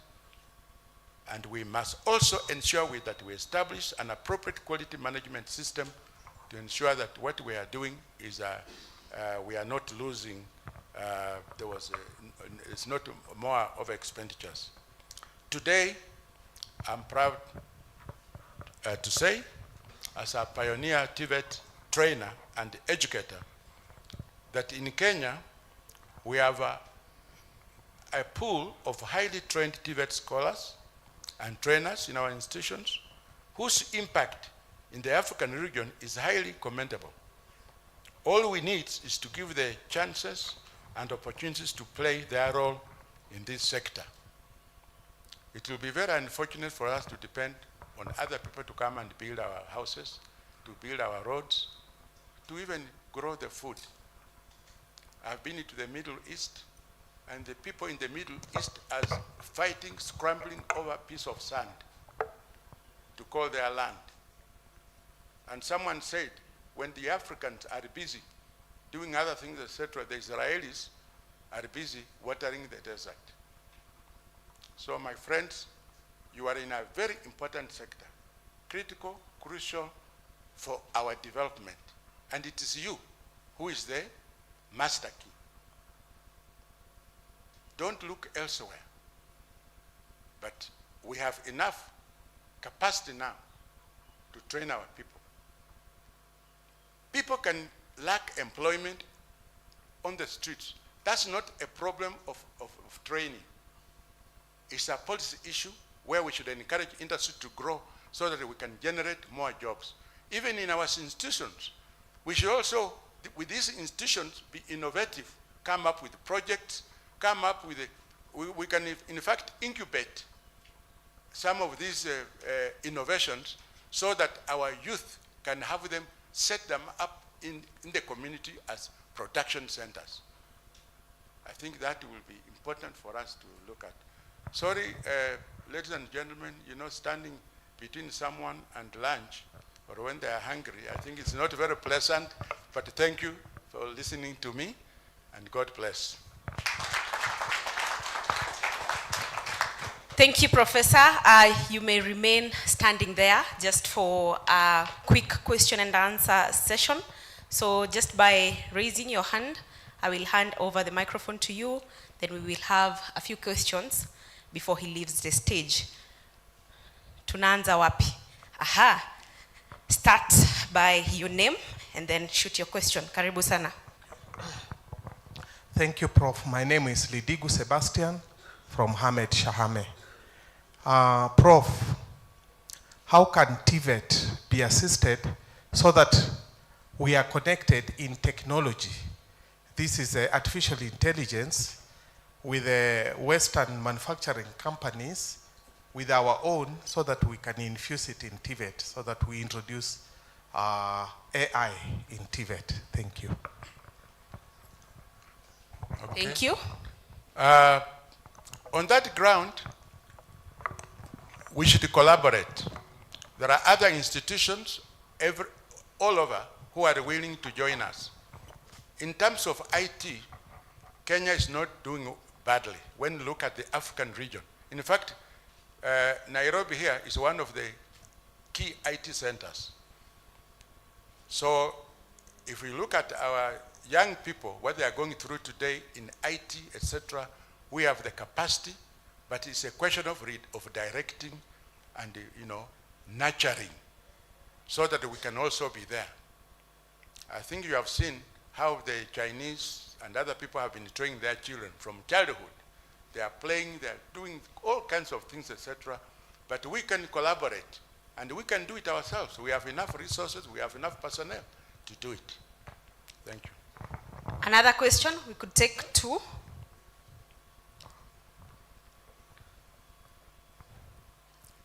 Anyone else? Yes. Professor, my name is Sami Mwangi. I'm the principal Gilgil TVC. Okay. Thank you for the word you've given unto us. Wanted to ask, now we are preparing to receive the group that is coming from the primary and the secondary school so that they come in. I know the university, they are preparing in their own way. What do you think you can be able to advise us concerning how we can prepare for the group? Okay. This is something that should be done between the institutions and within the ministry. You remember we had a problem earlier when we were even going to 844 curriculum or the CBC, but the schools, the institutions didn't have people with that kind of training. the universities, and particularly teacher education, should be a priority. We should be working together. That's the only way we prepare for them. It's just like, for example, today, actually in this country, education, according to the UN Charter, long time ago, 1948, should be free, compulsory, and universal. But we lack the capacity to put effort in there, because right now, expenditures, if you look at the schools, there are some schools which do not have enough teachers, they don't have enough resources, and then we have categorizations of schools which are national, the other ones are extra county. Now, whose child should go to a national school and who should go to an extra county school? We have the resources, we have the capacity, we have the ability, but it's a question of planning. For example, if we know 1 million children are going to go to Form 4, these 1 million children were born 13 years ago. Weren't they? What have we been doing until they are ready to go to Form 4? Then we say, okay, now we don't have enough facilities, etc. It is, again, it is us, you and me. When you get into those positions, please do the needful. It's not rocket science. Just do what you ought to do. Prepare for them. We have a population count of children born every day. We know next year how many there will be, ready for primary, ready for secondary. So together as a team, professionally, we can do it. All right, we can have one last question. We have two more. Okay, Professor, I hope you have time. Yes. Yes, we have more questions. Yeah, thank you, Prof, for that well-articulated presentation on the evolution of TVET, and those are good memories. One of the challenges that affect TVET implementation in the country is the challenge of perception, where TVET was seen as a last resort in life and for failures.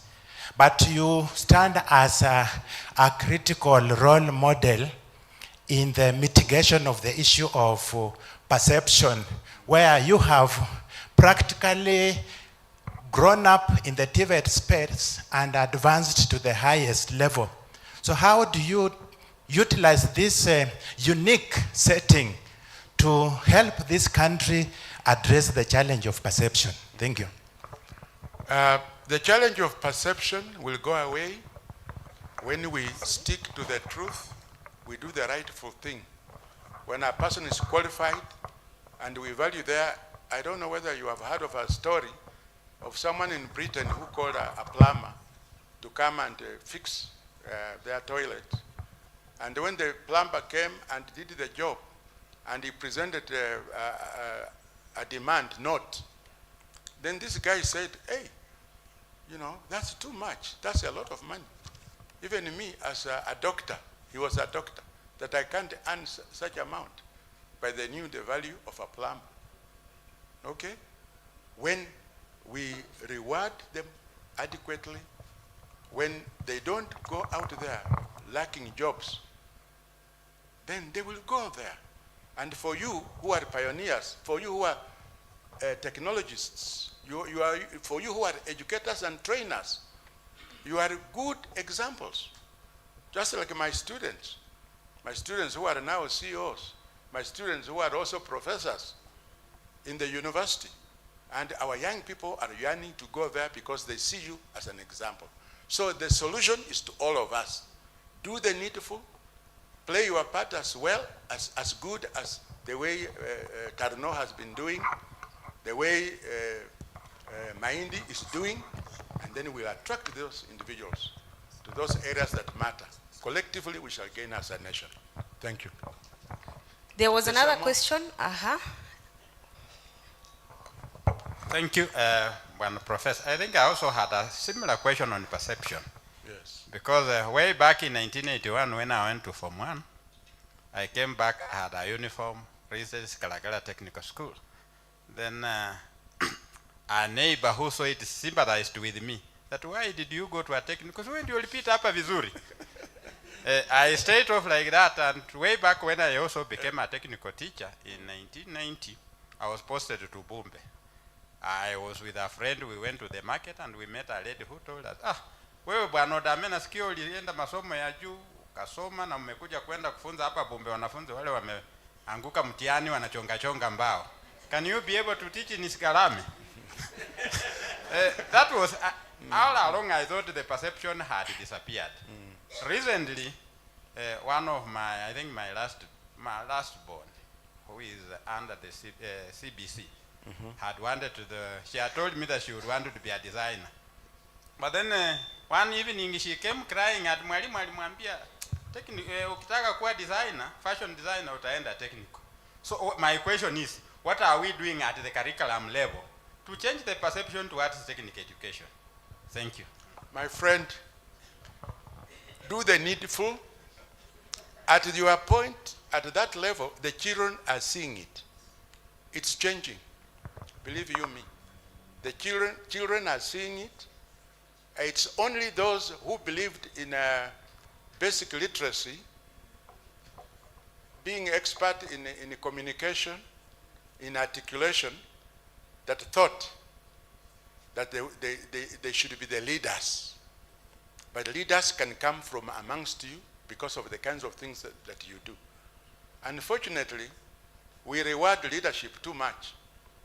And that's why Matiang'i said, during his time, I remember Matiang'i very well, he said, we must, for example, get rid of this animal called what? Corruption, isn't it? He said, otherwise, our children will grow up to think it's a profession. But you tell me, how is the situation today? It's because of the things we do.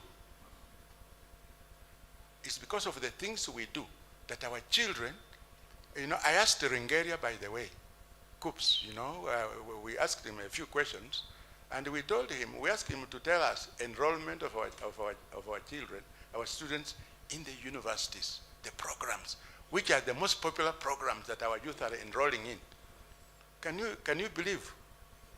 The one leading to tell you that you have promoted some things for your children to grow to think that that's a career. Can you imagine? Procurement. Why? Why procurement? See, because that's what you are teaching them. You are telling them, you are there, mtu akija contract, ni wewe utampatia. Lazima kupatie kitu. Corruption.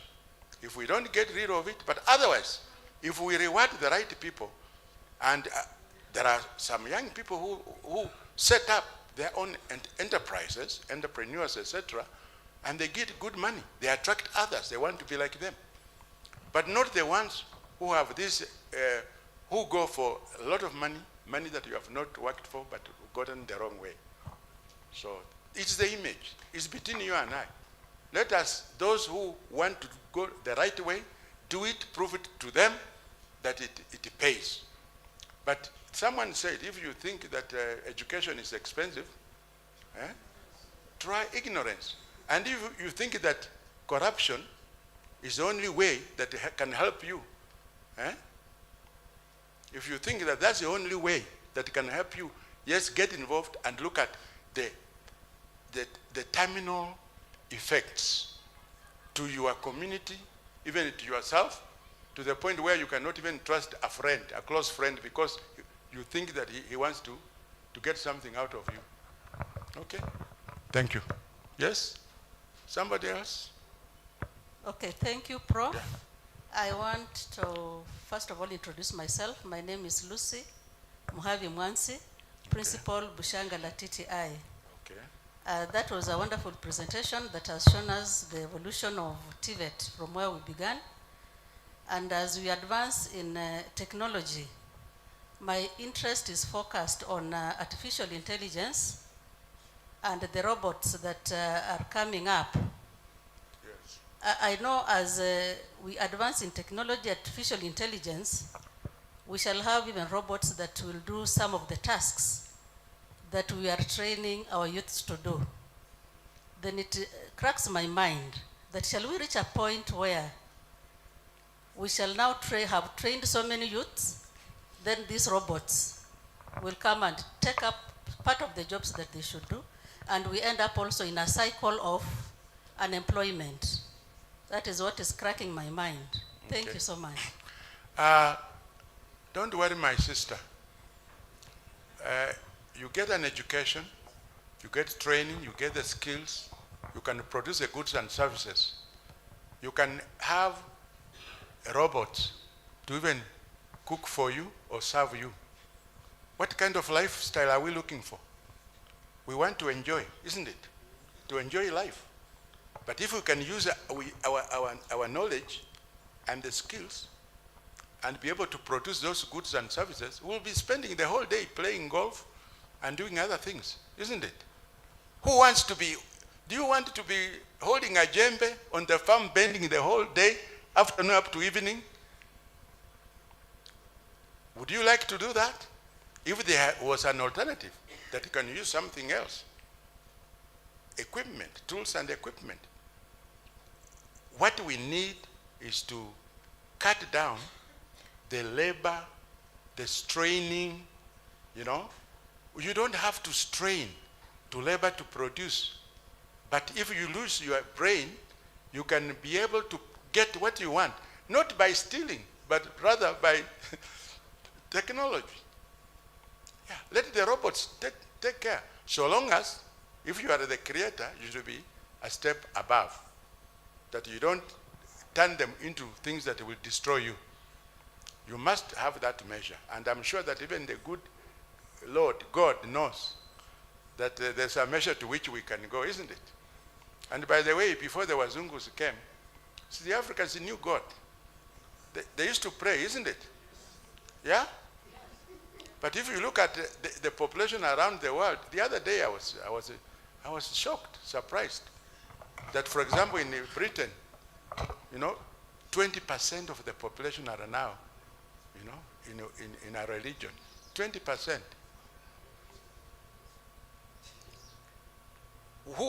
Which is the largest population in the world? Which country has the largest population? China, isn't it? Very closely followed now by India, isn't it?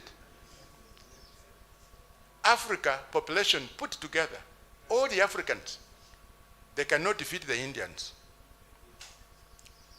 Africa loses many children, more children in the world before they reach the age of 5. Why? Na nyinyi Mwafrika mnasema that God loved them. Is it that God loves them? We have to, a mindset, you know, our mindset. We can do it. But we have the resources, we are placed in Canaan, and we can produce everything that we can, and we can also even help the rest of the world. Thank you.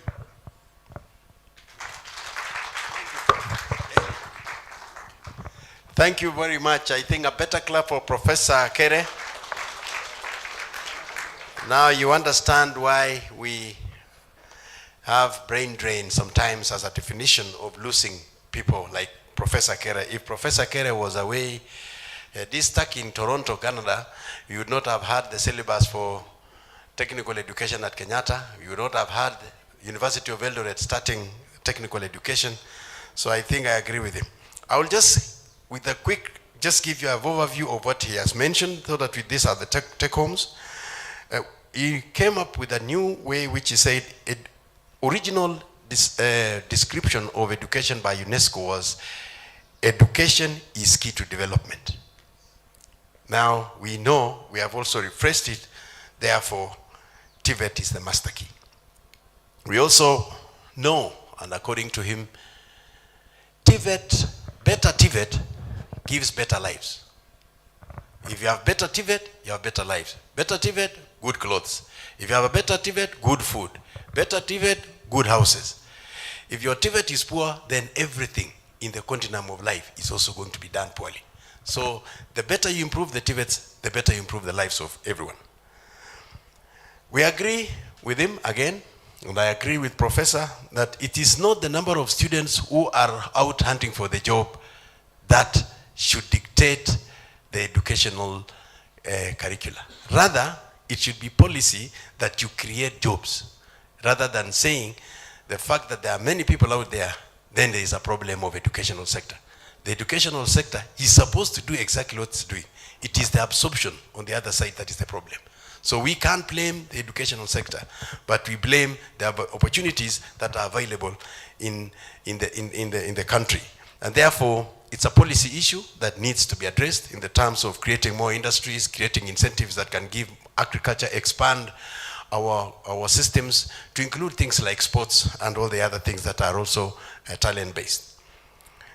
We have also been informed very clearly that Kenya is among the top IT destinations in Africa. And in fact, to add to this, last year, about 2 years ago, Kenya overtook 3 countries that I don't want to mention to become the highest country with the highest penetration of mobile phones. Kenya has got higher mobile phone penetration than any other country in Africa. Currently, Safaricom gives us 25 million accounts. That is almost half the population of Kenya. So it looks very clear that IT is the place to be. AI, artificial intelligence and robotics, and also what is now known as Internet of Things. These are key areas that Professor Bonaventure Kere has said. Artificial intelligence is an interesting sector. I think 2 years ago, I wrote an article about ChatGPT. It was very new at that time. And that article elicited a lot of responses from very many people, because I ended that article, which appeared in The Nation, by basically saying what it does and how funny it looks like. And very many questions were, so is it good or bad? The truth of the matter, members, is that AI is the next good thing and bad thing that is coming. Watch out, in the elections of 2027, the use of AI will be heartbreaking or heart-building. AI can be able to imitate me, get my voice, and I'll be telling you how to do this and that. And I did not say, and I was even not there. If you have time to know how AI is used in education, visit the stand of Kenya School of TVET. It's within this place. Kenya School of TVET currently has a laboratory that is for AI, and it was given to us by Intel Corporation of America.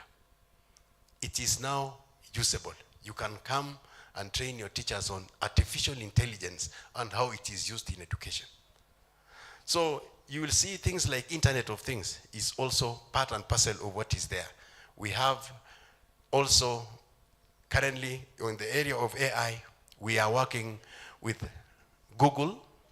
For those of you who are aware, the Kenya School of TVET has now a Google lab, which was again completely donated and given by the Google company.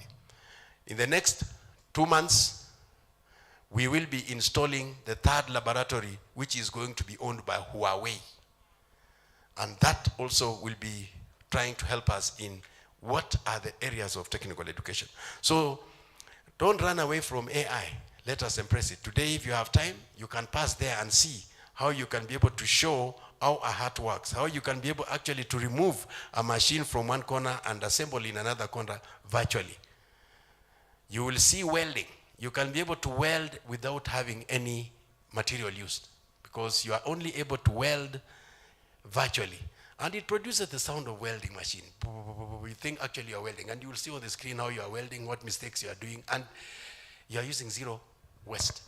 That is the technology that is coming, and Professor Kere has given us a heads up that be aware, it's coming. The last one is jobs, new jobs that are coming. 2 years ago, and Professor Kere puts it in another time, in another paper 1 year ago, the jobs that are coming in future are not even known. 6 years ago, the jobs that we think are the jobs were not known. In other words, what will you be teaching, Mr. Lidigu, in your school, if the jobs that are coming you don't know? It means you don't even have a curriculum. It means you don't even have the teachers. So the speed at which the evolution of work is taking place is serious, and therefore it means the speed of training the teacher becomes critical. Professor mentioned the last two things as let's play our roles. Let us play our roles. I remember that one of the presidents of America, I don't know, once said, if you are a sweeper, sweep so well until everyone is proud of your sweeping. If you are a teacher, please teach so well until every student in your college knows that you are the best teacher. I also wanted to mention what he mentioned about changing needs of technical education and whether universities and colleges are competing. When I was a member of Kenya Universities and Colleges Central Placement Services, I was the pioneer, one of the pioneer board members. We had, I think Dr. Kipkirui Langat was then here also, and some few of us. COOPS in 2014 only had 500 students who qualified to go to the university but chose to be in TVET.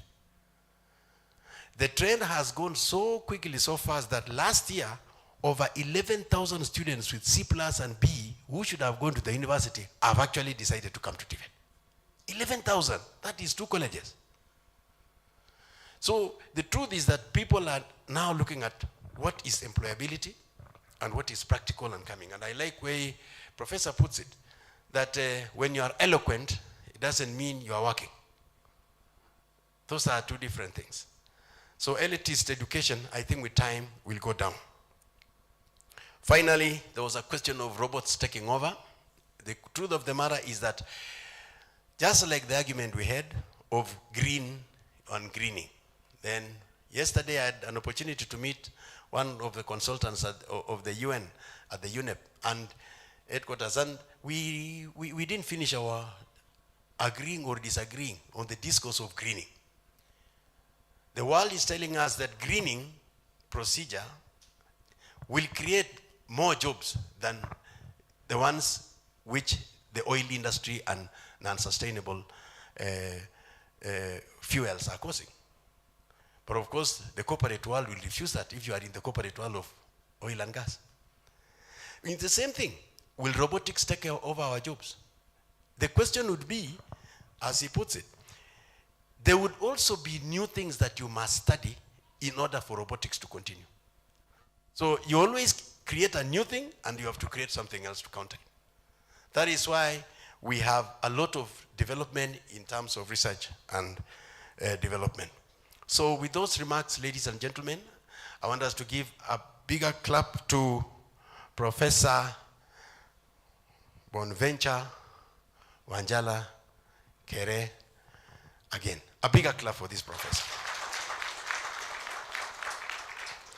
Thank you so much. I'd like now to return this session to our MC. Thank you so much and God bless. Thank you, Daktari. Let's appreciate him as well, even as he walks downstage for such a beautiful summary.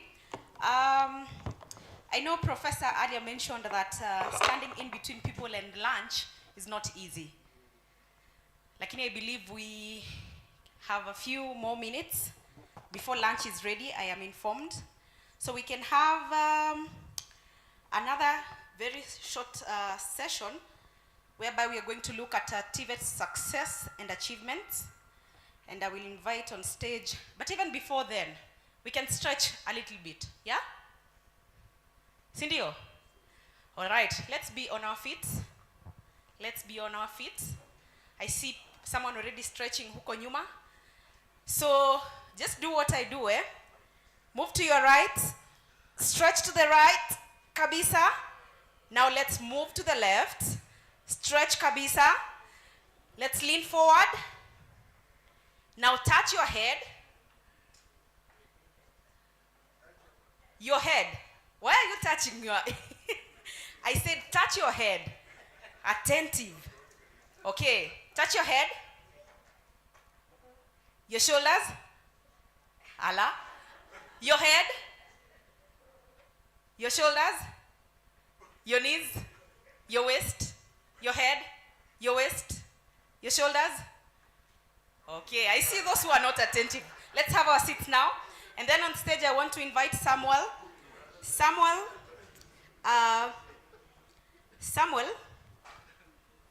Lemuli is a reformed cattle rustler.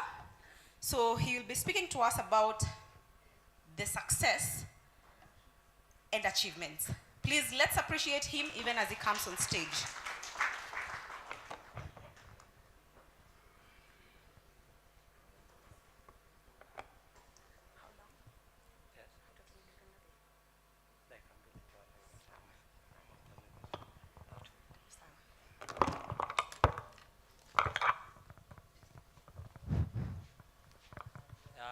Kwa majina naitwa Samuel Lemuli, nimetoka upande ya Samburu West, mahali naitwa Longewa.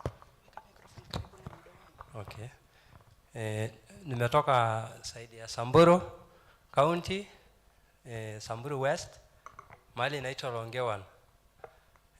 Mimi ni morani, sijaenda shule kwanza, kitu ya kwanza. Sasa tulikuwa tunaenda kuiba ng'ombe za majirani wetu pale Pokot. So tukang'ang'ana kwa muda mrefu sana kuiba hizo ng'ombe, lakini wakati kidogo tukapata NRT. Wakakuja wakaingia huko ndani kwa community. Sasa wakapata watu kama sisi ambaye hatujaenda shule. Wakati hiyo kidogo hivi sisi wengine hatukukuwa tunataka kwenda kuingia shule ambayo ametuitia hapo.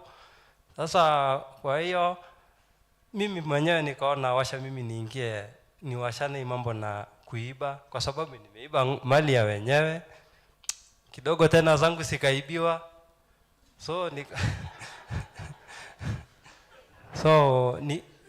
Nikaona wacha tu nikuje niingie. Wenzangu walikuwa wananikataza, walikuwa wananiambia usiende kuingia mambo na, kwa sababu mimi sasa wametuletea kosa ambayo inaitwa catering. Sasa walikuwa wanatuambia usiingie, hii ni ya wamama. Ngambia hapana, hata kama ni ya wamama washa mimi niangalia na wenzangu kama itawezekana, tuone kama tutaenda mbali kidogo. Sasa mimi nikaingia, nikang'ang'ana mwezi 3, lakini kwa mwishowe nimekuja kufaulu. Kwa sababu kulingana na vile mahali niko saizi, nimejienda nikajifungulia bakery kwa town ya kwetu. Una kwetu ya Mara. Sasa hadi mimi nimeandika mtu, niko na mti wangu wa mkono na niko na basikeli yangu sahi. Najaribu kung'ang'ana sasa kufikishia makastoma wangu misigo yangu. Sasa nimeshukuru NRT sana, kupitia NRT ujuzi manyataini na shule inaitwa Laikipia North Technical ambayo iko saidi ya uko Laikipia. Tumeshukuru sana kwa sababu sahi hadi nimenunua ng'ombe moja. Kwa sababu ile yangu ambayo imeenda nikapata moja. Sasa wakati nimepata hiyo moja nikashukuru Mungu. Saa hii tukiongea namna hii, wenzangu wananiambia hiyo tena itakuja siku gani tena tuingie tuachane hii mambo, kwa sababu tunaona wewe umekuwa mtu wa faida sana, umepata faida na tunashukuru sana Mungu.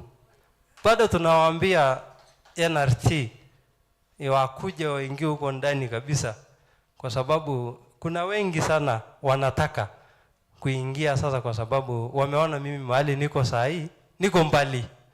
Na nashukuru sana Mungu kwa NRT na ujuzi manyatani na mwalimu wangu mwenye alikuwa amefunza mimi, kwa sababu wakati niko kwa darasa hiyo mwezi, kabla haijafika hiyo mwezi 3, mimi hiyo mwezi 1 nimeanza kujua kupika kitu inaitwa donut. Saizi nikaanza kufanya hiyo, kupelekea watu wangu kwa maduka. Saizi sasa sahi mahali niko sahi niko mbali sana. Tunashukuru sana NRT na ujuzi manyatani ikiwa pamoja na Laikipia North Technical. Tumeshukuru sana, imenisaidia mimi sana, nimeona nimeenda mbali saizi. Kitu tu ambaye naona iko na shida kidogo huko kwetu hiyo mambo na hiyo vita, na tunajaribu kung'ang'ana sana, na tunaomba serikali yetu tafadhali ikuje iondoa hii mambo na hii inaitwa wizi, na tunashukuru sana kwa hiyo, na tunasema asante sana na RT wakishikana na hiyo shule yetu. Nashukuru mwalimu yangu anaitwa Size. Yeye amali amenitoa mbali sana kwa hiyo masomo, na tunashukuru sana. Tunasema asante sana. Na bado tunasema tu, tunaambia serikali yetu, tafadhali shikaneni mkono na NRT, kwa sababu NRT yamejaribu kuingia kwa huko mashambani sana.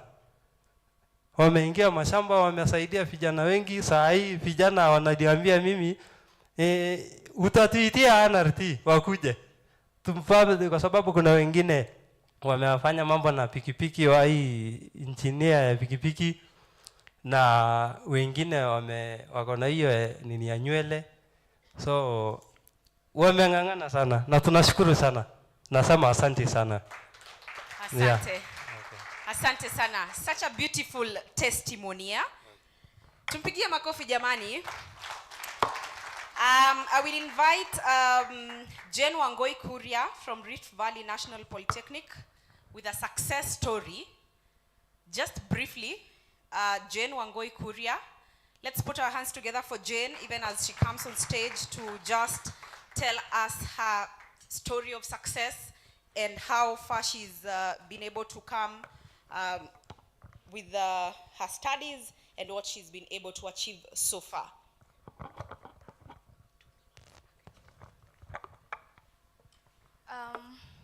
All protocol observed. From a crowd to a certified master trainer, my Jitume journey. It is a great honor to stand before you today as I celebrate TVET at 100th anniversary. My name is Jane Kuria, and I'm a proud beneficiary of Jitume program under the TVET institution. My journey as an online cloud worker and a certified master trainer is a living example of the transformative power of TVET. I joined Rift Valley National Polytechnic in September 2020 to pursue a diploma course in secretarial studies. The Jitume initiative, led by Arvist, ignited my entrepreneurial spirit and equipped me with the necessary business acumen. In August 5th, 2023, I embraced the opportunity to join the Jitume program. This marked the beginning of a life-changing experience.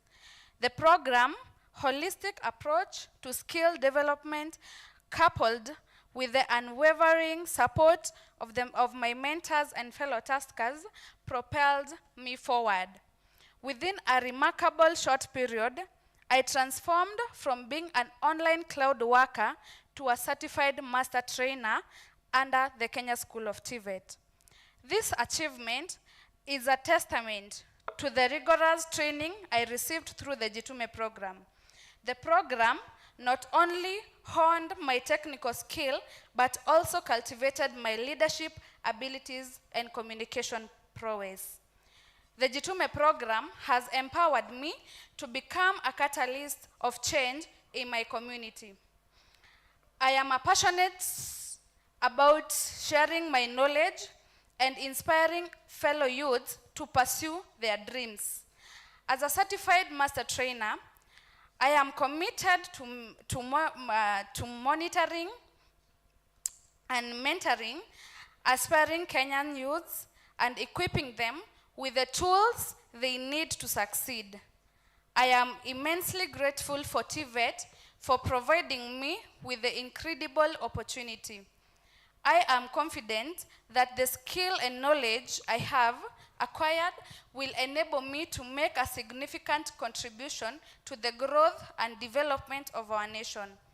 As we celebrate TVET's 100 years of excellence, let us continue and commit ourselves to the vision of creating skilled and empowered workforce.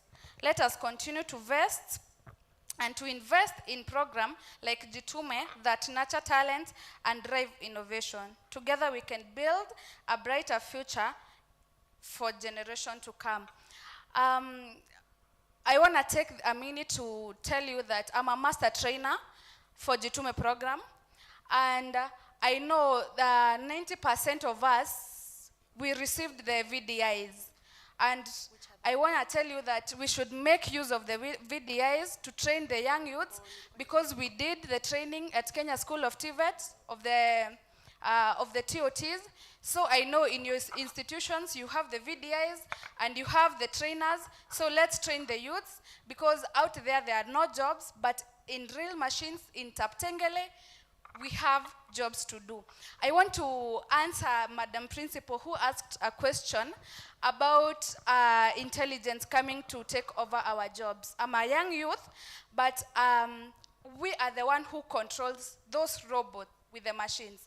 So as the robots are working out the farm, maybe, or doing some work in the stores, we as the youths, we are the one who are controlling the robots. They cannot do without us. God bless you. Thank you. Thank you, Jane. Let's appreciate her. Now we are breaking for lunch, but I just want to give a few instructions here and there. After lunch, first of all, lunch is served right at the tent. So we will take at least, I think, 25 minutes so that we can be back to our various rooms at exactly 3:30, because I see it's already 2:50. So 3:20 is good, yeah? So we will have paper presentation, room 1. You will see that room labeled as Kanga. That's room 1.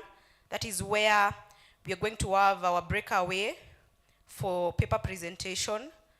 Room 1, it is labeled Kanga. Please take note. Paper presentation room 2, where we are going to be discussing about digital transformation and emerging technologies for employability, is labeled Taifa. That is presentation room number 2. Then presentation room number 3, where we will be handling green technology that addresses climate change and environmental sustainability, is labeled room number 3 as Kipepeo. Room number 4, where we are going to have making TVET system effective for implementation and recognition of prior learning, is labeled Kasuku. We are together, yeah? I'll quickly go through that. Room 1, 2, 3, and 4. Room 1 is Kanga. Room 2 is Taifa. Room 3 is Kipepeo. And room 4 is Kasuku. So after this, and after lunch, let's converge in our various rooms for breakaways and for our paper presentations. We'll have the facilitators and moderators there. We have Tom Olango for room number 1, which is Kanga. We have Mr. John Paul Okwiri and Dr. Lawrence Odolo for Taifa, which is room number 2. We have Dr. Susan Ngure and Stanley Maindi for room number 3, which is Kipepeo. And we have Ephraim Munene and Ephantas Mugo for room number 4, which is Kasuku. Did you want to say something, Leo? For clarity in directions, this is a breakout room, the one that we are in. The next tent over here is also a breakout room. And then just right where you went to take your tea, those who pass through here, we have also 2 tents there that are also breakout rooms. So just don't go around the institutions looking for those rooms. This is one. The next one is just right here. Then the 2 are just concurrently before us. Also to give us directions, principals, ministries officials, and invited guests. Between the cafeteria is this building that is just on my hand, if you're able to see me. When you just go straight, the building that is one floor above. Between there, that is where the principals will be able to pass through. The principals, ministry officials, and invited guests. And then trainers and the rest of us, we will pass through the cafeteria on the other far side and the large building there. And then just use that route. The food is the same. We are eating the food the same, is just a priority of service points that is different. We want our principals to probably be given priority so they can come back and rearrange. Our drivers and security will be heading directly to the dining hall, because we also want to give you preference. You can eat quickly because of the various mandates that you have. So drivers and securities, just as the ushers, we have placed ushers in strategic points here and there that will be able to direct us. So without further ado, I think we can close. Yes, we can close, and a volunteer to pray for lunch. Anyone? Yes. Asante sana. To more appreciate, tafadhali.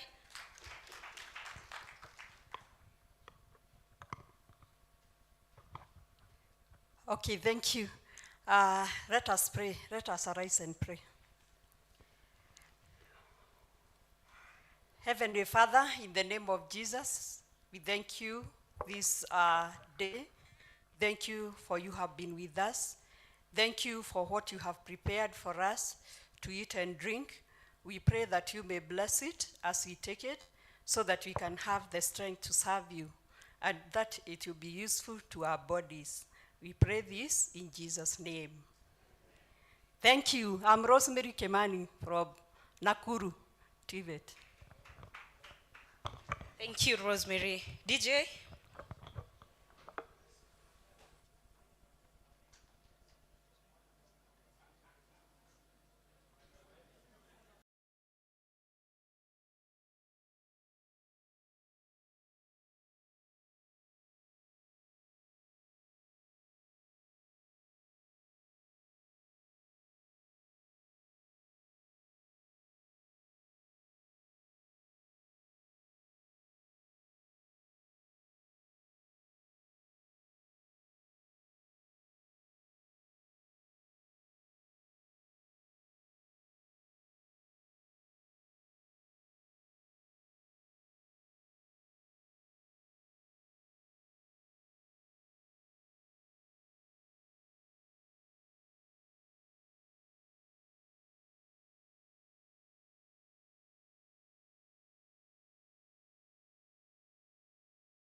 time.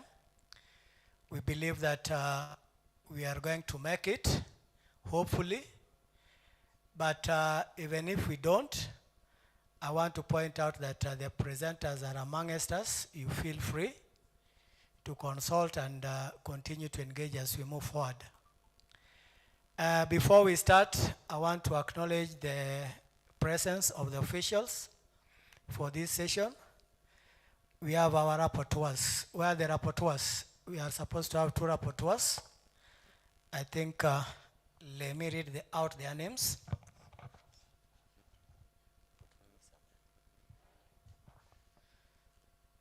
Now, the rapporteurs for this session, we have Madam Eunice Maina, wherever you are. Thank you very much, Karibu. And again, we also have Madam Caroline Amiani. Can we clap for the 2?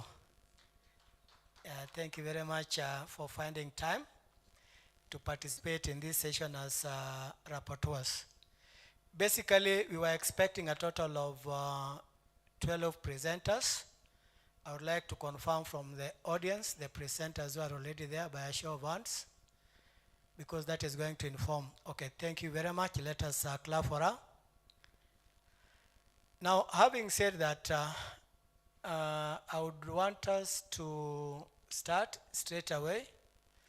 If at all technology is letting us down, I think I'm going to advise that we do away with it, because participants in those other breakaway rooms have said that they are coming here in the next 30 minutes. So we cannot afford to, lose more time. As such, I want to take this opportunity to invite our first presenter, who is going to present on a paper titled Addressing the Gap Existing Between AGPO Opportunities and Accessibility Amongst the Women in Trans Nzoia County through TVET and county government. This presenter is none other than Mr. Stephen Wafula. Mr. Stephen Wafula is actually a person who studied a bachelor degree in business management at University of Eldoret, where he specialized in purchasing and supplies. On top of that decoration, he also studied CPA, where so far he has reached Section 3. At the moment, he is a trainer in supply chain management at the Kitale National Polytechnic. So I want us to open up and clap for Mr. Stephen as he comes forward to make his presentation. Karibu Stephen, let us clap for him. So the presentation is going to take a total of, you are going to present for 15 minutes, after which we are going to have a very short plenary before we invite the next presenter. So Karibu. Thank you, sir. Thank you for that wonderful introduction. As he said, I'm Mr. Stephen Msilangombe Wafula. Msilangombe is my name. It's not a nickname. I'm presenting on addressing the gap between access to government procurement opportunities and accessibility among the women through TVET and county governments. Allow me to say that women play a very critical role socially, economically, and even politically. But now, to some extent, the same women that are playing critical role, very important roles in different spheres of our lives, they are disadvantaged in one way or another, in terms of employment, also in terms of recognition. There are many debates going around about women, looking forward for supporting women in different spheres of these lives. Like in many economies, you will get that there are opportunities for people to do business with the government institutions, even with the private sector, and it is through tendering. Through tendering opportunities, you can do business with government institutions and even the private sector. Now, like in our country, the constitution, when you read our constitution, it captures issues relating to equitability or equity in resource distribution and in resource sharing. And when you look at the Public Procurement and Disposal Act 2015, you will discover that in Article 55, it captures the issue of giving of procurement opportunities to women, people with disabilities, and also to youth. But now, have our women utilized the opportunities that they have been given in terms of doing business with the government or government institution? According to my study, it is no. They have not utilized all the opportunities that they have been given. Yes, it is 30%, but they have not utilized all those opportunities. Now, how can we now say TVET, if education is key to employability, and TVET is the master key, and as our women outside there, mostly in Trans Nzoia County, they are not accessing, or they are not fully employed, and they can be employed through these opportunities, ACPO opportunities. We have what we call access to government procurement opportunities. That is ACPO, and that is what is in my title, and that is what I am trying to address. So according to my perception, I discovered that some women face some difficulties. Enterprises, those women running some enterprises, they encounter some difficulties in accessing the ACPO opportunities. Now, the question is, how can we now address, these difficulties or these challenges? But now we should know first the challenges that they are facing.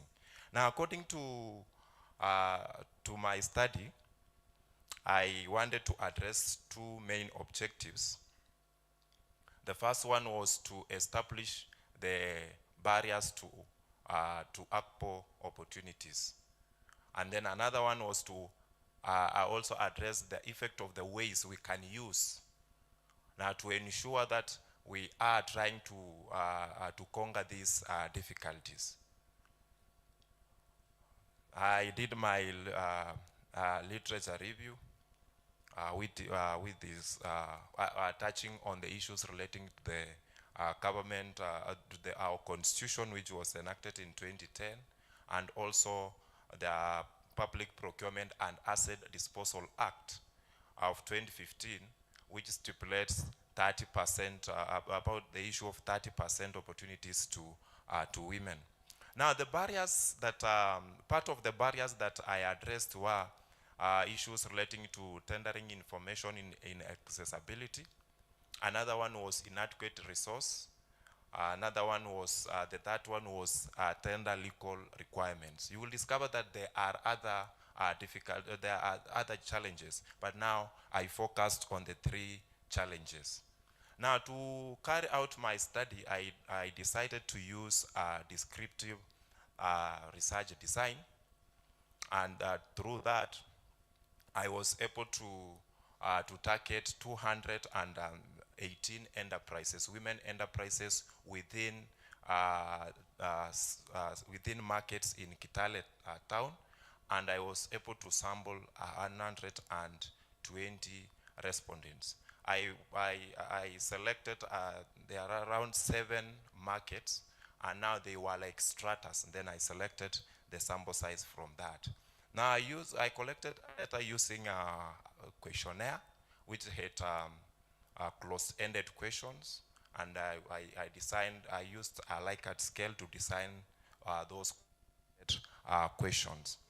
Now, after collecting data, I went direct to analysis, and now I was interested in the gender of the respondent, age bracket, and then qualifications in terms of education. So in those enterprises, the prices managed by men. So I collected information from 20 men, and also I collected information from 100 women. In terms of age bracket, it is the way we have displayed there. You will discover that in the first bracket we had 15, 62, and then 40. Then in terms of education also, you will discover that most of the women and those ones who are responding to me, meaning running those enterprises, had a KCSE certificate. Other had college certificate and then diploma, and then a few had degrees, meaning these people still need more education. And then I carried out an analysis on the issues, on the direct issues that I was addressing, because I was using a Likert scale, so I exposed the data to SPSS, and then I was running a two-tailed analysis. And on the issue of inaccessibility to government tendering information, there was a significant value of 0.000, which is below the significant level which I used of 0.05.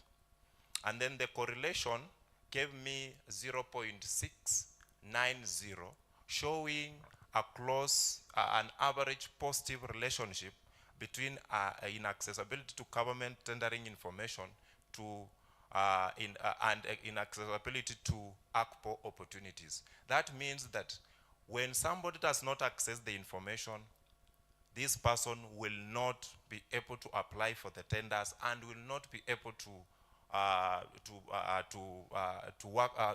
do business with the government. Another one was on inadequate resources, and the Pearson correlation gave me 0.754, showing a strong relationship between the two variables. It means when you have inadequate resources, you are likely to miss out on the government tenders. And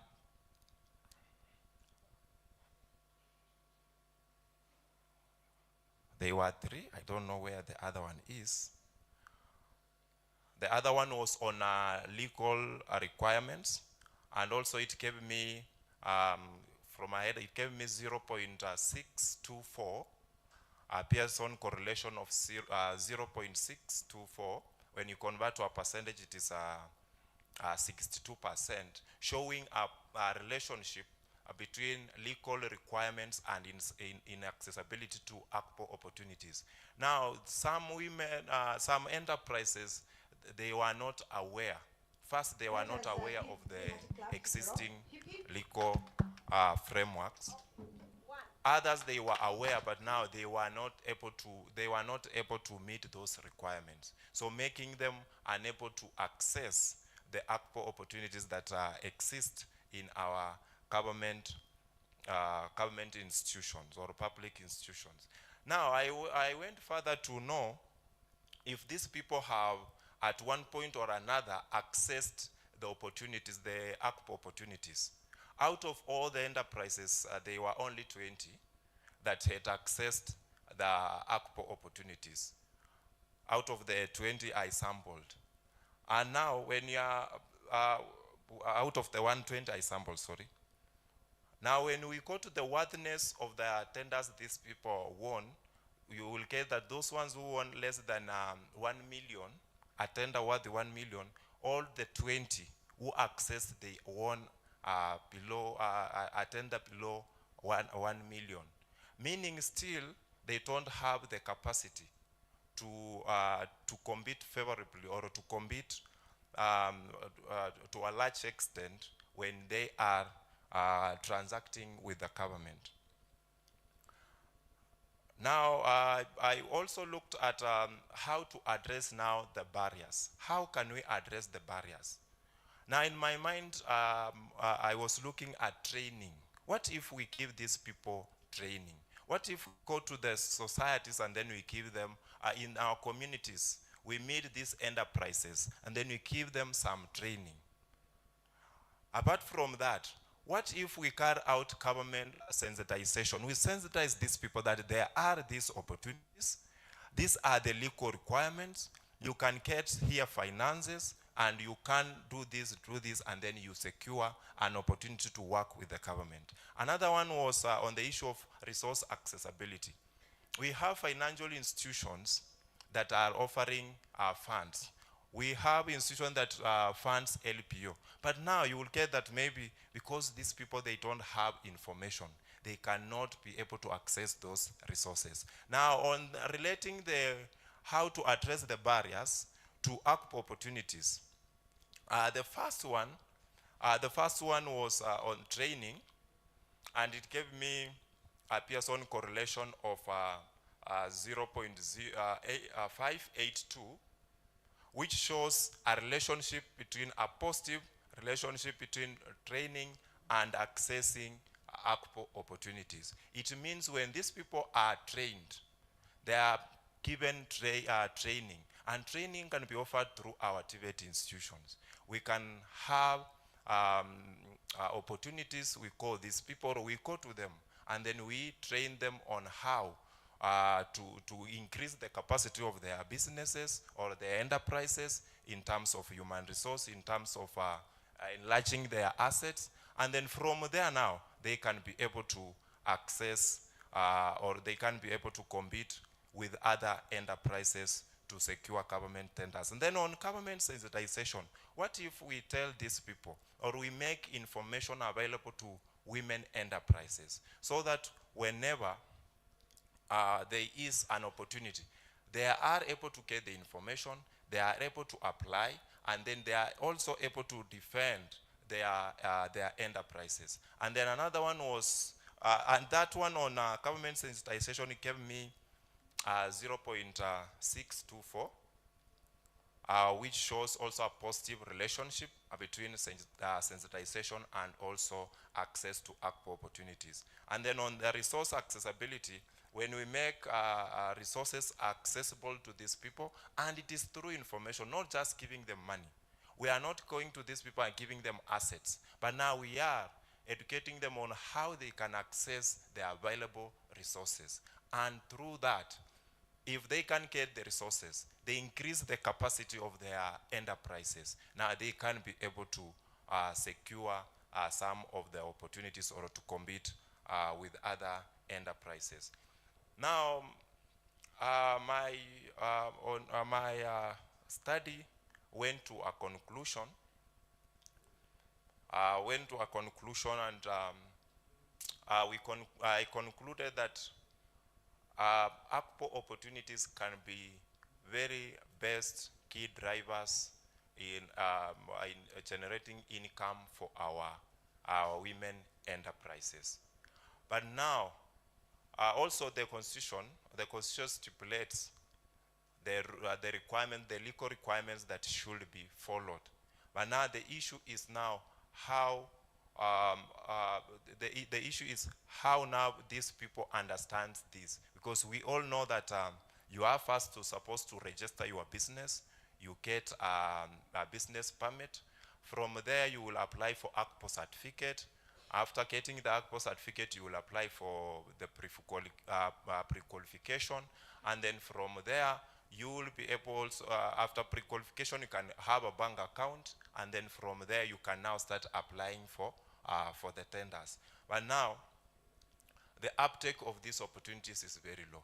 So us as a TVET, us as the county governments, we can come together We mobilize these people, we mobilize women enterprises, we train them, we educate them so as to increase their chances of securing ACPO opportunities. Through that, if somebody has an expanded business, this person is likely to employ more people. This person will need technicians. This person will need a human resource officer. This person will need an engineer, and we will be expanding our employment base. So our recommendation in this study is that we should have capacity building programs on tendering processes to empower our women and their businesses. Apart from that one, we should sensitize women enterprises on how to access information relating to government tenders, and also to enhance their participation levels in government tendering. Apart from that one, we should have regular trainings, not just training in 1 year and then we leave it. We do it frequently. We do it frequently. Even those ones, yes, who have now finished college, they are running those businesses, they need to be trained frequently to get access to new information or the requirements that can be in place at that time. Thank you so much for the audience, and may God bless you.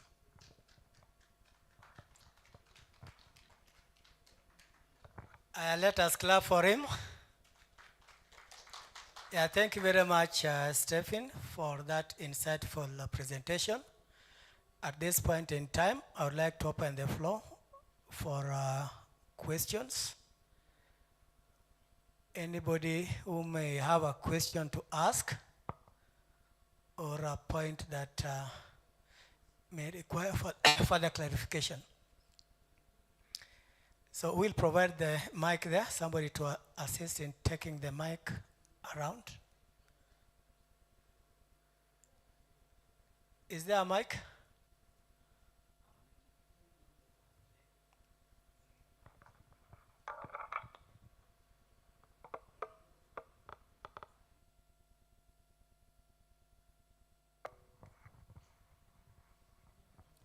Hello, my name is Mande. I'm very, very impressed by your presentation. Thank you very much. And I'd like to know about this AGPO more. For example, you just say that we register a company, and once we've registered the company, we apply for, we register the company. You must have a business, register the company, then you apply for the AGPO, or you go ahead and start applying for pre-qualifications. Is that what you had said? I think I heard something like that. So my question was, is it pre-qualifications for any company that you see? For example, if it's event planning, do you go ahead and apply for any, or you just apply within the AGPO and then they'll distribute your interest to other organizations, or now you are ready to apply to whichever one you like? Thank you very much. And also, how long does it take for the registration to take place with the AGPO? Thank you. Okay, thank you very much. Any other question?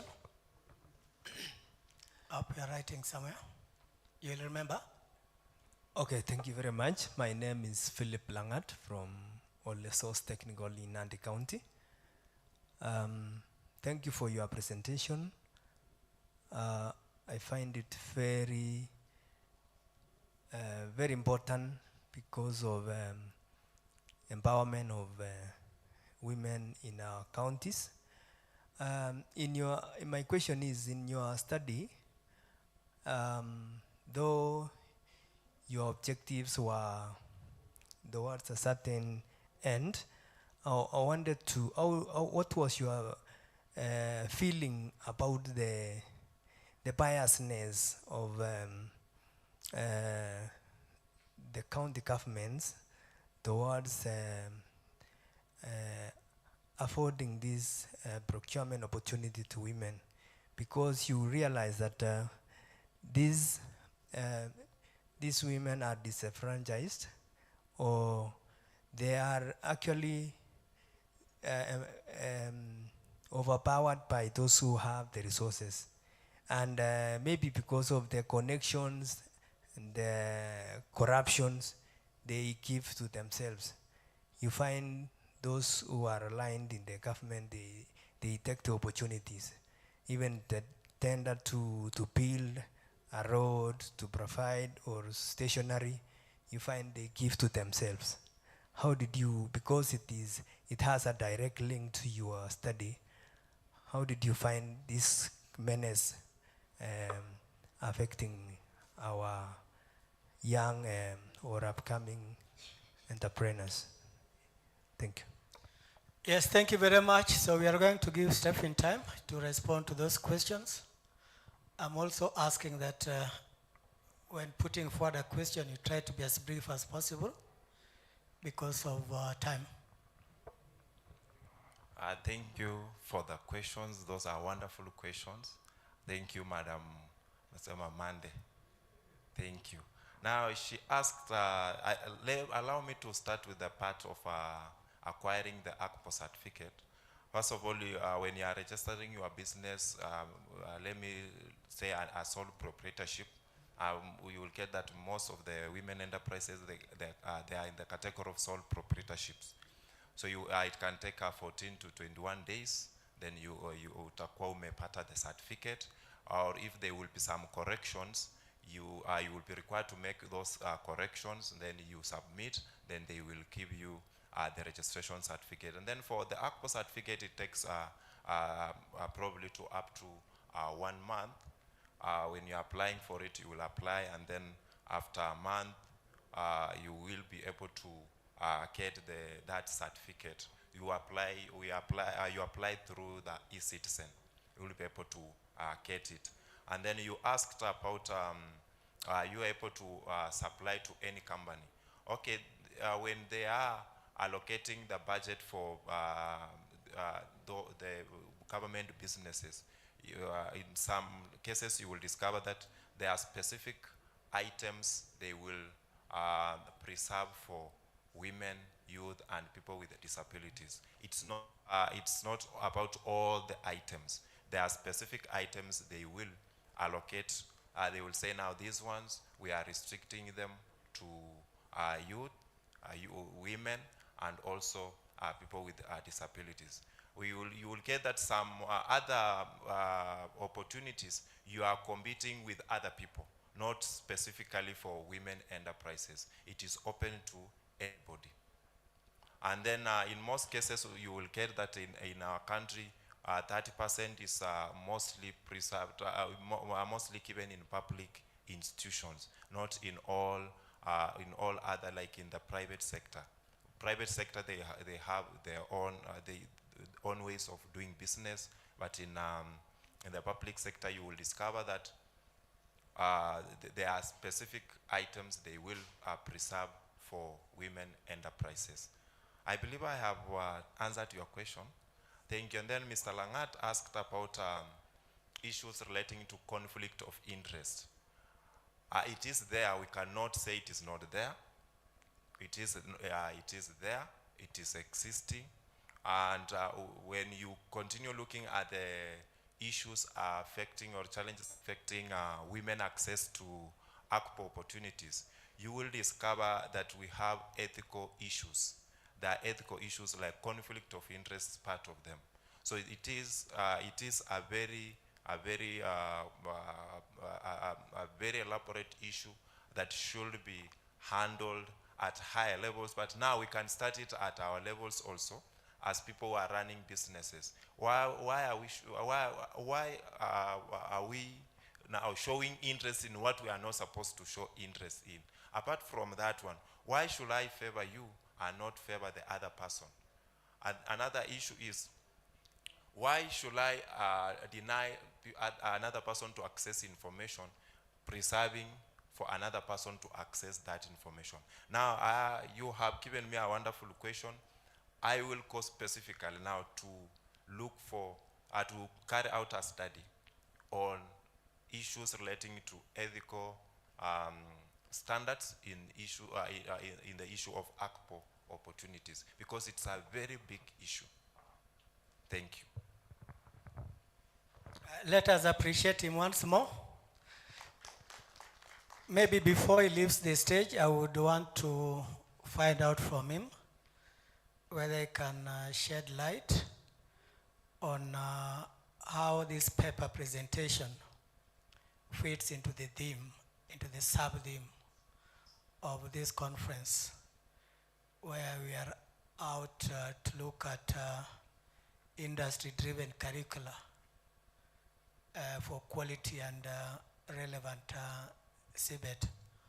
Of course, you have talked of how barriers to procurement opportunities by women can be addressed through training. Probably you can unpack that one further so that we get to understand how this paper presentation actually speaks to the sub-theme. Thank you, sir, for that wonderful question. How we are accessing skills and applying those skills outside there. But now you will discover that in one way or another, there are people already who are outside, who are already, now they are running families. They are not able to go back to school and access the required educational required skills so that to continue with their lives. Now, when I was looking at this paper, I was now trying to figure out what if now, because we are looking at development of skills, and also we are focusing on the industry, and this is the business industry. This is we are looking at how to expand our industry in terms of employment. Now, when we are addressing this issue and we are able to make women have the capacity, the women enterprises to have the capacity, and in one way they are acquiring skills, they can be management skills, and any other skill that they can acquire. So we will be now expanding, we will be helping now the industry now to grow further. Apart from that one, we are also helping these women to empower others. They can be a motivation to others also to join the CBET in terms of acquiring skills to expand our industry. Marvelous. Thank you very much, Stephen. I think you, at this point in time, you can resume your seat. And I would like us to appreciate him once again for the good work done. Yeah, thank you, thank you, thank you. I would like to check how many presenters are in the room so that I don't lock anyone out. According to the records that I have here, we have only one more presenter. I don't know whether we may have had some more presenters walk in. Just by show of hands, let me see if you are a presenter. Okay. It therefore means we only have one more presenter who is going to make a presentation, after which we are going to call it a day. The next presenter is none other than Dorothy Waithera. Is it Nga? And she studied Bachelor of Science in Analytical Chemistry at the Jomo Kenyatta University of Agriculture and Technology. And again, she holds a postgraduate diploma in education from Mount Kenya University. Further to this, he has an experience in quality assurance in the pharmaceutical and dairy production industries. And currently, she's a trainer in the Applied Sciences Department at the Kabete National Polytechnic. Now, Madam Dorothy is going to make a presentation on industry-led training and professional development through the career-based students associations in TVET institutions. As she comes forward, we hope that she's trying to try as much as possible to link the paper presentation to the theme, of this event, which of course clearly tells us that if education is the key, then TVET is the master key. And further to that, we'd also want to link this paper presentation to industry-driven curricula for quality and relevant competency-based education and training. Let us welcome him by clapping. Karibu.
So thank you very much, panelists, my fellow presenters and the audience.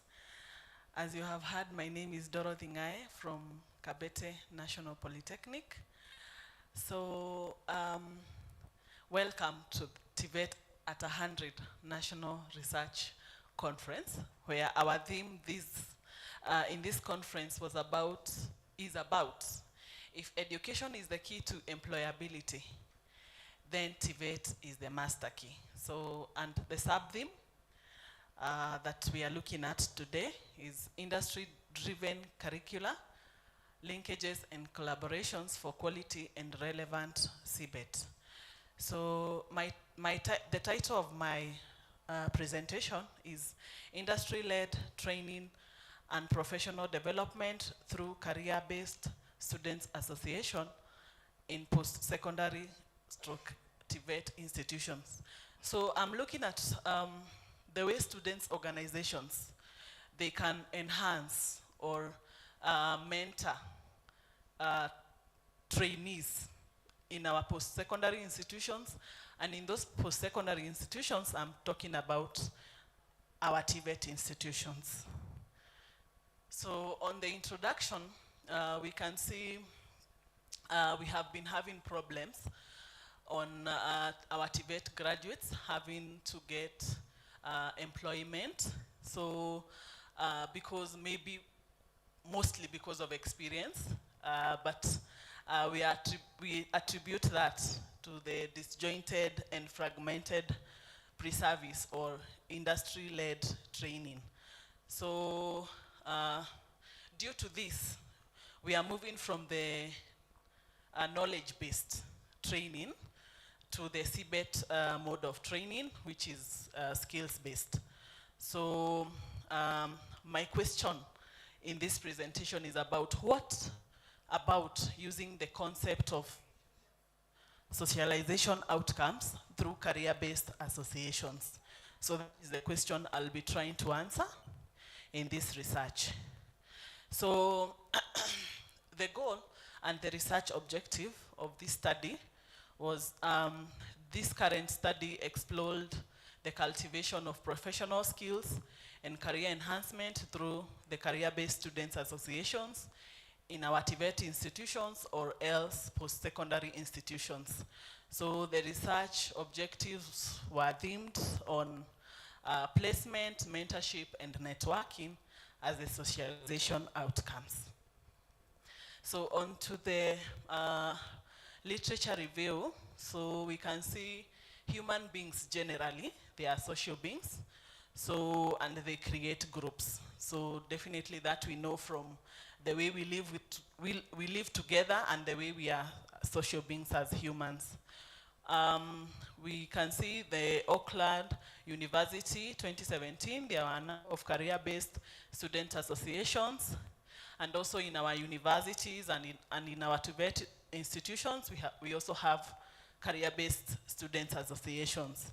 So we can see from the American Institute of Graphic Arts, there was a students association which was involved in students in dialogue with greater design community. So a student association is related to the careers of the students.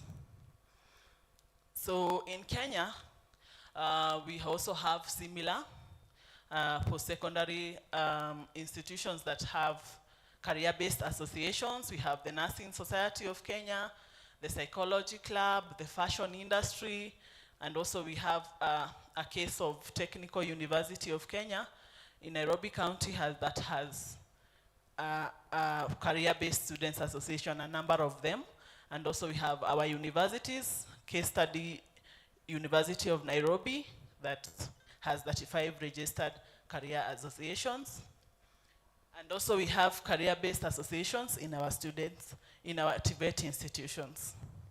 So the theoretical framework of my study was guided by two theories. So the first one was the structural functionalist theory.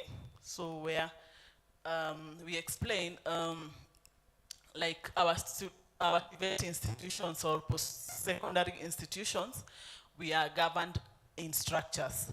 And also another theory was on social theory. So whereby our students or trainees, they are social beings. So the methodology, so design and population, a mixed methodology. I used qualitative and quantitative. I had a target population of 105,917 students in 10 post-secondary institutions in Nairobi County. I used stratified random sampling, where I got to 58 students in the post-secondary institutions associations. On instrumentation, I used questionnaires, observation checklist, interviews, and I piloted this in Nazarene University. On data collection and analysis, I used SPSS version 24, descriptive statistics. Okay, after I got the responses, these were the results. The study achieved a 65% questionnaire response rate. The highest percentage of the responses, 41%, was from first years. 60% of the responses were from male students, and 47.9% were aged 18 to 20 years. So career-based students associations on educational socialization outcomes, how often does that student participate in career-based association in the last 1 year? So we can see at least twice a semester, out of 168, we can see 40 students participated in a career-based association twice a semester, that is 23.81%. Based on placement vacancies. So how often does the student participate in career-based association on placement vacancies? So looking at least twice a year, at least twice a semester, we can see on the academic conformity as the major influence. We can see at 70% on career conformity major influence, 10%. So on the other side, how often the student has participated in career-based association in mentorship. So academic conformity being a major influence, that is 14%.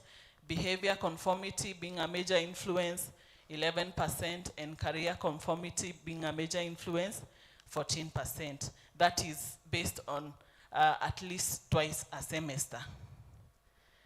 So the other results were on networking. So network through career-based students association on socialization outcomes. We can see that student participated at least twice a semester. We can see self-esteem being a major influence, that is 20.5%. Academic conformity being a major influence, 22%. Behavior conformity being a major influence, 22%. Career conformity being a major influence, 20%. So those were the results. And from those results, I included the greatest educational socialization outcomes include behavior and career conformity. So that from the results that I have just presented, behavior and career conformities are the greatest educational socialization outcomes. Then there were positive educational socialization outcomes, including academic achievements. So, and also the associations provided a forum for students with similar interests and opportunities in the job market and internship, and provided feedback from the latest exposures and networks.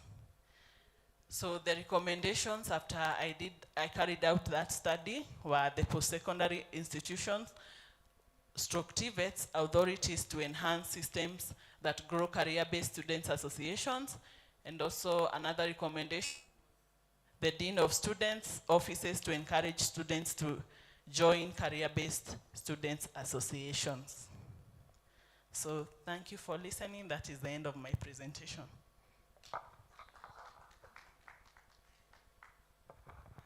Let us clap for her. Yes, thank you very much, Madam Dorothy, for that wonderful presentation. I think at this point in time, we want to get feedback from the floor by way of either seeking clarity or asking questions. Maybe as you think of a question to ask, I would like to find out from Dorothy, where does this study actually put the Office of Career Services that already, exist in the TVET institutions? And did the study consider finding out their impact on as far as career guidance is concerned? Another talk in town has to do with job search clubs, where students are encouraged to form some sort of a community of practice as a way of networking, also to assist them in career growth. So where is the nexus? Probably as we get questions from the floor, you can think through and you tell us the nexus, whether there was a nexus between your study and the issues that I've raised. That is the Office of Career Services and the presence of job search clubs in TVET institutions. So the floor is now open. Anybody with a question to ask or a clarification? Thank you very much for your presentation. It's just a clarity. I'm Wafula Stanley from Masai National Polytechnic. I just wanted to know how you analyzed your qualitative data. You have said it was a mixed method. Thank you. Thank you very much. We would like to know how you analyze the qualitative data. And maybe just on that, if it was a mixed method, it means that you had both quantitative and qualitative. What was the proportion, Was it 50-50 or you had a bias towards either qualitative or quantitative?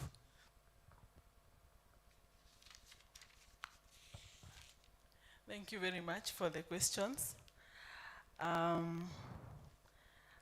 begin from the career services offices in our TVET institutions and the job search clubs that are coming up with networking for job searching.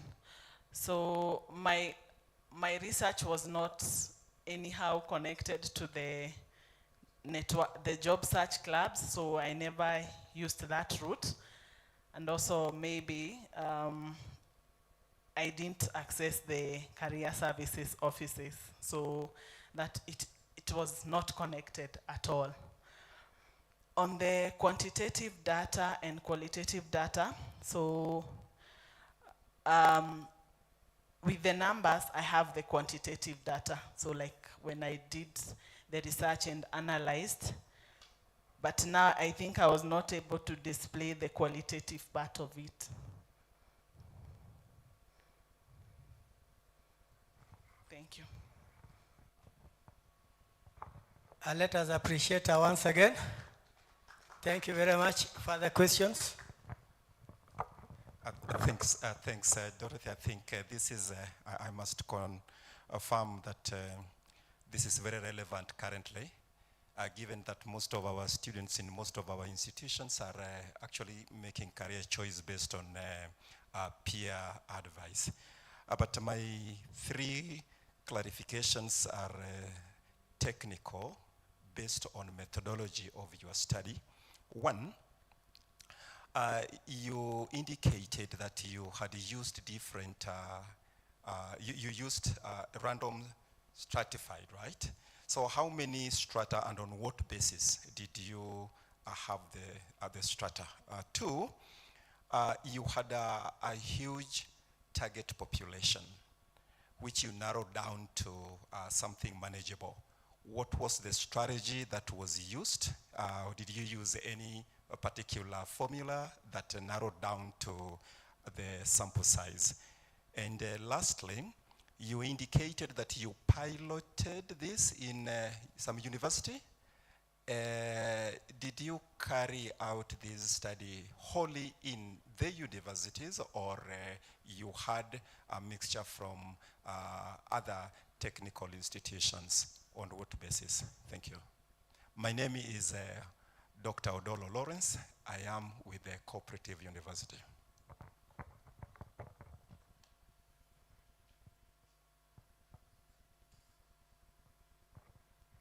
Okay, thank you. Can you respond to that? So basically the study was on universities. So I tried to associate that with the TVET institutions. So basically that is why you can see me mentioning Nazarene University. On the second question about, the target population was very high. So I narrowed it down to 258 students. On the formula that I used, I'll go check. Yeah. Okay, thank you very much.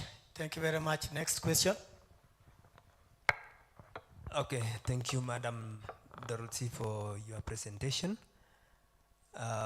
It is, I wanted to applaud the fact that these career-based associations is actually a platform that will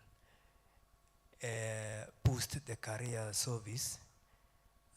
Even though we have an elaborate career guidance or document, it will boost this because you will find that the students or the trainees have different capabilities. They have different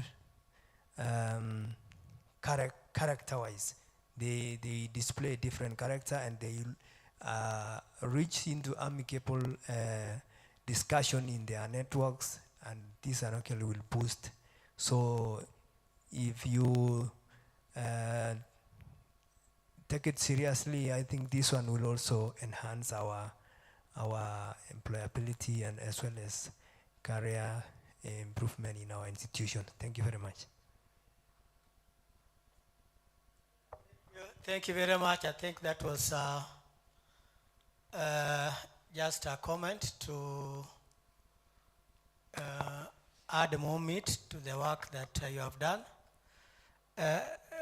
But as I sat down, I thought of interrogating your work just once again. You talked about a questionnaire return rate of 65%, according to the presentation you made.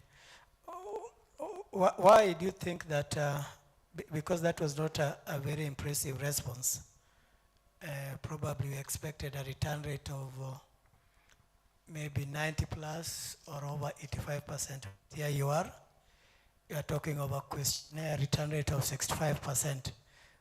What do you think may have caused this kind of questionnaire return rate?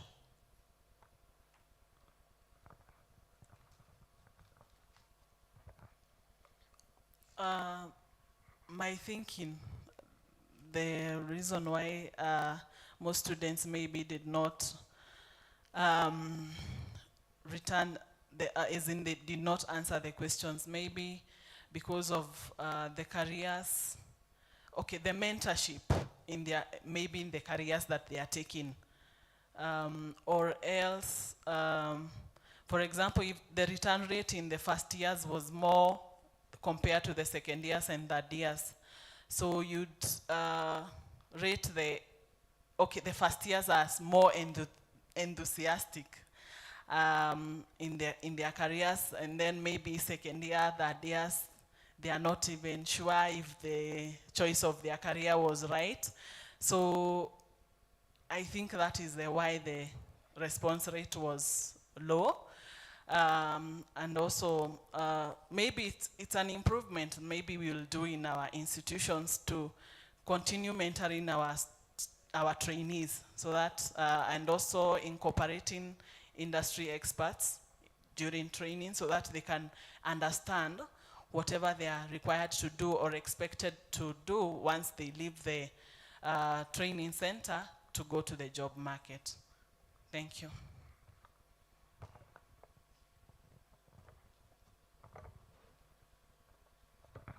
Let us clap for her as she leaves the stage. Yeah, thank you very much, Dorothy, for that presentation.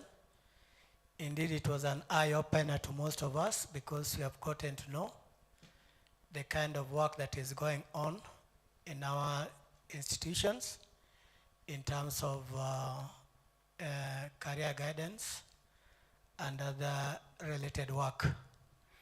I also want to thank Wafula for the good job he did when making his presentation. As I had indicated at the beginning, we were supposed to have a total of 12 papers being presented. Unfortunately, we've had only 2 out of the 12.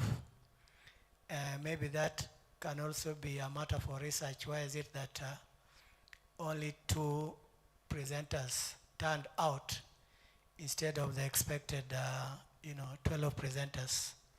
But nonetheless, we'll continue to thank you for the good work that you have done. I also want to thank the audience for taking time to be with us and also to listen. I also want to thank all those who have asked questions, because that was a form of receiving feedback from the audience. Since time is not on our side, it therefore means we'll stop there. But I think I will not stop before also thanking the media that have been with us here since morning for the good work that they have done.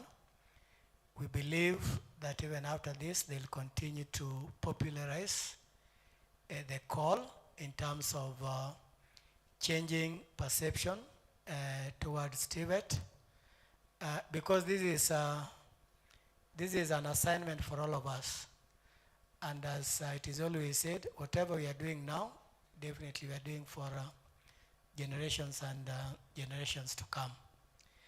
I've been told that the session that was supposed to follow after this may not take place because of time, but it has been pushed up to tomorrow, the first thing in the morning. So you are being requested that even as you break today, tomorrow you try as much as possible to be in the institution. By 8, you come to this main hall so that a general plenary can actually be held by way of reviewing what should have been reviewed today. I would also want to take this time to inform you that there is tea after this. Once you leave this place, feel very free to go to where we took our tea in the morning. So I think we'll have to stop there and probably request any one of us who is feeling religious enough to close for us by word of prayer. Somebody who can do for us a closing prayer. And thank you. Thank you so much. Not that I'm too religious.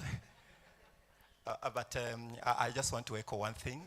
At least this breakout room had even better representation. 2 out of 12 was much better.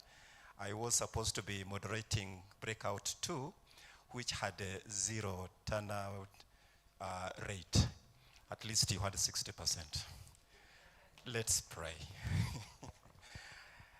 Our dear Heavenly Father, it is always a nice feeling, homely feeling to be in your presence. We give you thanks and we glorify your name, because it is only your name that is worth glorifying and giving praise. Thank you so much for being with us here since we started, but most importantly, thank you so much for guiding the planners, those who have been here for almost the last 1 year trying to plan for this event. Until now, it is coming to fruition. Thank you so much for the management of this technical institution. Thank you for the management of TVET and generally education department of the country. Thank you so much for the presenters, everyone who has been involved today, even as we finish off today on a better good note. As we break for our own homes, we call for direction, we call for protection, and most importantly, may your love reign amongst us. Even as we break with us. As we retire, protect us for the night, and till we see each other tomorrow. In Jesus' name I pray. Amen. So thank you very much. See you tomorrow. I'm seeing Mr. Munene, or you had something you wanted to say? Not really, Tom, because you have closed very well. I'm comfortable. The only thing that I would like to say is that register on the QR code that we provided, because we will use the email that you provide again to give the report of the conference and the whole TVET at 100 celebration. Thank you.